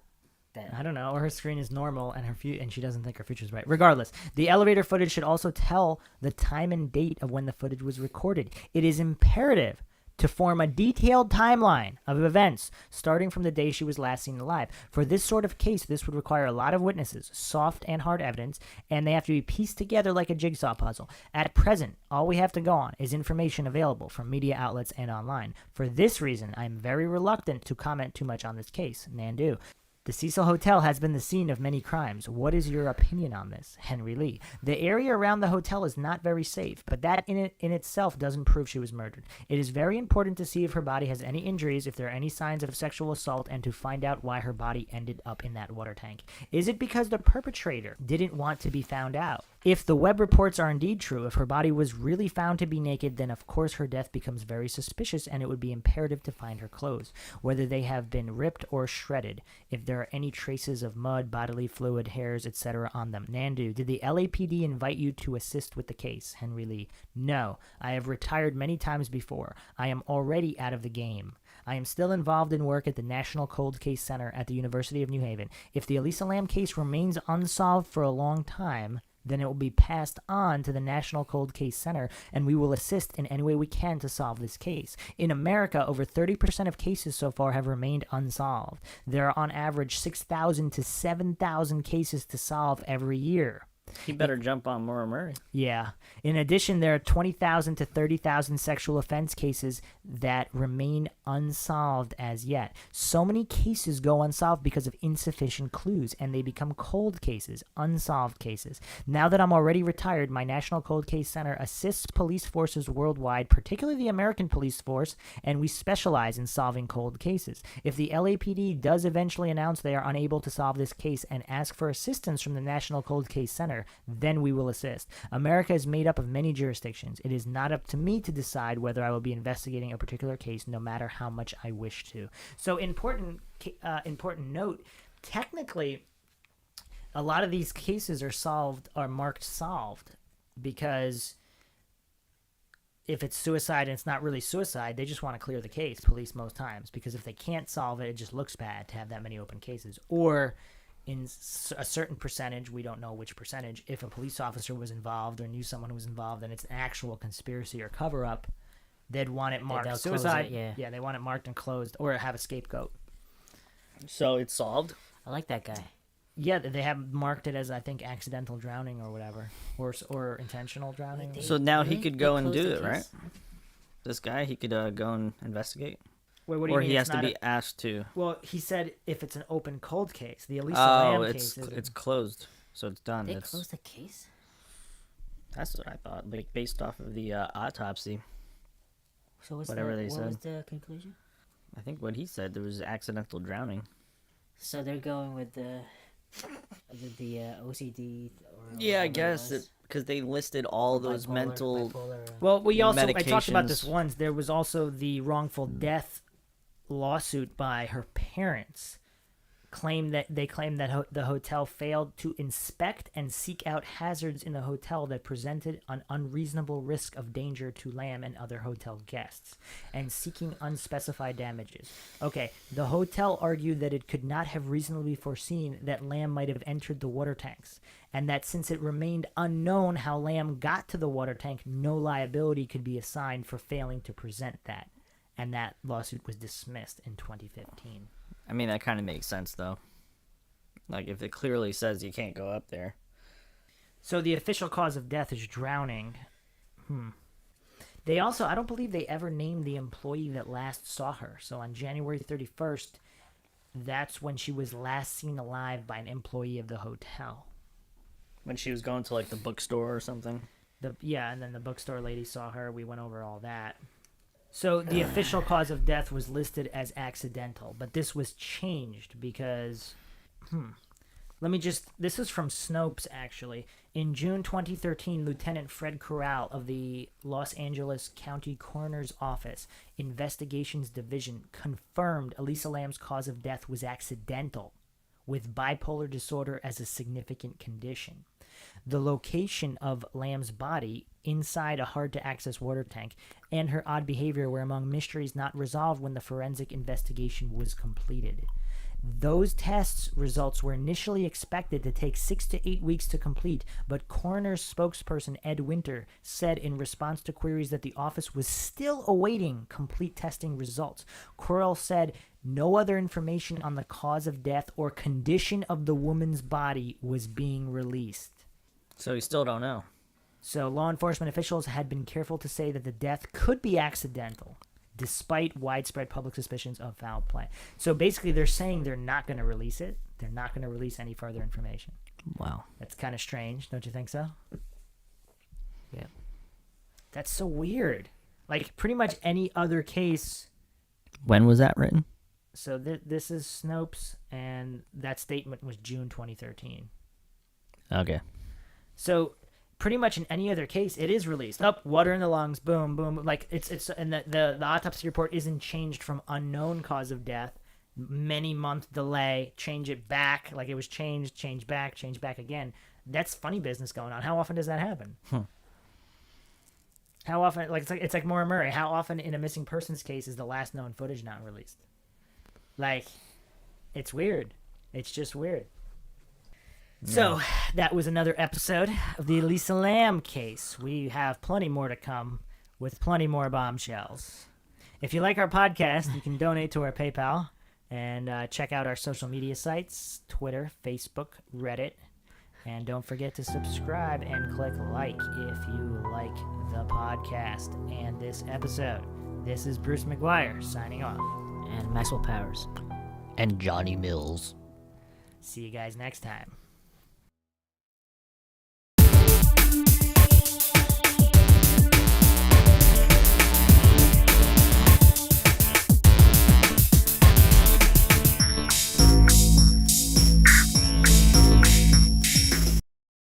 If you like audiobooks or audio shows, check out a free trial of Audible. Just click the link in the description. This is MINDSHOCK True Crime. I'm your host, Bruce McGuire. And Maxwell Powers. And this is Elisa Lam, the most mysterious case of the 21st century, episode 4, Police Cover-Up. Is this case an example of an LAPD cover-up for some unknown reasons? Or can it simply be explained away as either ineptitude or laziness and the police just wanting to close the case in the most convenient way possible by branding it a strange psychotic episode that culminated in suicide? Once again, if you like the podcast, you can donate to our PayPal. Just check the link in the description. Make sure you subscribe to the channel. Hit the bell for notifications. If you like this video, feel free to share it across social media platforms. Any questions, comments, requests, or insults, just drop them in the comments section. Make sure you like our Facebook page. You can also check us out on Twitter, Reddit, Patreon. All right, Maxwell. Where are you with this case? I mean, we went over it pretty extensively in the previous 3 episodes. It's obviously the Cecil Hotel, which is allegedly a very haunted hotel with a ton of suicides. Richard Ramirez, the serial killer, stayed there and killed people there. And then Elisa Lam just happens to find her way into a water tank. And then we have that very strange video, which was obviously edited, and there were seconds removed from it. So, which they tried to cover up by speeding it up. I mean, what is going on? I don't know, man. It's a mystery. That's all you got? That's all I got, man. Are you thinking paranormal vibe here? Are you thinking someone at the hotel, like the janitor, did it to her or other employees? Or were it simply guests or other vagrants or sketchy people living in Skid Row, the nearby not-so-nice area? I don't know. Maybe janitor. I'll try to go that route first before any paranormal stuff. Well, remember there was inconsistencies, quite a few of them. The janitor and the FBI, they were saying supposedly the janitor saw her face, but then the FBI said she was feet up. I mean, oh yeah, I remember that discrepancy. That was pretty cool. Like, what the heck is going on there? Yeah, that was one of the weirdest ones. The janitor, Santiago Lopez, he had said that he had been working at the Cecil since 2010 as a maintenance employee. He said that he only knew who Elisa Lam was because the police had begun searching for her after her family reported her missing. He said he aided officers by opening the doors of various rooms in the hotel as they conducted their investigation. He also said he was the one that eventually found the body in one of 4 1,000-gallon water tanks on the roof after the guests were complaining about low water pressure. So Lopez said he took the elevator to the 15th floor, took a staircase up to the roof. He had to first turn off the rooftop alarm, and then had to climb onto the platform where the 4 tanks sat. He then had to climb another ladder to get to the top of the main tank. Quote, I noticed the hatch to the main water tank was open and looked inside and saw an Asian woman lying face up in the water, approximately 12 inches from the top of the tank, he said. So here's the thing. Supposedly the tank wouldn't necessarily have had the water all the way up. And then the other thing is we went over different people that were experienced in this line of work, plumbers and various water engineers and such, or various experts in water systems. And they said that that wouldn't cause low water pressure, especially since there were 4 tanks. So the whole case is suspect. And then supposedly there was flooding on the floor. I mean, there's a ton of inconsistencies in this case. That's why it's so strange. It's like nothing adds up in this case. So can we simply write it off? I mean, even if it was the janitor, like it's just nothing makes any sense. Yeah, I don't know what to think about it. So you have no theory whatsoever. And of course in the hotel elevator video, it looks like there could be more than one person. When she's coming out to possibly talk to somebody, she feels threatened, goes off in one direction. But let's examine the police response. We're going to go into the autopsy a little bit more. And this is an article on thehotelbarclay.com. It's called The Hotel Cecil and the Tragedy of Elisa Lam. It's a very good breakdown, different theories, and especially focusing on the police. It was posted September 3rd, 2017 by Leah Mayette. Some have referred to the Hotel Cecil as the deadliest hotel in Los Angeles, and that distinction is most appropriate. While all hotels are going to boast their fair share of suicides, accidental deaths, and perhaps the occasional murder, given the sheer volume of people that go through it, the Hotel Cecil has a history that is so blackened with death. One can only conclude that there is something sinister that is interwoven within the bricks and mortar of the building. The paranormal activity that has occurred there signals that this is no ordinary haunting. It has all the signs of a building that is soiled and contaminated by evil. In fact, the hotel's history is so riddled with darkness, one wouldn't be surprised if the hotel was built on a fault line or two, crossed by ley lines, or perhaps an old Chumash or Tongva burial ground. There's a force at play there that humans don't understand, and the evil that resides there might be demonic in nature. So you don't concur with that, Maxwell? With what? What I just said. That yeah, I forgot what you said. You forgot the last 2 seconds? Yeah, you Maxwell? said something about you said something about suicide or something. There's a force at play there that humans don't understand, and the evil that resides there might be demonic in nature. Well, like it's weird. Like I like to entertain that, but I don't know. I like demons and evil spirits and shit. Well, we did a million podcasts on them. Yeah, I know it's weird. Like since this is like a a murder case, like we're not doing the paranormal now. So what? How do you know it didn't? How do you know it Well, didn't I happen? know. I'm not saying that. I'm just saying like I kind of like my brain is kind of like the mode is physical, not paranormal All stuff. right. Well, here is a list of bad luck, suicides, eerie events, murders, accidental deaths that have befallen residents or guests of the Hotel Cecil, as compiled by James T. Bartlett, author of the books Gourmet Ghosts, Volume 1 and 2. In 1926, elderly resident William McKay dies in his room. 1927, hotel resident Edmund Barrett Jr. was killed in an accident with a small plane. So it looks like, did a plane hit the hotel? That's weird. Huh. The pilot survived. 1931, W.K. Norton took poisoned capsules in his room. 1932, Benjamin Dodich shot himself in the head in his room.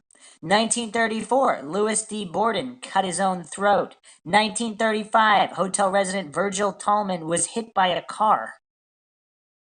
So I don't know how close this was to the hotel. 1935, Nick Damiano was shot by Harold Daniels after an argument. 1935, Louis D. Borden slashed his own throat. 1937, Grace E. Magro jumped to her death from a ninth floor window.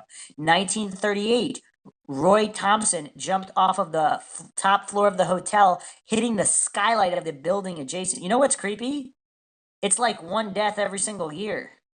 Yeah, that's crazy, dude. That's a good record. I mean, it's a bad. 1935 had three. 1935 had three, and then and then there was a couple years missing. But starting in 37, we have 37, 38, 39, 40. All right, hold on. Must be crazy working as like the hotel manager or owner or whatever. Yeah, insane. 1939, Erwin C. Neblett takes poison in his room. 1940, Dorothy Seeger consumes poison in her room. 1944, oh, that's a long stretch. 4 years, nothing. 1944, or at least nothing that was found. Because this is a researcher. There might have been people who died that it wasn't recorded for whatever reason. 1944, or it was ruled as maybe a natural death when it wasn't. Who knows? 1944, Dorothy Jean Purcell throws her newborn baby out the window. 1947, Robert Smith jumps from his 7th floor window. 1954, oh, that's a big stretch of nothing. Wow. Wait, how many years? That's like 7 years. Nothing happened. Then there's 8 years right after that. Huh. And then there's a couple in 1 year. All right. 1954, Helen Gurney jumps from her 7th floor window, hitting the hotel marquee. That's the same floor as the previous year. 1962, or the previous suicide in 47. 1962, Julia Frances Moore jumps from her 8th floor window. What? 1962, Paul Otten jumps from her 9th floor window, killing George Giannini walking on the street below. That's 2 deaths. Whoa, whoa, whoa, whoa, whoa.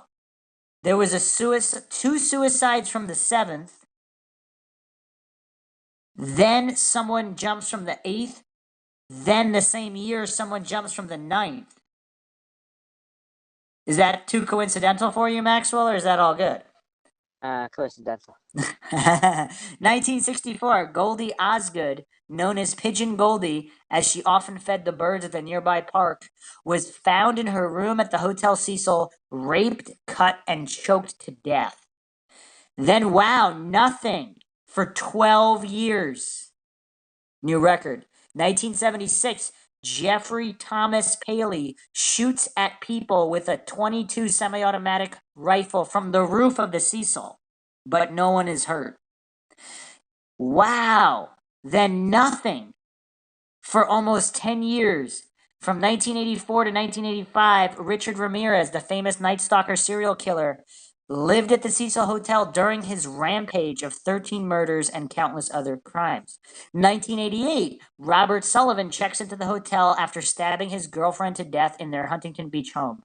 See, I don't that one I don't know if belongs there. Like, if he's just escaping, who cares? Then nothing until 1991, when Johann Jack Unterweger checks into the hotel and kills 3 prostitutes while in LA. And then in wow, that's actually the longest stretch. Nothing happened there from 1991 to 2013. That's a long stretch. That's the longest one so far. That's 22 years. The Elisa Lam tragedy. The body of Elisa Lam is found floating in the northeast water tank. In 2015, an unidentified 28-year-old man jumps to his death. What? In 2015? They still haven't identified him? Oh, let me check. According to this article, which is pretty recent. Yeah, how crazy is that? That's a lot of madness for one hotel.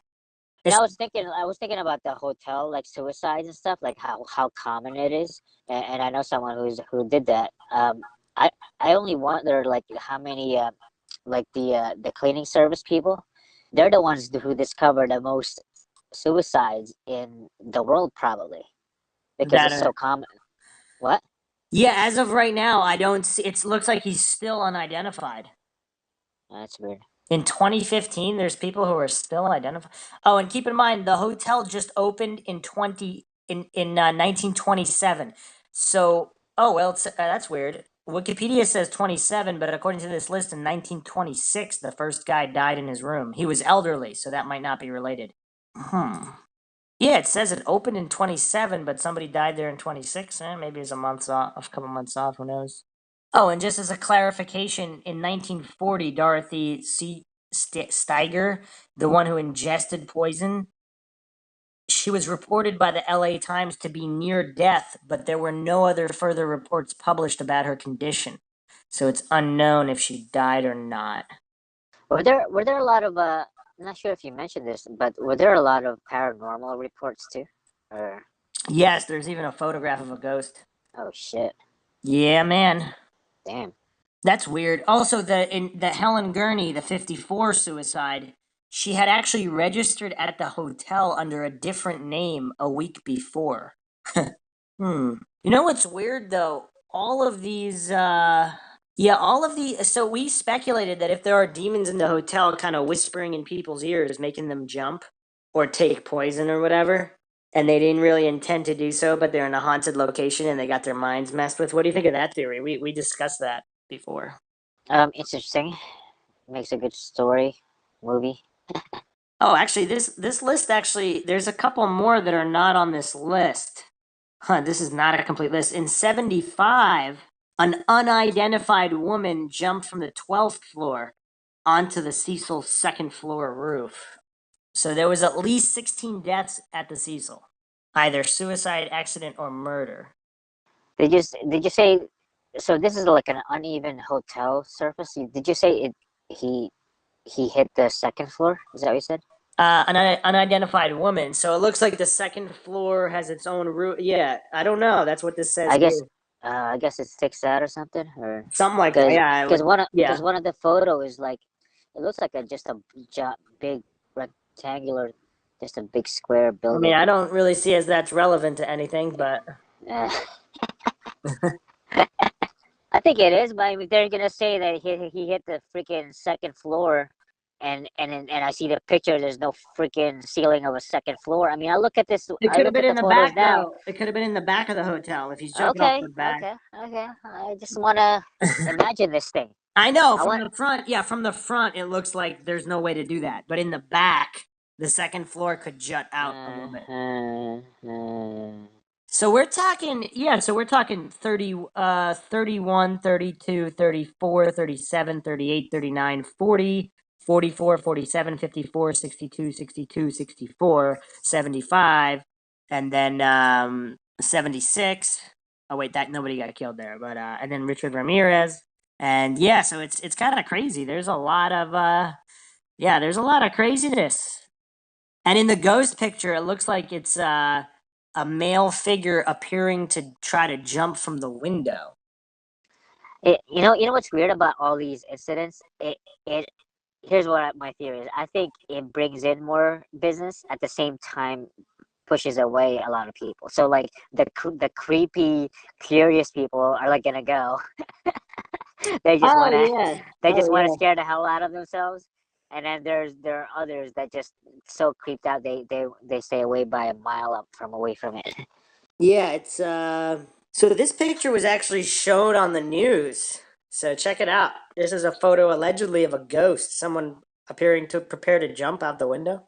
This photo was captured in 2014. So this was actually after the Elisa Lam death. What do you think of this photograph? Does it look real to you? Oh, I think it's kind of weird because like it's not showing any reference to to how big it is, how big the window is, and it looks like they're trying to portray like a human body that fits the whole window. I mean, am I wrong or like because I see the arm kind of. Yeah, it Yeah. looks like I mean it's that's a I pretty mean big. It looks like a pretty big window to jump. I mean, people jump out those windows all the time. So I mean, you well know, yeah, I don't know. I need some reference here because well, just people. A lot of people have jumped out of their windows, so it's obviously big enough to climb out of and jump. well I'm just saying like that picture of that person that's jumping out. It looks like a small person Oh no, it compared looks to like that. he's bent. It looks like he's bent in half at the waist to me. So it looks like the window is about half the size of a person, and he's like, or maybe a little bit more, and he's bending over to fit out the window. That's what it looks like to me. It's so weird. I don't see it. I So see the like article said if you look at the top left corner of the window, you'll see the shoulder of a man. Beneath the shoulder of the man is his two legs extended, fading into the windowsill. Above that left shoulder is the faint outline of a dark round head in the direct left corner of the window frame. This specter is no doubt a capturing of a ghost who committed suicide in the hotel. This article says it's no doubt. No doubt at all. No doubt, no doubt at all. No, Do you no have any doubt, reflection. Maxwell? I mean, I Yes. think it definitely looks strange. I mean, it looks strange. It does look strange, but I don't think it's anything. Okay, so much has been written about Elisa Lam, and with good reason. Her death was by far the strangest, most tragic, and most confounding death that ever touched the Hotel Cecil. Elisa Lam was a student from Vancouver, and she was traveling north up the west coast starting in San Diego. To make a long, troubling story short, Lam checked into the Cecil Hotel on January 26, 2013. She was last seen alive on the evening of January 31st, 2013. That's a lot of 1-3s, Maxwell. That's a lot of 1-3s. All a coincidence? Yeah. If it had been January 13th, 2013, would that be less of a coincidence or still a coincidence? Still coincidence. Okay. Everything's always coincidence according to Maxwell Powers. On February 19th, her naked corpse was found floating face up in one of the 1,000-gallon water tanks found on the roof of the Hotel Cecil. Her clothing had been tossed into the tank with her. The only reason a maintenance worker had even checked any of the tanks was because the residents had complained about weak water pressure and an odd taste, smell, and discoloration to the water supply. Now, once again, we've gone over the water tank expert's testimony that stated that with that size of a tank, there would be no noticeable difference in water pressure, taste, or smell, or discoloration in the water. Anyway, the story of her death spread all over the world, largely due to a haunting security camera footage taken from the elevator of her the last day she was alive. Theories. The LAPD ruled her death as accidental, and the case was closed. The evidence pointed to a bipolar woman having a psychotic break with reality. The evidence, they claim, is present in the elevator footage of Elisa Lam acting strangely and in the toxicology report, as Samantha Oliver summarized in painstaking detail on Reddit. Elisa took at least one antidepressant that day. She had taken her second antidepressant and mood stabilizer recently, but not that day. She had not taken her antipsychotic recently. She had no alcohol or common illegal drugs in her system.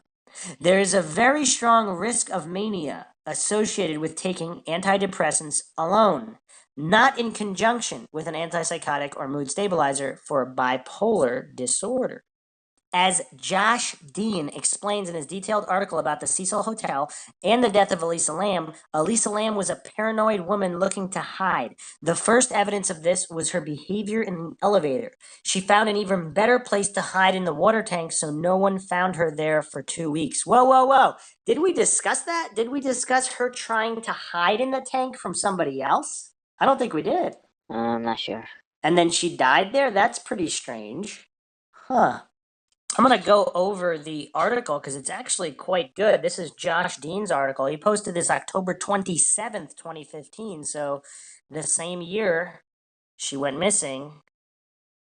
So about 9 months afterwards.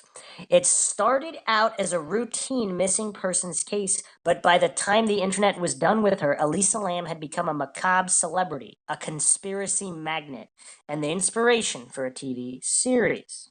January 27, 2013, 21-year-old Elisa Lam stepped off a train from San Diego in downtown Los Angeles, gathered her belongings, and walked to a hostel on Main Street.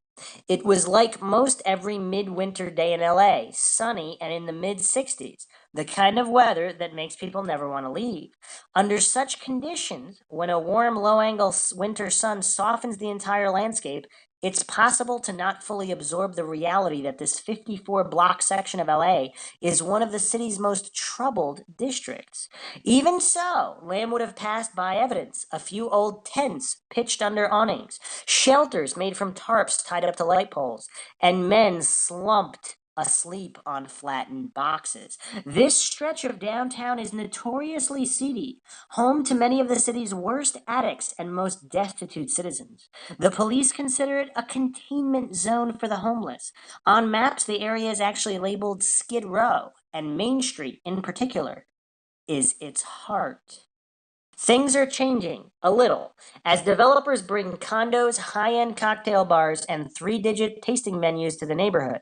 But these magnets for gentrifiers stand side by side with the tent camps and soup kitchens. And the old Art Deco apartment towers and high-rise hotels along Main are still largely single-room occupancy establishments where the local authorities stash down-and-out residents. Lamb's Hostel, although the owners call it a boutique hotel, is known as the Stay on Main, and it occupies several floors of just such a building, the Cecil Hotel, a once grand place with 700 rooms over 14 floors that has slid gradually into decay. But Lamb probably didn't know any of this. Like many other travelers to downtown LA, she probably picked the place from its innocuous online photos. The rooms look decent enough, and the lobby, adorned with brass and marble, is actually impressive looking. She planned to stay for 4 nights, checking out on January 31st to head to the next stop on what she'd been calling her West Coast tour. Neither the size nor the shabbiness of the Cecil seemed to bother her much. This is what she wrote on Tumblr. It was built in 1928, hence the Art Deco theme. So yes, it is classy, but then since it's LA, it went on crack. Fairly certain this is where Baz Luhrmann needs to film The Great Gatsby. She tagged the post #wee, it's sunny. Lamb was Canadian and had spent parts of the previous 3 years studying at the University of British Columbia in Vancouver, but struggles with depression caused her to miss more classes than she'd attended. The California trip was meant as a break from that life, a long-planned journey that she'd been calling, quote, my whirlwind adventure, end quote. Her parents, immigrants from Hong Kong, didn't like the idea, but Elisa was comfortable traveling alone. She used trains and buses to get around, checked in every day from the road, and sporadically posted pictures to Facebook. In San Diego, she'd gone to the zoo and to a speakeasy where she lost a BlackBerry she'd borrowed from a friend. In LA, she went to a taping of Conan O'Brien's TV show and explored downtown by foot. On the afternoon of January 31st, Elisa Lam walked a few blocks to the Last Bookstore. That's an ominous name, where she bought books and records to take home as presents. She was very outgoing, very lively, very friendly, the bookstore's manager, Katie Orphan, said a few days later. Lam was worried that her purchases would be too heavy to carry around on the rest of her trip. That evening, she was spotted in the lobby of the Cecil. It would be interesting to see who spotted her, because I don't know if that was mentioned, I guess the staff. Then Elisa Lam vanished. 1 week later, on February 6th, detectives from the LAPD's Robbery Homicide Division held a press conference. They were appealing for the public's help in the mysterious disappearance of a 21-year-old Canadian tourist who was last seen at the Cecil Hotel on the night of January 31st. Police described the tourist, Elisa Lam, as an Asian woman of Chinese descent, with black hair and brown eyes, who stood 5'4" and weighed 115 pounds. In a press release, which included a recent photograph of Lam smiling in glasses with hands tucked into the pockets of a pink and blue plaid hoodie, the LAPD said Lam's disappearance was suspicious and may suggest foul play. The department asked for anyone with tips to call. Lamb's parents had become worried about their daughter when she didn't call home on February 1st, breaking her pattern of daily contact. By the time the LAPD announced Elisa's disappearance, her family had already been in town for a few days to help with the search. The unusual part is she was in contact with her parents every day, a police spokesperson said. The contact just stopped. The Lambs were at the press conference standing behind Lieutenant Walter Teague as he briefed reporters. There's been no communication at all, Teague said. That's worried us and the family, so we're proceeding with the investigation. Despite the press conference, the case was fairly low profile. It received more attention back in Canada than it did in Los Angeles, where the suspicious disappearance of a young woman, though not exactly common, wasn't a rarity either. And with no news to report as the days went on, coverage of her disappearance basically ceased. That was until February 13th. Is that ominous again, Maxwell? When the LAPD summoned the public's help again, this time the department released a video. They wouldn't confirm it at the time, but the video was taken by the Cecil's Hotel elevator security camera in the early hours of February 1st. It was, it turns out, the last known footage of Lam, and it was so strange, so creepy, so inexplicable that the release turned the case inside out. The video is 3 minutes and 59 seconds long. It features Elisa Lam and only Elisa Lam getting into one of the Cecil's elevators sometime around midnight on January 31st, sometime after midnight. And once again, supposedly there's about a minute cut from the videotape and it was sped up. So that is bizarre as well. We talked about that, whether that was done by hotel security or whether that was done by the LAPD to cover something up. It begins with Lam casually dressed in a red hoodie, black shorts, and sandals. Walking into the elevator car, she crouches down inside to look at the numbers on the buttons, presses one at bottom left, and steps back into the back right corner of the car, presumably waiting for it to move. There's nothing unusual about this. It's what people do when they step into elevators. What's more, Lam wasn't wearing her glasses, so it makes sense that she'd have to get up close to see the numbers. A few seconds pass, though, and the door doesn't close. This is when Lam steps forward at the 19-second mark and very cautiously leans toward the open door. She looks out into the hall, first to the right, then to the left, in a manner that seems wildly exaggerated, like someone overacting in a student film. Then she jumps back into the elevator. Whatever she saw or heard seems to have spooked her, and Lam subsequently hides in the front right corner, where it would be harder for anyone walking by to see her. She doesn't hide there for long. At 40 seconds, she looks out again, this time staring down the hall to the right for 10 seconds, at which point her behavior really gets strange. Lam steps out of the car, then in, then backs out, makes a series of slide steps, and then disappears from the frame, to the left of the open door. Her right arm dangles into view a few times, so it's clear she's standing just to the left of the open door. And she stands there until 1:30, at which point she re-enters the elevator with her hands raised and pushes numerous buttons, seemingly most of them, with many punches at the lower left, where door close is located. When the door doesn't close, Lam steps into the hall again and just about the 2-minute mark begins to do the thing that freaked viewers out the most. Lam stares intently to the right of the frame, up the hall, and begins to wave her hands around like she's conducting an orchestra or trying to wipe away a cloud of smoke in the air. She waves her arms, wrists limp, then wrings her hands. Anyone watching for the first time, seeing this behavior with no sound, would assume she's talking to someone, but no one appears. At 2:28, she exits the frame for the last time, taking several short, almost stutter steps, and then is gone down the hall. The elevator finally closes and leaves without her. The video then continues, just a shot of an empty elevator car for another minute and a half. So much about this footage is strange and off-putting that it's hard to know where to begin. It would have been eerie to watch if you stumbled upon it randomly and devoid of any context. It's downright creepy when you know the person acting so oddly in an elevator that never moves has been missing for more than a week from a hotel on Skid Row. On closer inspection of the video, though, other peculiarities emerge. For one thing, the timestamp has been redacted. The clip also seems to be sped up, at least a little, although without the timestamp it's impossible to tell by how much. Finally, there appears to be at least one jump in the tape, suggesting some footage was missing. But again, that's impossible to prove. The LAPD released it without comment or explanation. The result was that the video blew up. It went viral in the US and China, where it received 3 million views and more than 40,000 comments in the first 10 days. There are now dozens of versions of the video on YouTube, some with voiceovers and theories added. The most popular version has nearly 12 million views. Within hours, forums were open and buzzing at Reddit and web sleuths, two popular hangouts for the discussion of unsolved crimes, where amateur detectives congregate to pore over clues and trade sometimes reasonable but often ridiculous speculation. In Elisa's case, the early comments circled around two conclusions. Either this missing Canadian girl was under the influence of some illicit substance, or she was flirting with someone who's not seen.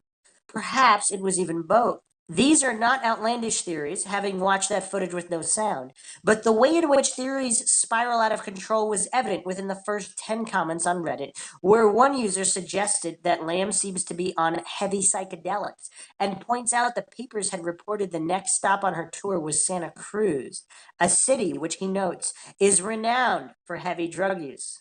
As if LA isn't.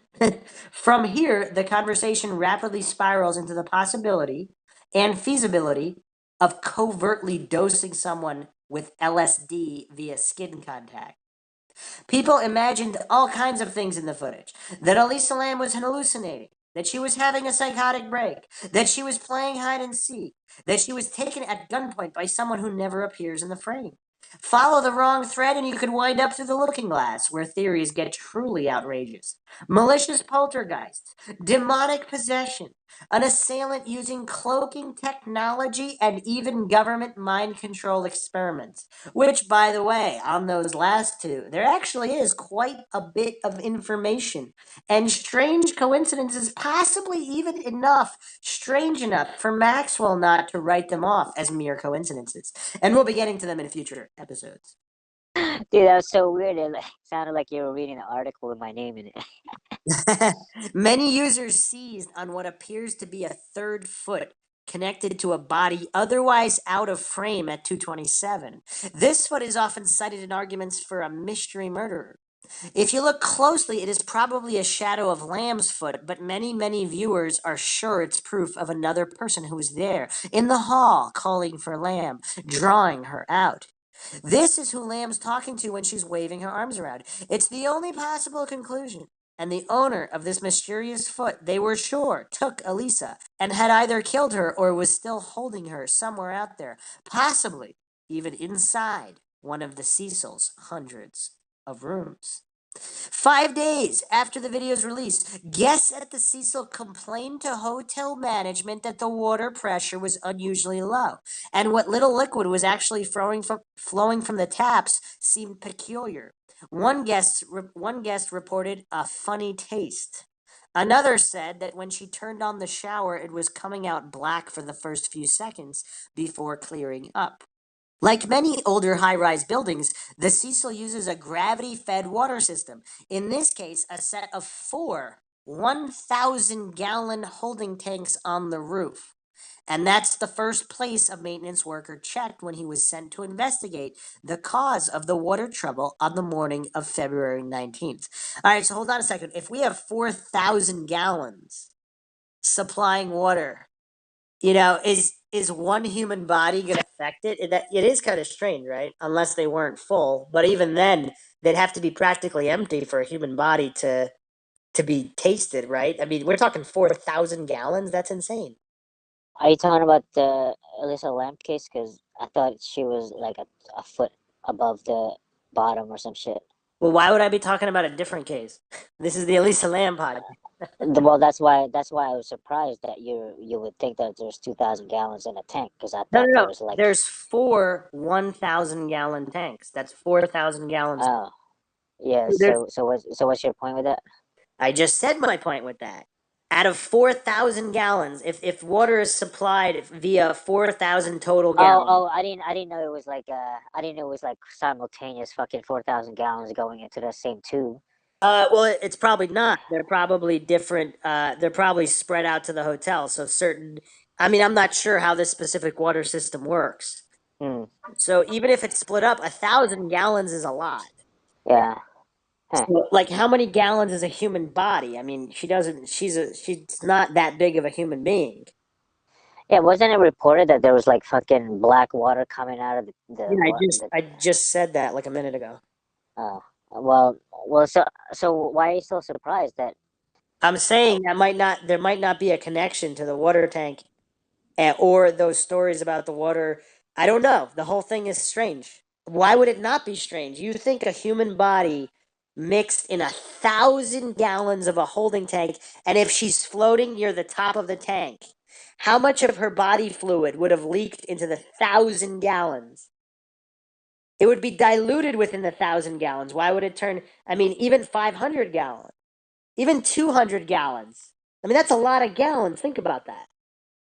I mean, I think it would make a difference. I mean, if you put in like a rat in a freaking like 100-gallon tank and drink from it, A I, hundred I think gallons? I That's think a I lot think of I think gallons. yeah, I know, but I think you would taste a rat after like a few days. In a 10 gallon, maybe even a 20 gallon. You think in 100? Wait, what about 1,000 in a 1,000 gallon tank?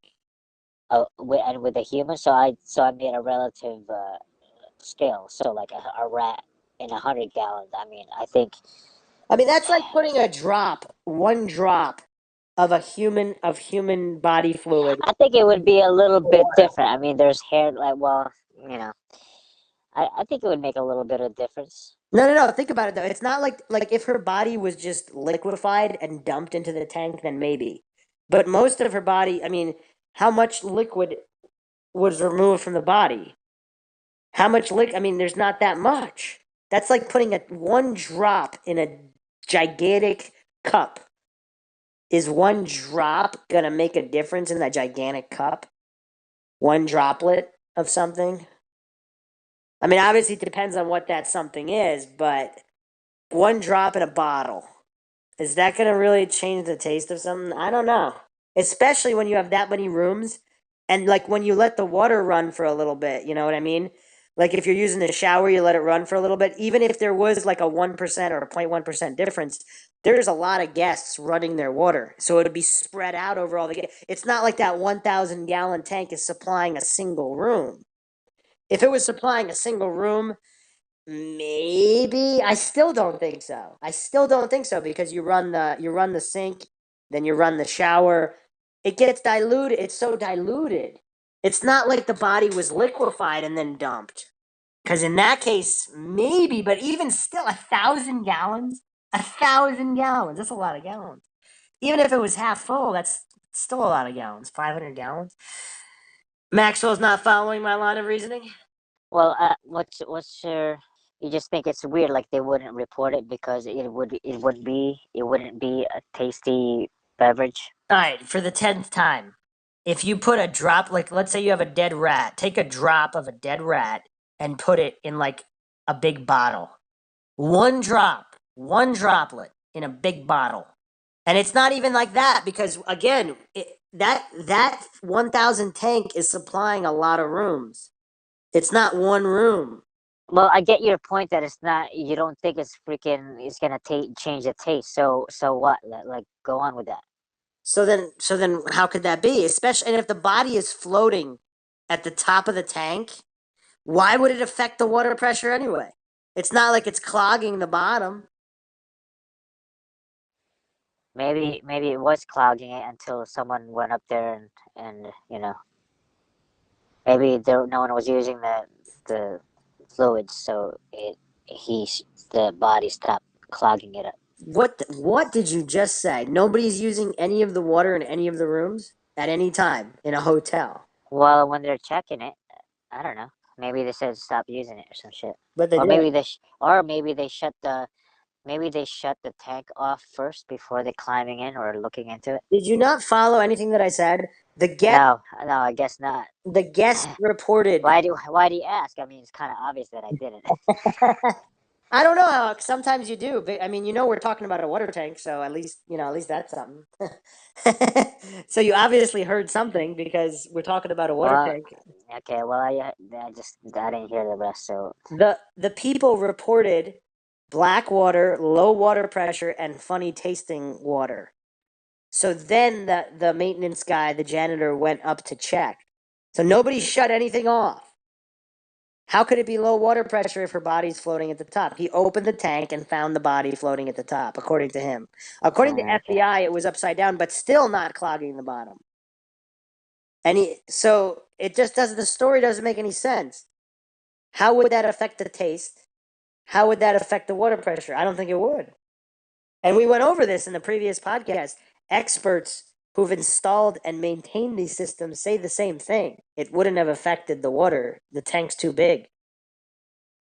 And it's too diluted. It's going to too many rooms, you know? It's like, think about it this way. You put like a dead body or a dead rat drop in a bottle of water and then pour it into 20 different glasses. 20 different shot glasses. Okay, I got your thing. It's good. Your expert said it. It's good. I get it. Can we move on from this tank flavor thing? So does this not boggle your mind as to how this could have been? It doesn't bother me, but you made a good argument, and I agree with you. So let's move on. I'm saying the story doesn't add up. Okay, so by the next day, word leaked out that the worker had found a female corpse in one of the tanks. News reports immediately suggested that the body was Lamb's, but the LAPD refused to speculate, pending identification by the coroner. 2 days later, on February 21st, police confirmed that the body was Lamb's. She had been found near the bottom of a tank that was 3/4 filled with water. Okay, so we're talking 750 gallons, and near the bottom, not at the bottom. So it wouldn't affect water pressure because it's not clogging anything. So it was 3/4 filled with water, nude with her clothes nearby. Those clothes, a pair of shorts, size men's medium. We didn't have this detail before. She was wearing men's medium shorts. That's weird. A t-shirt, black underwear, sandals, and a red American Apparel hoodie were a precise match for what Elisa Lam had been wearing in the video. Because the hatch on top of the tank was too small for rescue workers to enter, they used power tools to cut into the bottom and retrieve the body. The process took several hours. Whoa, this is a new detail. How many women wear men's sized shorts? Which leads to more speculation if those aren't her clothes, or at least those aren't her shorts. She's wearing somebody else's shorts. So there was a theory that she was being held captive in a room and then she escaped and went to the elevator. So if she was held captive and she didn't have her own clothes, she could have stole one of her captor's shorts just to wear something to get away if he wasn't in the room. This opens the door to a lot of speculation, don't you think? Unless her parents or someone that knows her can confirm that she wore men's sized shorts. Does that seem strange to you or no? It's a good clue. I mean, the killer could be like the owner of the clothes. Yeah. Or she could have just ran out in her underwear and found the shorts in another room or on some cleaning, whatever. Didn't have to be. That's a good one. Like a movie plot. Like Yeah. she escapes naked, and she goes through a room and she found some clothes here so she can get out of public or some shit like that. And then she gets caught, gets dumped in a tank. Or she goes to the tank to hide if she's being chased to the roof. But see, that wouldn't make sense either because why would she take her clothes off in the tank? So I guess, yeah, it doesn't make sense for her. Unless she climbed into the tank and then thought was getting, if she was getting hypothermia or so, I mean, or had some kind of a reaction where she felt she had to take the clothes off for some reason. I don't know. Or if she was drugged. I mean, if she was drugged. If she was being held against her will and then drugged, or I mean, I don't know. We don't know. Here's the thing, though. Even if she was taking drugs and tripping, as some people speculate, would that increase the risk or decrease the risk of someone trying to kill her or kidnap her? Like, why is again we're into this black and white fallacy of she was tripping on drugs, she killed herself, as if she couldn't be killed by someone else just because she was tripping on drugs. I don't follow. It's so illogical to fall into these black and white fallacies. I just don't get it how people can conclude these things. Any thoughts on that, Maxwell? It's a good point. It's her, Officer Diana Figura told reporters. They've confirmed it with the body markings. Police told news outlets it was being considered a possible homicide. Lamb's body showed no obvious signs of external trauma, said another spokesperson, who added that detectives suspected the body had been in a tank all along and wasn't recently dumped there. Finding Lam in the water tank was a grim resolution to the 3-week-old mystery, but rather than ending speculation, the circumstances only added to it. There were no security cameras on the roof, and while the door to the roof was not locked, hotel management said it was alarmed. So if this were a murder, someone would have had to circumvent that alarm, climb a ladder 10 feet up the side of the water tank while carrying a body, open a hatch, and drop it in without anyone seeing anything. And if it wasn't a murder, then Lam did all of that herself, going to the roof in the middle of the night to scale a tank that she was in all likelihood seeing for the first time, then opening the hatch and either jumping or falling in. Neither solution made much sense. Also, keep in mind, people that have went up to the hotel, and we went over a video of a tourist actually going through the whole thing, there was no alarm on the top door to the roof, and they were able to go up there through there, and it wasn't even locked. But other people said it was locked when they went up there, so it seems kind of hit and miss. And if that was a popular hangout spot, like some graffiti seems to indicate, she might have been hanging out there with somebody prior as well. We don't know. We really don't know. Where the story goes from here depends a lot on how you look at the world. If you're a logical person, an adherent to fact and reason, you follow a pretty straight path, which seems to be more or less the one taken by the LAPD. If you're a freer spirit, the kind of person with a wild imagination, open to alternate realities and conspiracy theories, well, you probably see this very differently. You're in for a crazy ride. Well, he phrased that like a cognitive dissonant person, but whatever. What's obvious is that the context and coincidence dictated every element of how people thought about Elisa Lam's case. Had a young Canadian woman vanished and turned up dead at the Courtyard Marriott, say, this story would have been important but ephemeral. The inexplicably creepy elevator video lit the match that sparked global interest, but the fact that her death occurred at the Cecil Hotel was the accelerant. From the very early days of Lam's disappearance, the Cecil was as much of a main character as the woman who had gone missing. And when she was found dead, many stories hinted, if not outright suggested, that the building itself played a role. Hotel with corpse and water tank has notorious past was the headline on a CNN.com color piece, published along with a news story about the discovery of Lam's body. Since its construction in 1927, it's been the focus of suicides, murders, mystery disappearances, and serial killers, an Australian news site said of the hotel. Home to murderers, maniacs, and ghosts. Some say the Cecil is anything but your average hotel. They say it's cursed, reported one blog. Another simply called it Serial Killer Central. It's true that the hotel has been a hiding place for some famous serial killers. The Cecil was the base for Richard Ramirez, the Night Stalker, who murdered at least 14 people during a spree that terrorized LA over the spring and summer of '85. Ramirez would return to the Cecil after a killing and ditch his blood-soaked clothes in the dumpsters out back, then walk into the hotel, either naked or maybe in his underwear, none of which would have raised an eyebrow since the Cecil in the 80s was local tour guide and amateur historian Richard Shave put it to me, was total unmitigated chaos. In '91, 6 years after Ramirez was caught and sentenced to death, a 41-year-old Austrian journalist named Jack Unterweger checked into the Cecil while he worked on a story about crime in LA for an Austrian magazine. Unterweger used his reporting work to secure ride-alongs with LAPD vice cops, and those tips were revealed as scouting missions when it was later discovered that Unterweger was also a serial killer with a penchant for strangling prostitutes. Kim Cooper, who is Chavez's partner at Esoteric Bus Tours, suspects that he chose the Cecil because of its connection to Ramirez. Chav. There have been numerous other violent deaths at the Cecil, including the '64 rape and murder of a telephone operator, and at least 3 suicides, all of them jumpers, one of whom landed on a pedestrian, killing him too. And amortized over a century of residence, that doesn't seem so unusual for a big city hotel of this size, particularly one located in a marginal area.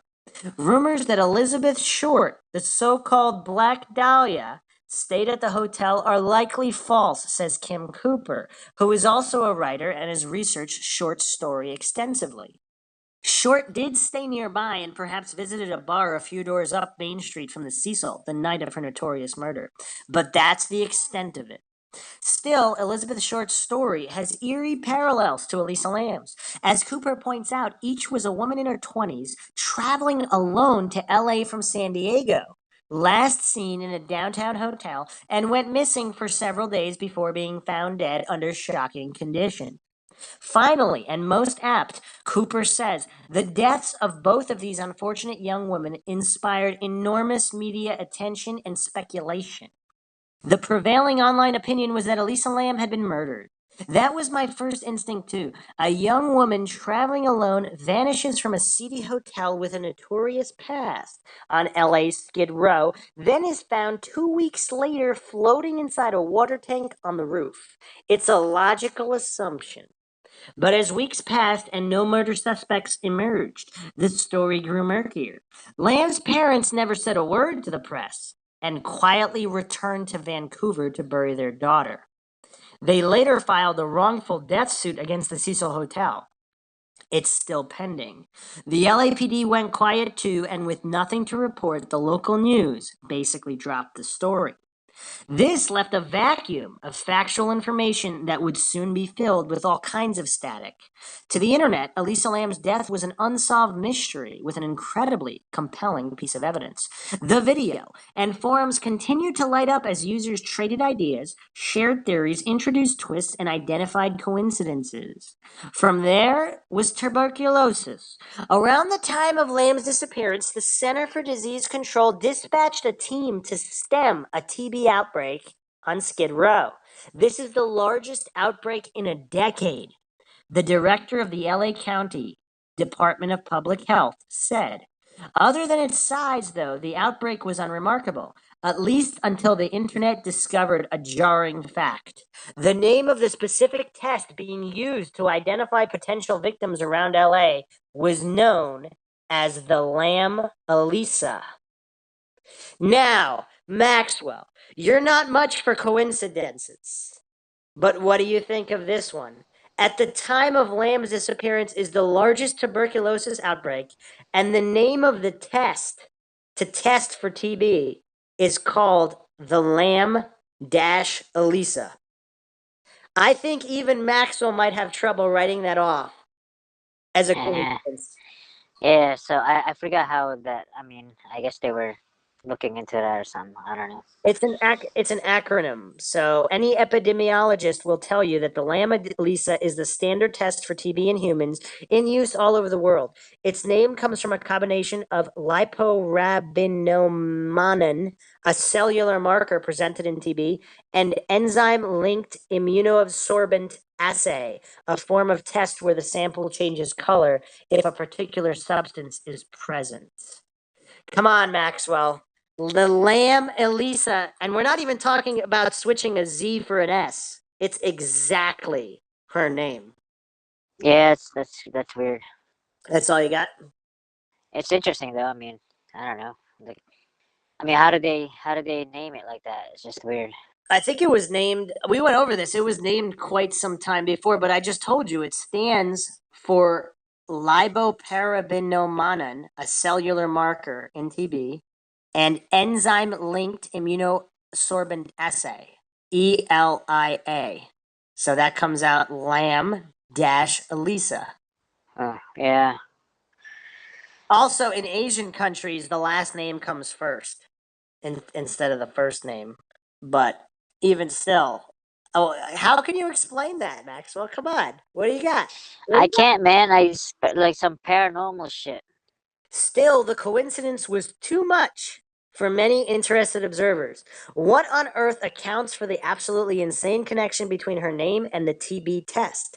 Asked one user in Reddit's conspiracy forum, where discussion of Lam's case spilled over and attracted a new audience. That's way too identical to be a mere coincidence, wrote another. What the F is going on? So the kit for the test was supposedly, I see here that it was in use before 2009. So this occurred in 2013. So I can't find the date of the exact. Oh, actually, here we go. I found something in clinicaltrials.gov that's dated 2007. So yeah, well before 2009. So yeah, this test was not made, a few weeks before. It's been around for a bit. No explanation, Maxwell, huh?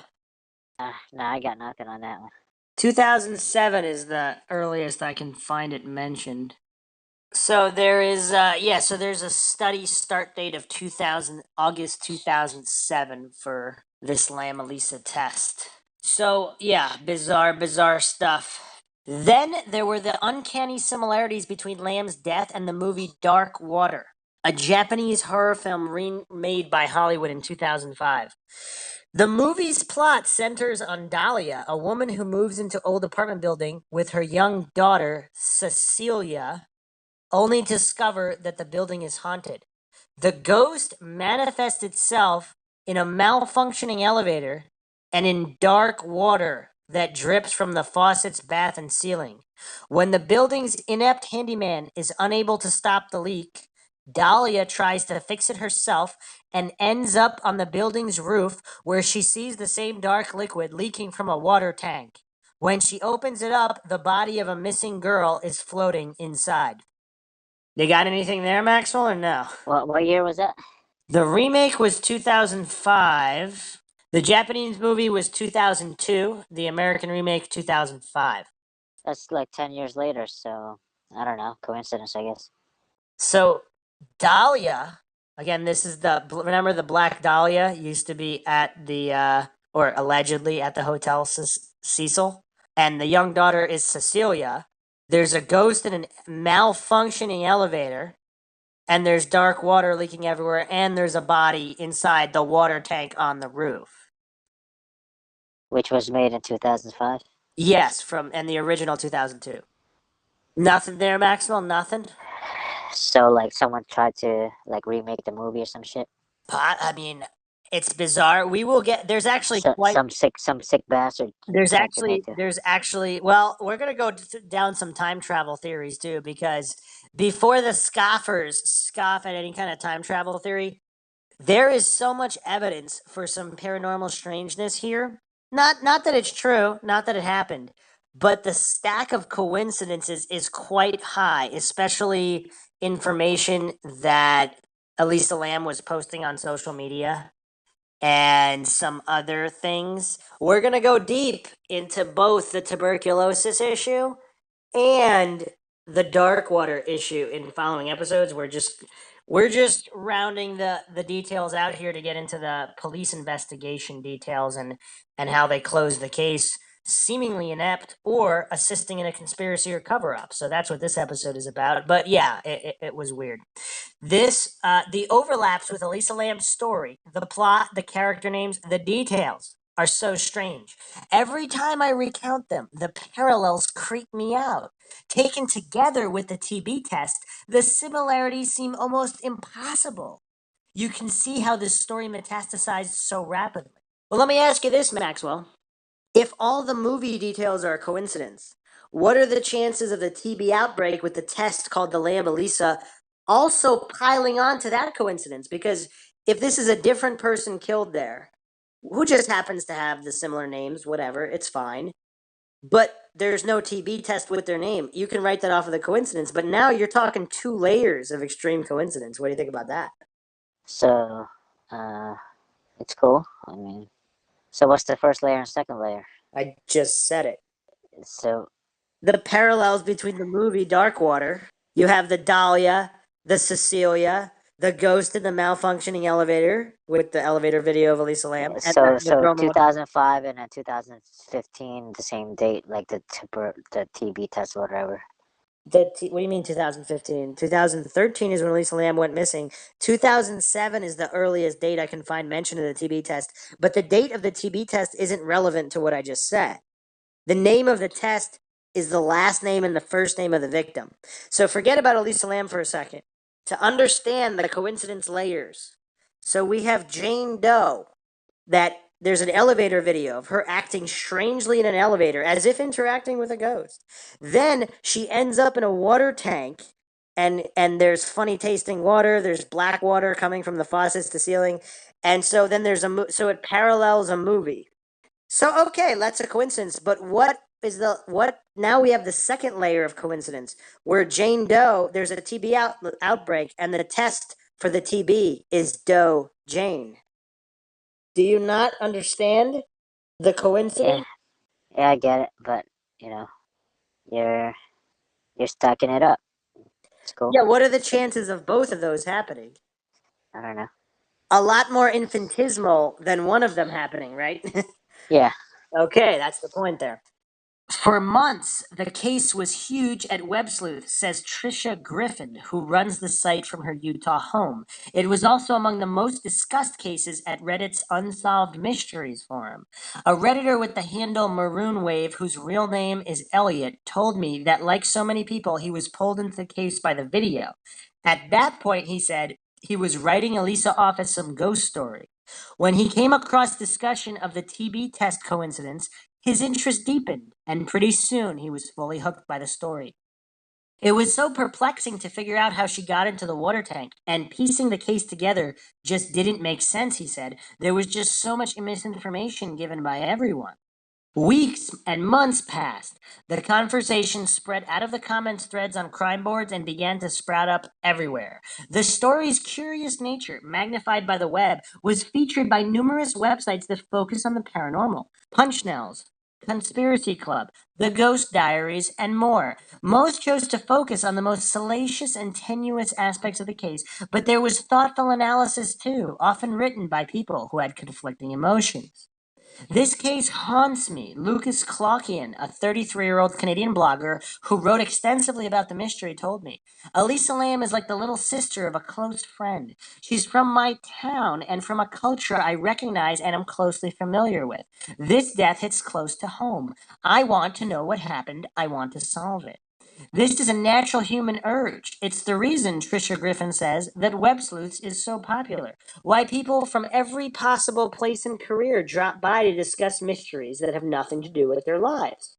I can devote thousands of words to cranks and crackpots who add nothing to the conversation, but whose suggestions, tethered to some partial fact by the most gossamer filament, somehow persuade others.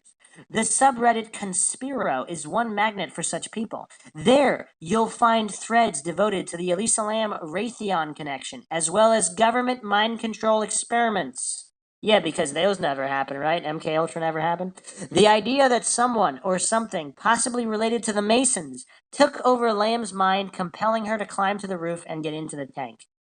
You know what's weird? Whether or not that happened in this case, I mean, we're talking Manchurian candidate. I mean, if you're trying to test subjects to get them to kill themselves or whatever, I mean, I'm sure that's going on. I mean, has MK Ultra taught people nothing?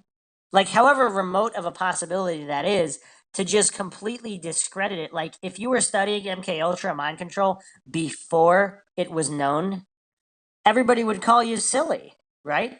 Like any kind of case you'd point to where it's like, oh, this person might be mind controlled. Like this is a weird, strange coincidence. This person looks zoned out here. This person looks like he got triggered. If you were studying these people that were mind controlled and you concluded that they were involved in some kind of U.S. government mind control experiment, you'd be laughed at pretty hardcore. Then after MK Ultra is admitted, I mean, then what? Were you really that crazy? So the idea that this is impossible, I find a little strange. I mean, possibly very unlikely, but Well, I think people still the majority still has that weird reaction to MK Ultra, like as if it never existed. I mean, this is cognitive dissonance.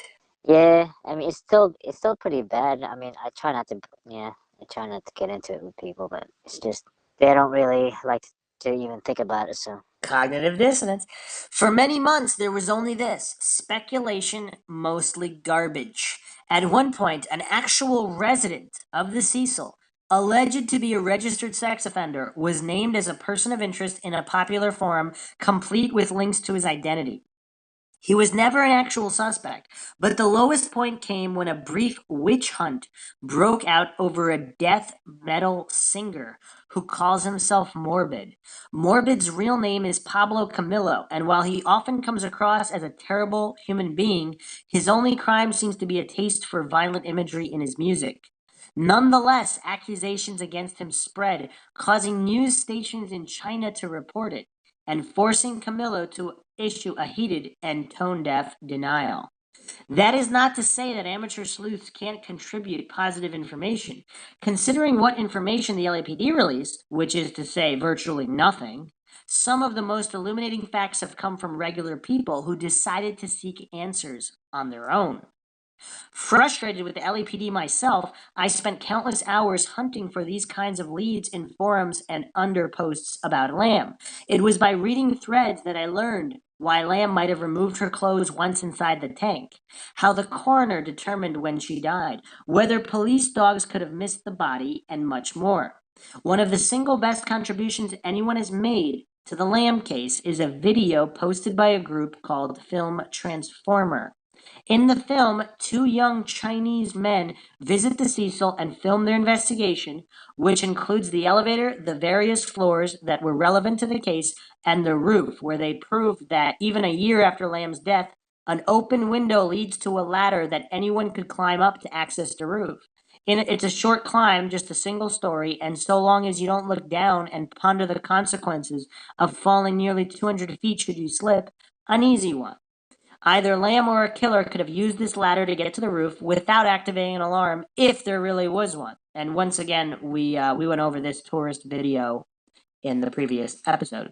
And then again, there's always the video. I asked a film editor friend of mine, Gabe Rhodes, to take a look. His reaction was that the footage is a little fishy. I can see why people are suspicious, he told me. There are several spots where edits could be seamlessly hidden, he says, and compression which could indicate editing. Same with the time codes, which were redacted. The most egregious is when the elevator doors close at 2:58, he wrote me in a summary of his analysis. There are definitely some frames missing from this action. On YouTube, others raised the same questions, sharing versions of this video with narration, pointing out the moments where things seemed suspicious. Several posts pointed out that the version released by the LAPD looked so strange because it had been slowed down, and then shared the video sped up to real speed, 20.25 frames per second, as opposed to 15, at which points Lamb's movements, while still unusual, suddenly looked a little less creepy. And of course, we've gone over these videos as well. So here's what's weird, Maxwell. There's not that many cases where police seem super tight-lipped. They usually reveal information. And why redact the timestamp? Any thoughts, Maxwell? The timestamp on what? What could I possibly be talking about? The elevator thing, or? Are there any other options? I don't know. I don't know. Remember what you said. So even without knowing what I said, within the context of the Elisa Lam podcast, you can't deduce what a timestamp could be referring to? Well, the timestamp is on the elevator, so. The elevator video, yes. Yeah. And it's redacted. So what possible reasons could there be for that? Well, I don't fucking know. Well, that's why we're doing a podcast, to offer theories and thoughts. I don't fucking know, dude. Maxwell Powers. Maxwell Army. You got nothing? I got nothing on that one. Do you think the LAPD could possibly be involved or covering up for something or someone? Or if it is some bizarre government experiment, was there a stand down to the LAPD and the cover up involved the LAPD? So they couldn't really solve the case if it was government mind control or something. Did you hear what I just said? Yeah, you were trying to think about possibilities, but yeah, I don't know what to think about it. Did you hear what I said? Something about the police redacting and shit, and the last statement I just made, if it's a government mind control experiment, how are the LAPD supposed to solve that? They can't solve it. Like, if there was a government agent present, possibly, or something that gives away some kind of detail to the experiment that they edited out of the video, then and for whatever reason, they have to redact the timestamp. I don't know why. I'm just speculating. If this was a government experiment, The LAPD would not be able to solve this case, correct? Okay. Does that make sense? Yeah. So that would mean they would be involved in the cover-up to some degree. Would that explain all of this weirdness? Yeah, I mean, it's kind of weird. It's kind of weird if it is an experiment or some shit. I don't know. It's just fucking random. I don't know. It's just too weird. Yeah. There are thousands of Elisa Lam videos on YouTube, just like there are thousands of conversations about her on other sites. What all these videos have in common is the central component, the elevator footage. The video release is the single biggest reason that the Lam case became such an internet phenomenon. One with a reach that would boggle the mind of the millions of people who consume news fed to them by the media. The disparity between the reach of the Elisa Lam case online and its presence in the mainstream media is vast. That's the difference between this story and, say, the stories of Casey Anthony and Natalie Holloway.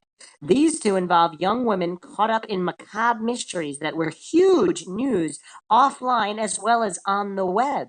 Elisa Lam is almost entirely a fixation of the digital hordes.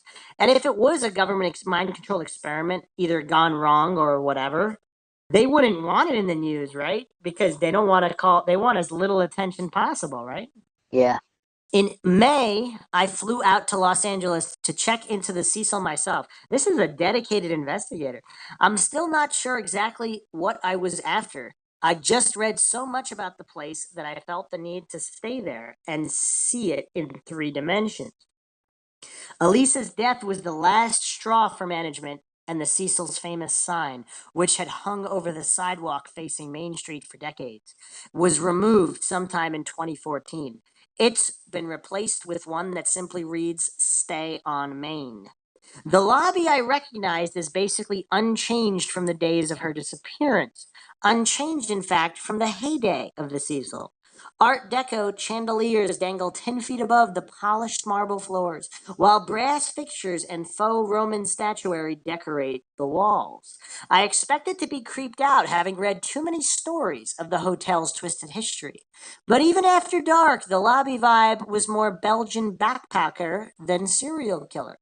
Young people who care about ping pong and don't look closely into bathroom corners seem to be the target audience, at least until you get into the higher floors. My room was on the 4th floor, which had both shared bathrooms and suite rooms available for an extra $20 per night. In the days leading up to my visit, I'd been corresponding with a woman named Natalie Davis, who I'd contacted after reading a comment thread under a YouTube video. Davis had spent a night at the Cecil early in the year and was horrified to learn weeks later, when her mom forwarded a news clip about the case, that she'd checked into the hotel the day after Lamb went missing. Davis didn't like the Cecil, and not just because it's cheap. The energy inside the place was so darn heavy and uncomfortable that I just couldn't stand it, she told me. Her experience was in my head as I walked around the Cecil, but I didn't have similar feelings. Mostly, I just found the place shabby. Despite having 700 rooms, the hotel felt strangely empty. On its higher floors, the Cecil is especially strange and quiet. On the 14th floor, where the elevator footage of Lamb was taken, the sound of a man preaching on a religious radio station came loudly through tinny speakers in a hall with maroon walls and white ceilings. I stood still, listening for any sounds of residents, a vacuum maybe, or a sink, or a TV. There was only preaching. That sounds really creepy to me. What about you? It's okay. Guests of the stay on Main are now limited to a maximum of 21 days. That's weird. But many floors in the hotel still house full-time residents. There were at least 100 of them in the last reference I could find, and this mixed use for the building apparently complicated the LAPD's investigation. In the case of a hotel, management can give permission to police to search every room in the building. But because the Cecil still contains so many private residences, detectives would require probable cause to enter any of them. There is no public record that any of them were searched, and detectives declined to address any specifics of the investigation. See, now that the case has been ruled an accidental death, Why would they not address specifics now? Because if it's just an accidental death, what difference does it make whether they say, they give details about the search or whatnot? Do you find that kind of strange or what? Like if it was still an open investigation, because it's a closed case. If it was still an open investigation with possible foul play, then that makes sense. They don't want to necessarily compromise the investigation. But if it's a closed case, accidental death or suicide, why would they not discuss specifics unless they were specifically instructed not to? Yeah, I don't know. Good thing you're doing a podcast on the case. No speculation at all, Maxwell. Yeah, I don't know. I got nothing, man. Maxwell Army. I know the police searched the hotel at least to the extent that they were legally able.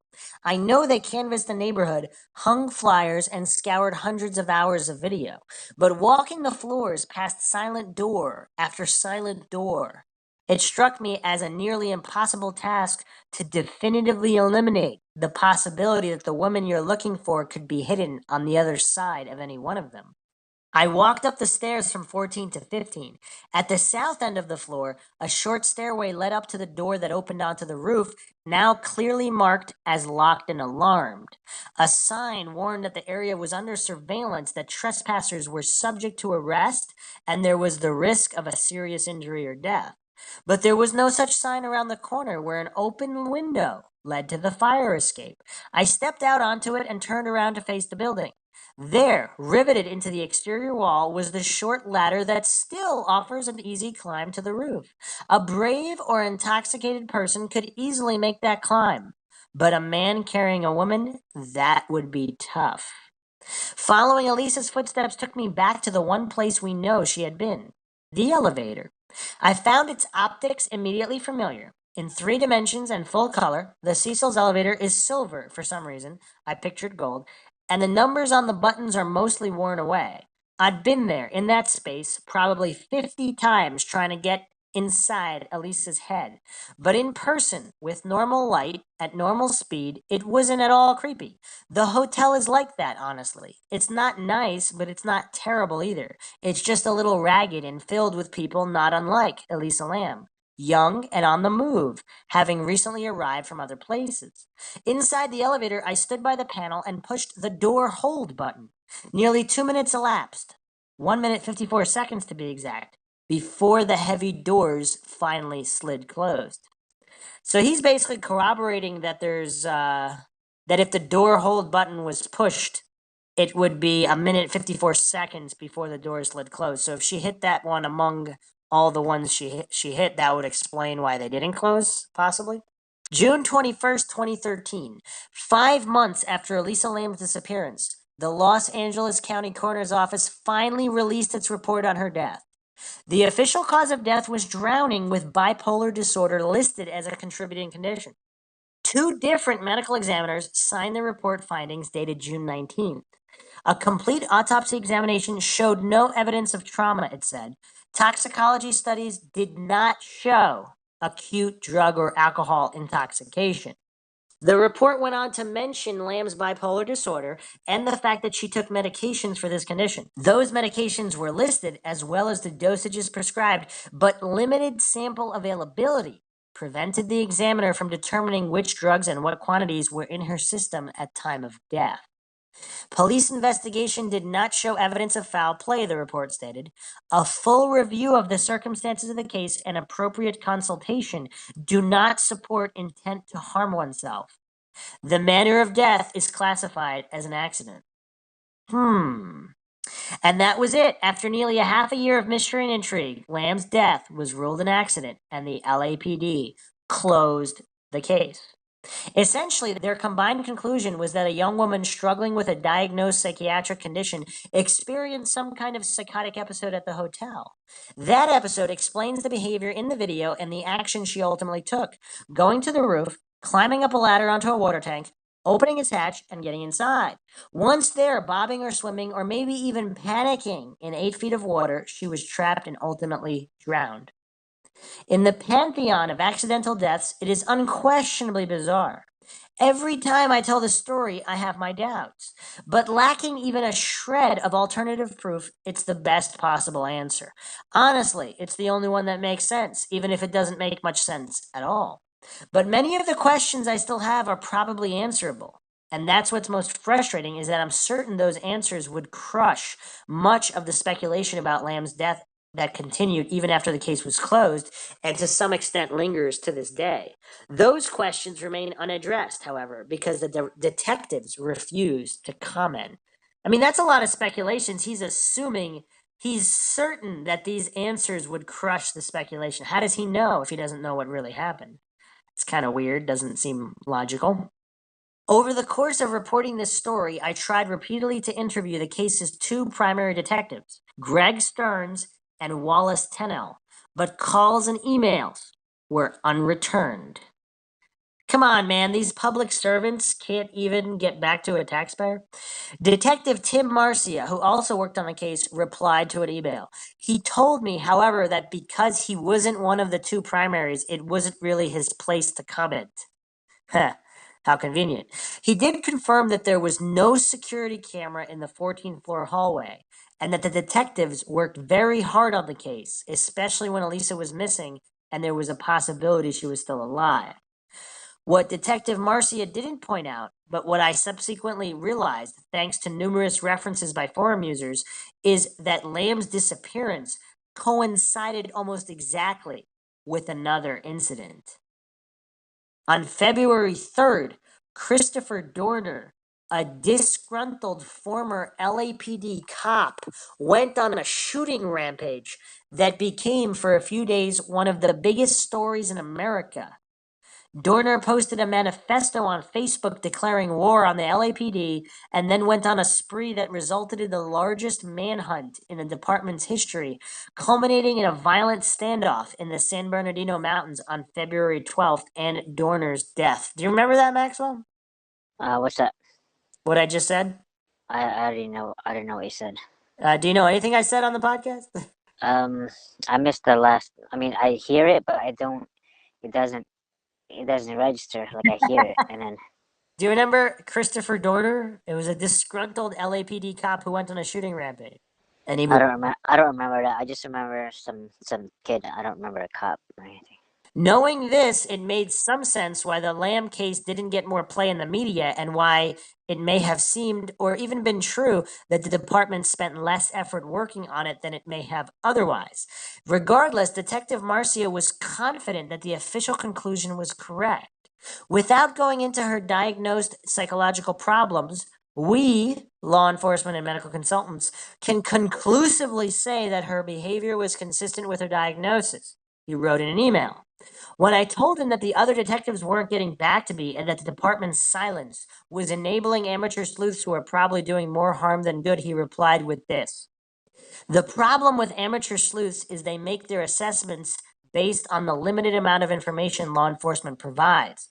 The media outlets then manipulate the materials to accommodate their needs, leaving the sleuths with only partial truths.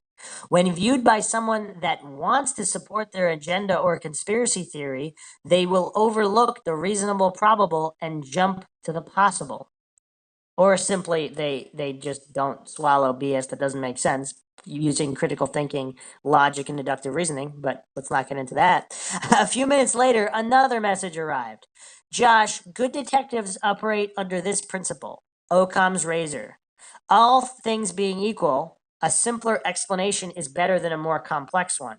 In other words, when you hear hoofbeats, think horses, not zebras. Once the horses are eliminated, then move on to the zebras. Oh man, another misappropriation of Occam's razor. That all depends. If you're in Africa, are you going to think horses or zebras? If you're Explain Occam's razor again. Occam's razor states that all things being equal, the simpler explanation is more likely to be correct. So here's the thing. All things are never equal. So Occam's razor never really applies. So, and there's too many variables to account for Occam's razor, not to mention, if people just go by Occam's razor, they're going to not solve a lot of cases. You have to follow actual logical thinking processes and not fall for logical fallacies. That's what true logic would do. That's why there's so many unsolved homicides, because they are going by Occam's razor. And he calls this good detectives. Depending on which statistics you look at, I mean, there might be over 60% of unsolved homicides. So Occam's razor is clearly not solving the majority. So I don't know what he would classify a good detective, but I mean, it all depends. You don't just go by Occam's razor for the sake of going by Occam's razor, because you have to follow the evidence. And when certain pieces, and once again, nobody wants to talk about appeal to authority fallacies. Just because the police reported something doesn't mean it's true. Not that they're lying; they could either be mistaken or whatnot. I mean, there's many different variables. So it's yeah, it's really bizarre. Everybody likes to. I mean, Occam's razor is just like grasping straws when you want to divert attention away from something, or you want to rule something as improbable. But like, if a case is a jigsaw puzzle, and you only have 2 or 3 pieces, and you think there's only 10 pieces, if there could be 1,000 pieces of the jigsaw puzzle, you're gonna jump to conclusions prematurely. Why would you rule things out if you don't know for sure? It's pretty strange. Still, I kept after Greg Stearns for weeks, getting only silence. Finally, in late June, once I'd sent a handful of messages to his LinkedIn mail, a last resort, I got a reply. Spoiler alert, it wasn't satisfying. I have received your emails and understand your article and what you are trying to accomplish, Stearns wrote. Unfortunately, Detective Tennell and I are not in a position to assist you. We are not able to provide any additional information as it would violate the privacy of Elisa and her family. And that was that. Further pleas were ignored. So what's weird, it looks like they seem to be hiding behind privacy, because details of the search at which rooms they look, I mean, that has nothing to do with Elisa Lam or her family's privacy. Like what the detectives did at the hotel. So it's really bizarre. Not to mention, remember, her backpack and laptop were found in the basement, so not in her room. Remember that detail, Maxwell, or no? So it seemed like her things were moved at some point by someone. Where were they moved from? I mean, there's a lot of details that would not violate the privacy, and they just refused to get back to him. An honest taxpayer who's paying their paychecks, they can't bother to get back to him, other than these weird statements hiding behind privacy. What happens when police departments stonewall you is that you start to get frustrated, and that frustration very easily leads to suspicion, especially when the department has a checkered history, like the LAPD. That's exactly how this case spun out of control. Information pushed into the public domain by the police, the video, sparked interest, but then disengagement from the people in charge created room for wild theorizing. How does redacting the timestamp violate Elisa Lam or her privacy? I mean, if anything, releasing the video is more of a violation of the privacy, because you're showing her in last known video if she's acting strange, but they're manipulating the video to make it seem more strange unless someone gave them the video. So if that was hotel staff, if they were somehow complicit, or if that were a government agency, that if they were performing some kind of mind control experiment that went wrong or not, whatever the case was there, they could have provided the video to the LAPD for release. And the LAPD might not have been complicit in the issues with the video. Gotcha.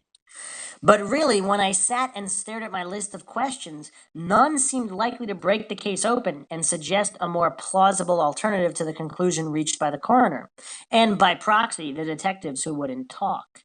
Others agreed. One was Dr. Drew Ramsey, a psychiatrist at Columbia University who also happens to be a friend. Ramsey has extensive experience seeing and treating patients with psychosis and manic depression. Based on the video alone, his instinct had been that Elisa Lam probably had a psychotic episode that led to her death.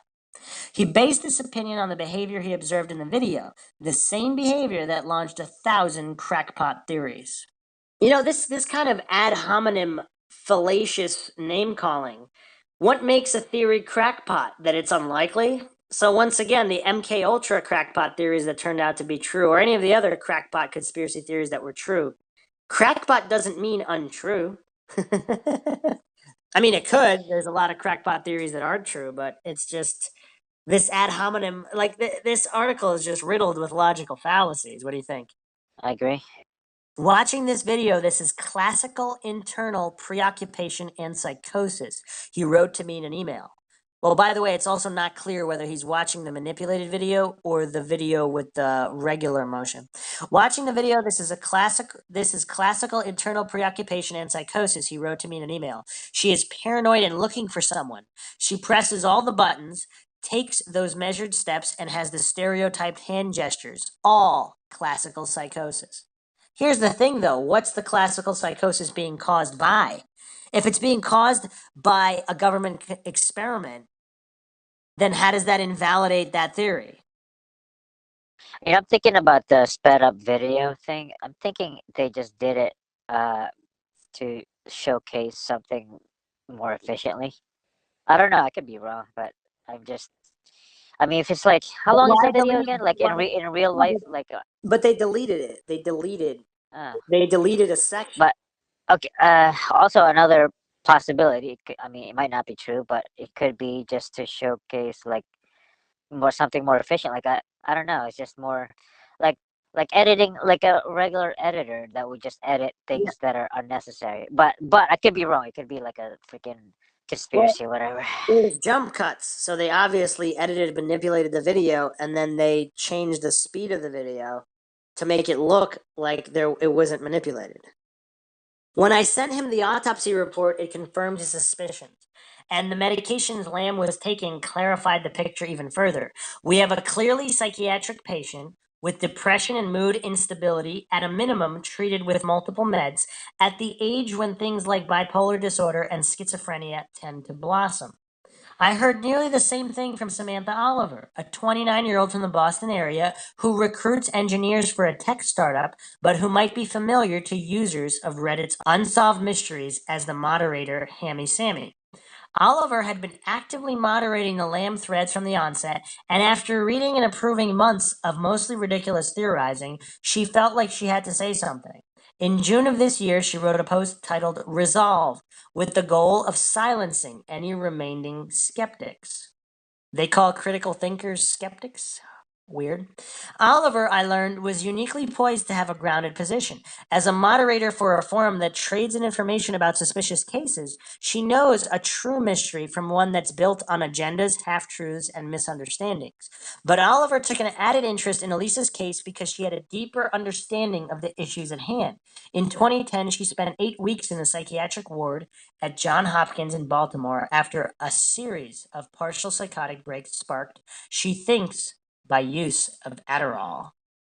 So this guy wants to add the anecdotal fallacy to the list of fallacies in this article. This mystery was resolved, Oliver wrote at the top of her post. The official conclusion that she had a manic episode and accidentally drowned is supported by a breadth of physical evidence as well as established medical opinion, which I have outlined in excruciating detail for your reading pleasure.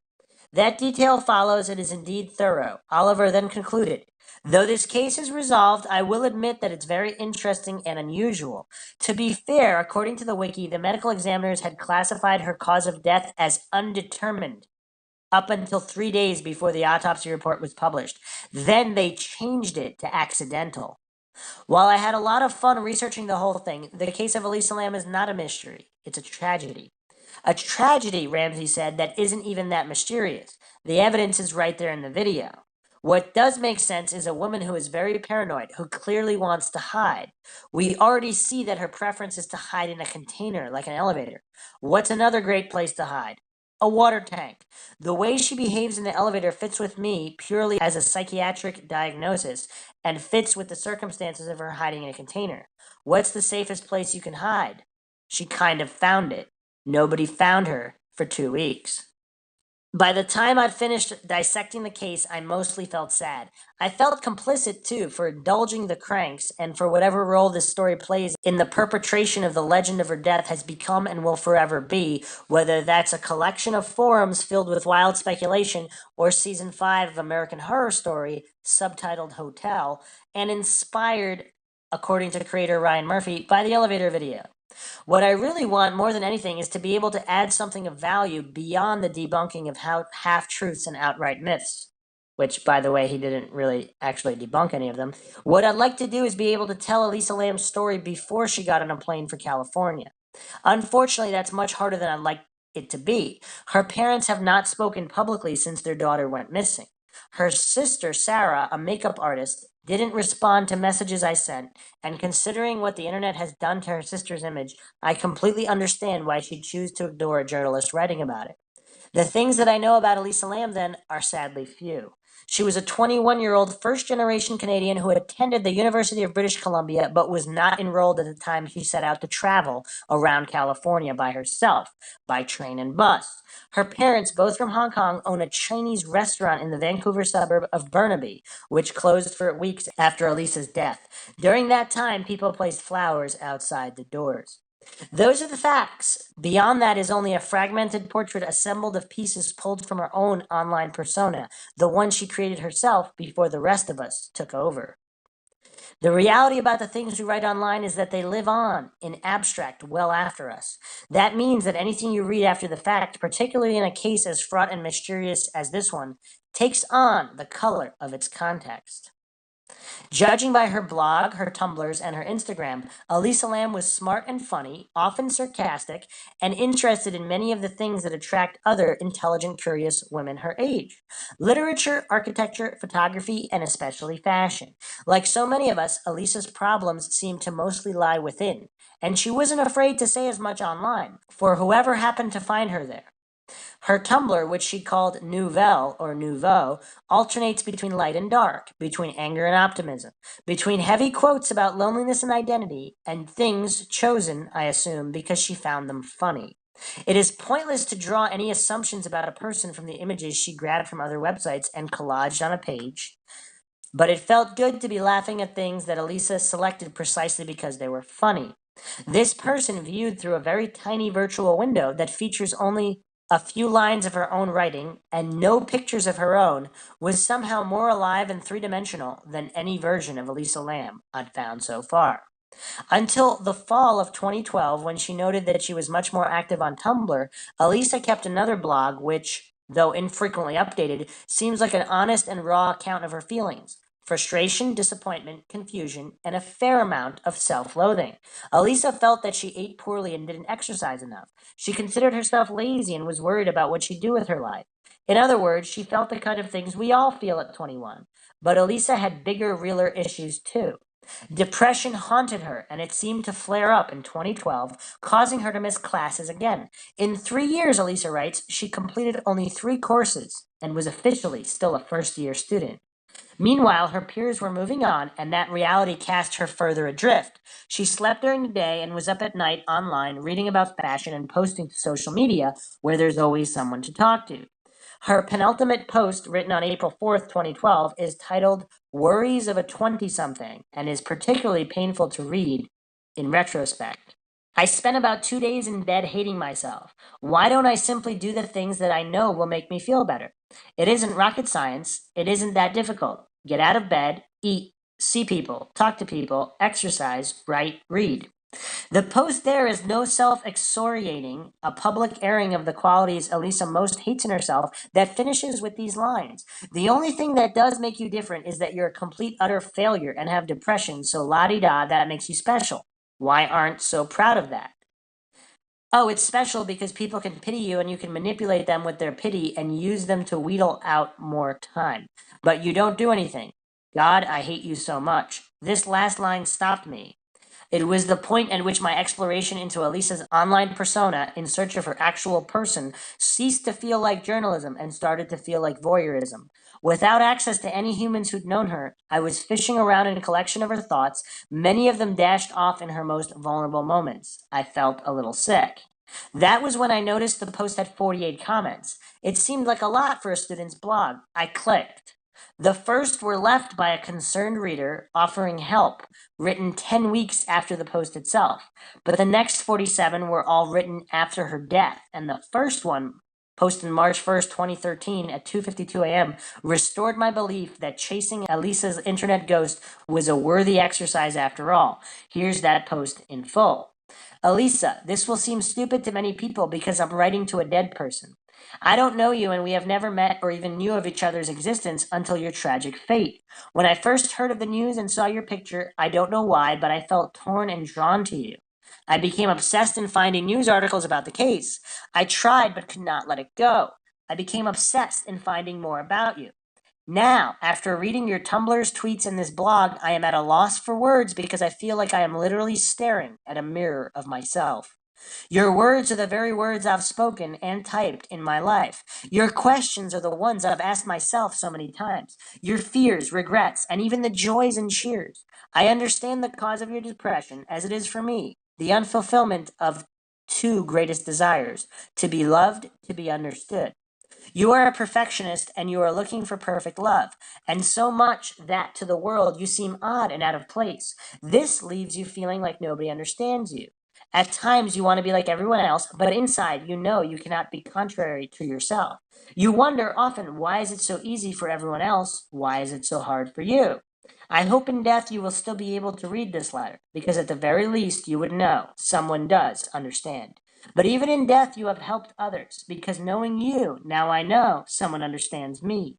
My whole life I've asked that question too. If only someone understands me, understands what I'm going through. The irony of life that I finally found someone who does, and she is gone. My only regret is not finding you sooner. Sigh. God bless you. Good journey. It's easy to grow exhausted and be demoralized by the internet, which seems to enliven all of world's worst humans, providing a bullhorn for hatred and anger to be spewed with no repercussions thanks to anonymity and the ease and safety of yelling at a screen by typing capital letters on a keyboard. Online, it often seems as if everyone is a bully. Or if they're not bullies, they're cranks who do wrong even when they're trying to do good, as is especially true of people who contribute to message boards about unsolved crime. Too much zeal is a dangerous thing, as when Redditors fingered the wrong backpack wearer in the immediate aftermath of the Boston bombing, or when they accused a death metal singer of involvement in the death of a young woman no one knows.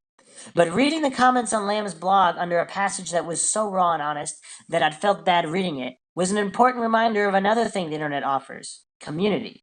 These comments were left by passerbyers who came because they were curious and stayed because they'd found company.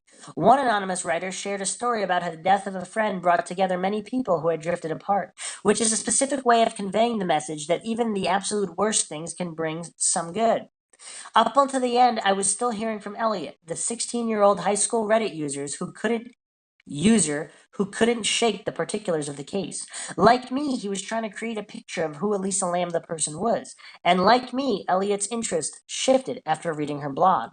Instead of looking at the story as entertainment, he started thinking about who Elisa Lam was when she was alive, he said. That's what kept bringing him back. Elliot was so obsessed with the case, but now felt a deep connection to her, and thus wanted to know how she died and why she was acting the way she was acting in the video. More than 2 years later, he's a little embarrassed to recall the time when his interest was more impetuous. In retrospect, that seems wrong. Too many approached her case like some horror or paranormal activity movie, he told me. Everyone thinks that just because she stayed at a hotel that past serial killers have stayed in means that she was murdered, when facts do not point to that. Like me, he was trying to redeem the story in some small way. I want her legacy not to be remembered as the girl who was decomposing in a hotel's drinking and showering water. I want Elisa to be remembered as a girl who was incredibly honest with herself and the world. I want her to be remembered as the girl who loved reading Gatsby in French, loved learning new things, and had an exquisite taste in fashion. But I also want her death to be remembered as a tragedy because we lost someone who would have made a difference in the world. Essentially, Elisa's is a tragic legacy because it wasn't until she was found dead that she finally became alive to the world. So what do you think, Maxwell? I don't know. It's an interesting case. I would also criticize his entry, as a lot of these unsolved cases that were kind of inept police closed wrongly or covered up for whatever reason, and then they hide behind Occam's razor without understanding Occam's razor. Does Elisa Lam deserve justice if there was foul play involved? Just writing it off and swallowing the official story without asking the real questions. He said too much zeal can be a bad thing or not a good thing. I mean, obsessed is what the lazy call the dedicated, right, Maxwell? Wait, say that again. The lazy is what? Obsessed is what the Obsessed is what the lazy call the dedicated. yeah. A truly dedicated researcher will have plenty of zeal. There's no such thing as too much zeal. And here's the thing. I mean, in all of these cases where you have examples, see, again, Occam's razor is always misapplied because that caveat, all things being equal, the simplest explanation is usually, not always, usually the most correct one. So, especially when you're dealing with unusual cases, Occam's razor is even less likely to be true, even when applied correctly, because of the unusual nature of the case. Now, obviously, all things are not equal. We cannot ignore her social media posts. If she was involved with people who are involved in government projects, should we just sweep that under the rug and pretend it doesn't exist? I'm not saying we conclude that there's a definitive connection. All I'm saying is some people want more than appeal to authority fallacies to justify closing a case, especially a case with so many anomalies. So if this isn't what happened to Elisa Lam, does she deserve justice? If someone did harm her, does it not do more harm than good to just dismiss it as accidental death? Nothing to see here. No further investigation necessary. If it was accidental death, how is it harmful to do further investigation to definitively rule out foul play? Because then that would guarantee justice, because you want to make sure that there was no foul play. Agree or disagree, Maxwell? I agree. I don't know. It's like a weird question the way you asked it. Like, she deserve justice? I mean, everyone deserves justice. Exactly. You So know. if we follow this guy's opinion and just say, "Oh, let's close the book. It's solved. Nothing to see here. She just had a psychotic break, accidentally died. Stop investigating. Stop looking at anything. The truth is not afraid of investigation. So if Yeah. that's really what happened to her, then it should be investigated as thoroughly as possible. And detectives hiding behind privacy when there's so many things that they could reveal that wouldn't infringe on our privacy, to me, that's suspect. If the truth is not afraid of investigation, why would they be afraid of investigation? Yeah.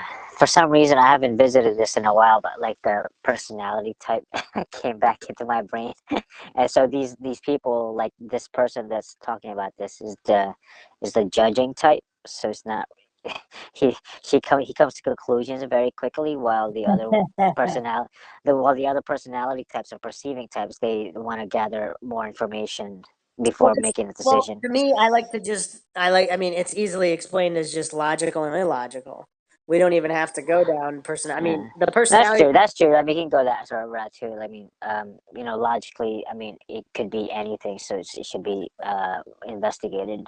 He's just ignoring way too much. And think about it. If someone did kill her, how hard would they be laughing reading an article like that? Because then nobody's even looking for him. Yeah. And if it was someone inside the LAPD, I don't know. I'm not saying it was, but if it was, and then they just, I don't know. It's corruption happens that way. Like in all these cases where we find out that it was a police officer involved or someone the police officer knew and they covered up for them, they want it to look like a suicide or something like that. Yeah. They want to close the case and they don't want people asking questions. Okay, so back to the original article. So this was the Josh Dean article that was referenced in the original article I started reading by Leah Mayette. So she referenced the Josh Dean article. As Josh Dean explains in his detailed article about the Cecil Hotel and the death of Elisa Lam was a paranoid woman looking to hide. The first evidence of this was her behavior in the elevator. She found an even better place to hide in the water tank, and no one found her for 2 weeks. There's definitive logic at play here, but it would be worth knowing if Elisa commonly had psychotic breaks and what her typical behavior was like during such breaks. Based on her blog, it looks like she suffered from crippling depression.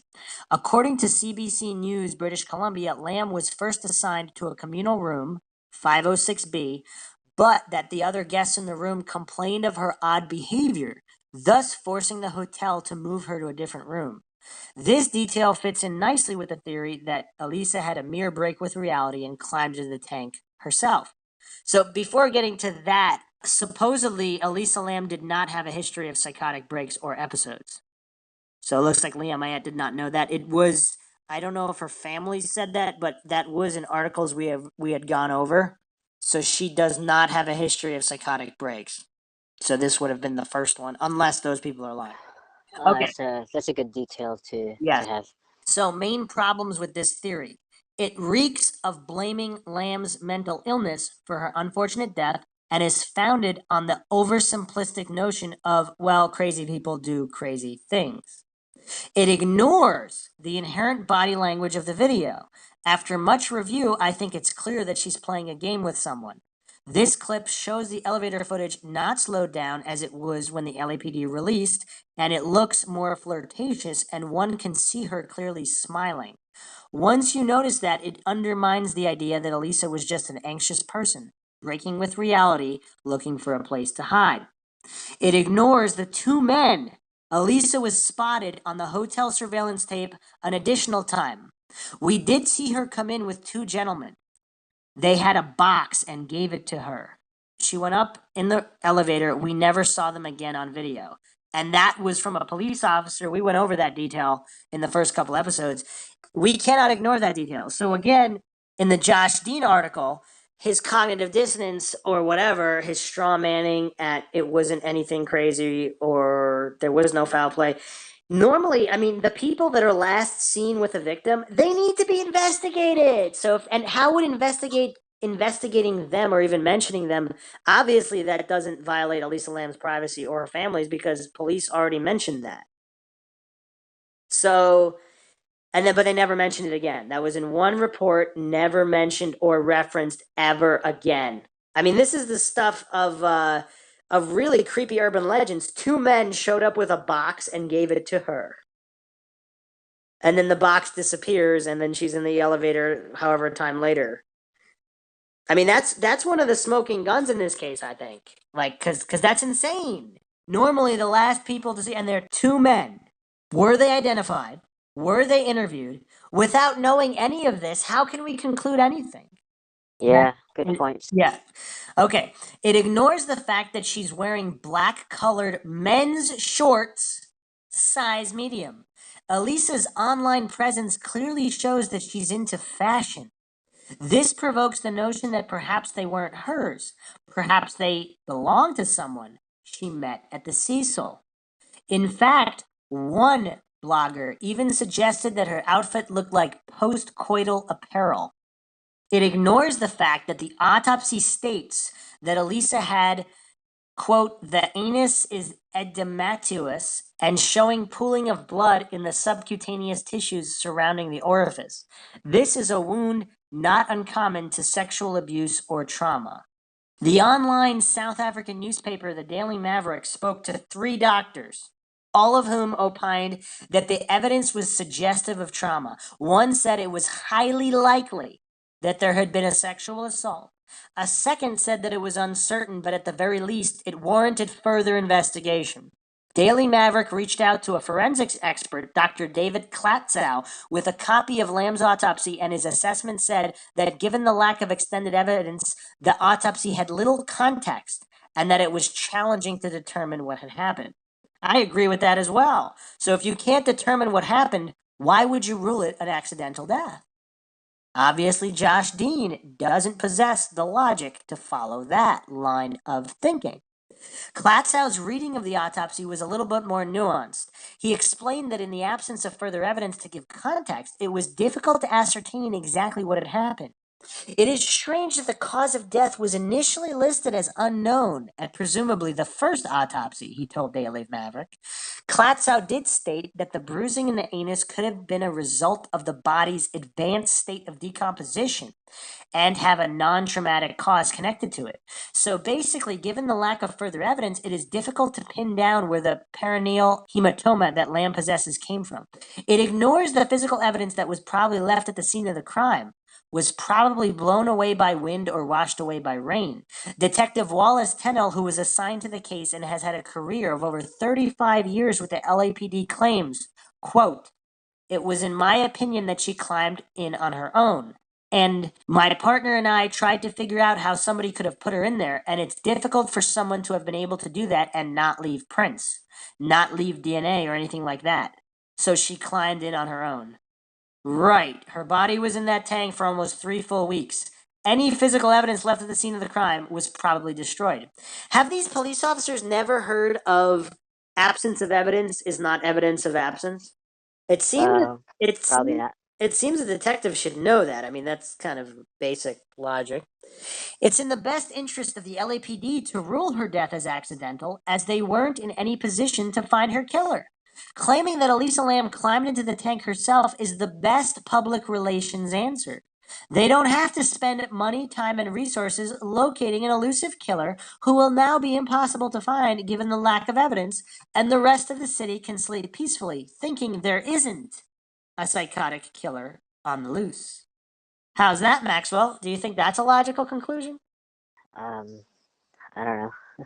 That seems to fit the puzzle pieces a little bit better than accidental death randomly.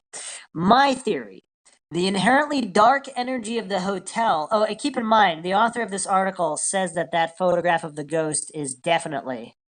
What did we say? What did she say about it? She said, the specter is no doubt a capturing of a ghost who committed suicide in the hotel.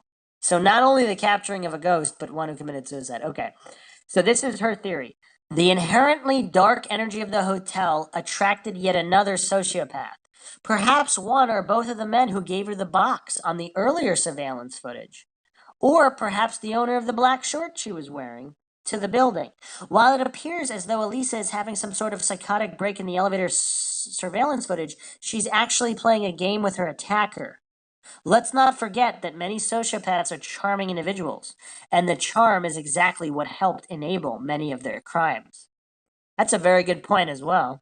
If you watch this video of the footage, which has the exact speed that it was captured, you'll see at 1:38 she counts to 3 with her fingers. To me, this really suggests that she was playing a game with someone, such as hide and seek. And yes, her movements at 1:29 are still weird, but again, we can't see into the hallway. Maybe there's someone else there that she's interacting with. Many old hotels don't have surveillance cameras in the hallways, just in elevators and lobbies. So we may never know what was going on there for sure. But what looks like a psychotic break is actually just a lighthearted game with her killer before he lures her out to the roof. This theory is supported by the 2 men on the surveillance camera seen giving her a box, the black men's shorts she was wearing, the fact that she was found naked in the tank with her clothes thrown in there with her, and the perianal hematoma found in her autopsy. I also personally believe that when life hands us mysteries, the universe provides clues. Often these clues take the shape of odd coincidences. First clue from the universe. This is pretty bizarre. Fecto or expletive her summa. Latin. In fact, she was a see you next Tuesday. Actually, she was an expletive. The graffiti written by the water tank where Elisa's body was found. I don't think this was left by Elisa's killer. In fact, I don't even think there is even the remotest possibility that that happened, particularly when you consider the following. Also found in a remote part of the same roof is other graffiti that's hard to make out, but it says 2012 on it. This is the same graffiti, presumably tagged by the same individual group, except in this one the phrase is out of order and it is dated 2012. As we know, Elisa Lam's body was found in the beginning of 2013. The graffiti is still unfaded and unweathered, so I don't think it had been up there a full year, but clearly predates all activity related to Elisa. I do, however, think that the fact that we have the coincidence that one piece of graffiti ended up so close to where Elisa's body was found is a sign from the universe of foul play in connection with her of a sexual nature. This is only heightened by the fact that on the last day she was seen alive, she posted this on her Tumblr. Expletive again. It was odd how men used that word to demean women when it was the only part of a woman they valued. Now let's take a look at this incident of synchronicity again, side by side. It's reasonable to interpret this incidence of synchronicity as the universe speaking out to us and giving us a collective nagging feeling that the conclusions the LAPD reached do not make sense, and that yes, there was certainly some foul play at work. The second clue from the universe. During the time when Lamb's body was still yet to be located, there was a severe outbreak of tuberculosis in downtown Los Angeles. The Los Angeles County Department of Health said it was the largest outbreak in over 10 years. The standard test used to determine if someone has tuberculosis is called the Lam-Elisa test. It stands for lipoarabinomannan enzyme-linked immunosorbent assay. So this means that during Elisa Lam's disappearance, tuberculosis test kits, which bear the inversion of her name, were being opened, used, and analyzed a few blocks away from the scene of the crime. So many people have wondered about the significance of this strange coincidence and what it all means. And I agree, it is truly confounding. Here's how I interpret it. Tuberculosis is present on LA's Skid Row to some extent at all times. What's significant is that during the time of Elisa's death and disappearance, it went from being present to a full-fledged outbreak. So much so that the Lam-Elisa test had to be used repeatedly. So in my opinion, the universe isn't putting emphasis on tuberculosis. They are putting emphasis on the test. Where is there a test that plays a role in the mysterious death of Elisa Lam? That would be the rape kit. The forensic consultant who performed the autopsy on Elisa Lam writes, I collected hair, fingernail, pubic hair, and sexual assault evidence kits. Coroner investigator Kay Jagerlander released the watch and hotel keycard to the Los Angeles Police Department detectives. On the following pages, the autopsy confirms that a rape kit was collected and details it. 1. Sexual assault evidence kit. A. Oral swab set and slide set. B. External swab set and slide set. C. Vaginal swab set and slide set. D. Cervical swab set and slide set. E. Rectal swab set and slide set. The results of the rape kit were never released to the public. To me, that's very damning. If the results of the rape kit were inconclusive, there is little doubt that Forensic Science Center would have stated exactly that. Instead, they said nothing as they swept this evidence under the rug. Some have argued that perhaps the rape kit was never analyzed. But given how high profile this case was, that would be either an example of pathologically bumbling incompetence on the behalf of the Forensic Science Center or willful denial or ignorance. For example, if the LAPD knew the rape kit was going to create more questions by showing the DNA of an attacker they had little hope in catching, it would be in their best interest not to analyze it. However, given the circumstances, I bet the rape kit was analyzed, and I bet it did demonstrate evidence of a third party. How can we be certain of this? The following findings mentioned in the autopsy report are enough to create reasonable doubt that Elisa Lam climbed into the water tank herself. A sand-like particulate attached to the fabric. Are we supposed to assume there is sand on the inside of a water tank? To me, this paints a picture of a girl pushed down on the floor of the roof where her clothes picked up debris contained there. Although I do suppose she could have fell and stumbled if she was having a psychotic episode. She could have maybe fell and stumbled and then climbed into the tank if she climbed into the tank. So, I don't know 100% on that. Consider the following excerpt which explains that it's not just sand found on the clothing, but small, flat, whitish, and fragile flecks of unknown materials were on or throughout all the clothing, and several dark hairs or fibers, at least several inches in length, were noted on a couple of the garments. If dark hairs several inches in length, and by now we know that Elisa Lam's hair was much longer than that, were found on her clothing, even after being submerged in water for 3 weeks, then one can only imagine what might have been found inside her vaginal cavity or under her fingernails. If you have any lingering doubts about this theory, just consider this. Jason B. Tovar and Yulai Wang, the medical examiners who performed Lam's autopsy, were clearly ambivalent regarding the cause of death. They had to check one box, and it looks like they initially selected could not be determined, and then changed it as their final answer was the one which would be more convenient for the city. This theory creates more questions than it answers, and the person who had a direct hand in Elisa's death and the tossing of her body into the water tank is still unknown. Even so, Elisa Lam's name needs to be cleared as the story of her life is forever entangled in the story of her death. And no fiber of my being believes that she willingly climbed into that water tank. There was definitely foul play at work, and the LAPD is likely aware of that, as are Detectives Tennell and Detective Starnes. These detectives and the entire Los Angeles Police Department were not in a place to catch her killer or the person associated with her death. And instead of acknowledging that, they gave the public and Lamb's family the answer that was easiest for them, even if it was heinously inaccurate. And for that, Elisa, I am sorry. You know what's crazy is that this article, written by someone who believes in synchronicity, ghosts, is way more logical than the other article. What do you think? That could be. What do you mean it could be? Did you hear the articles or no? I heard it. This sounds more interesting.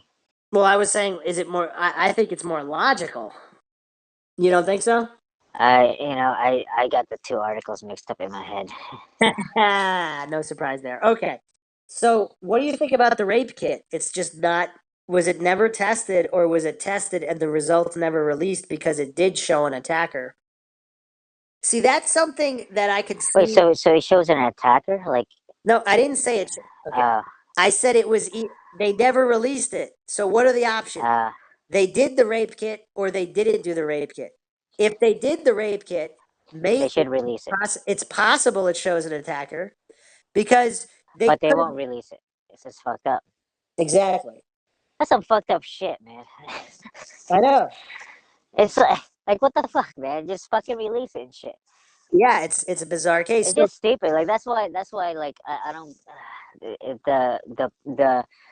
the tax theft police funded. I don't know. It's just fucked up. It just never works.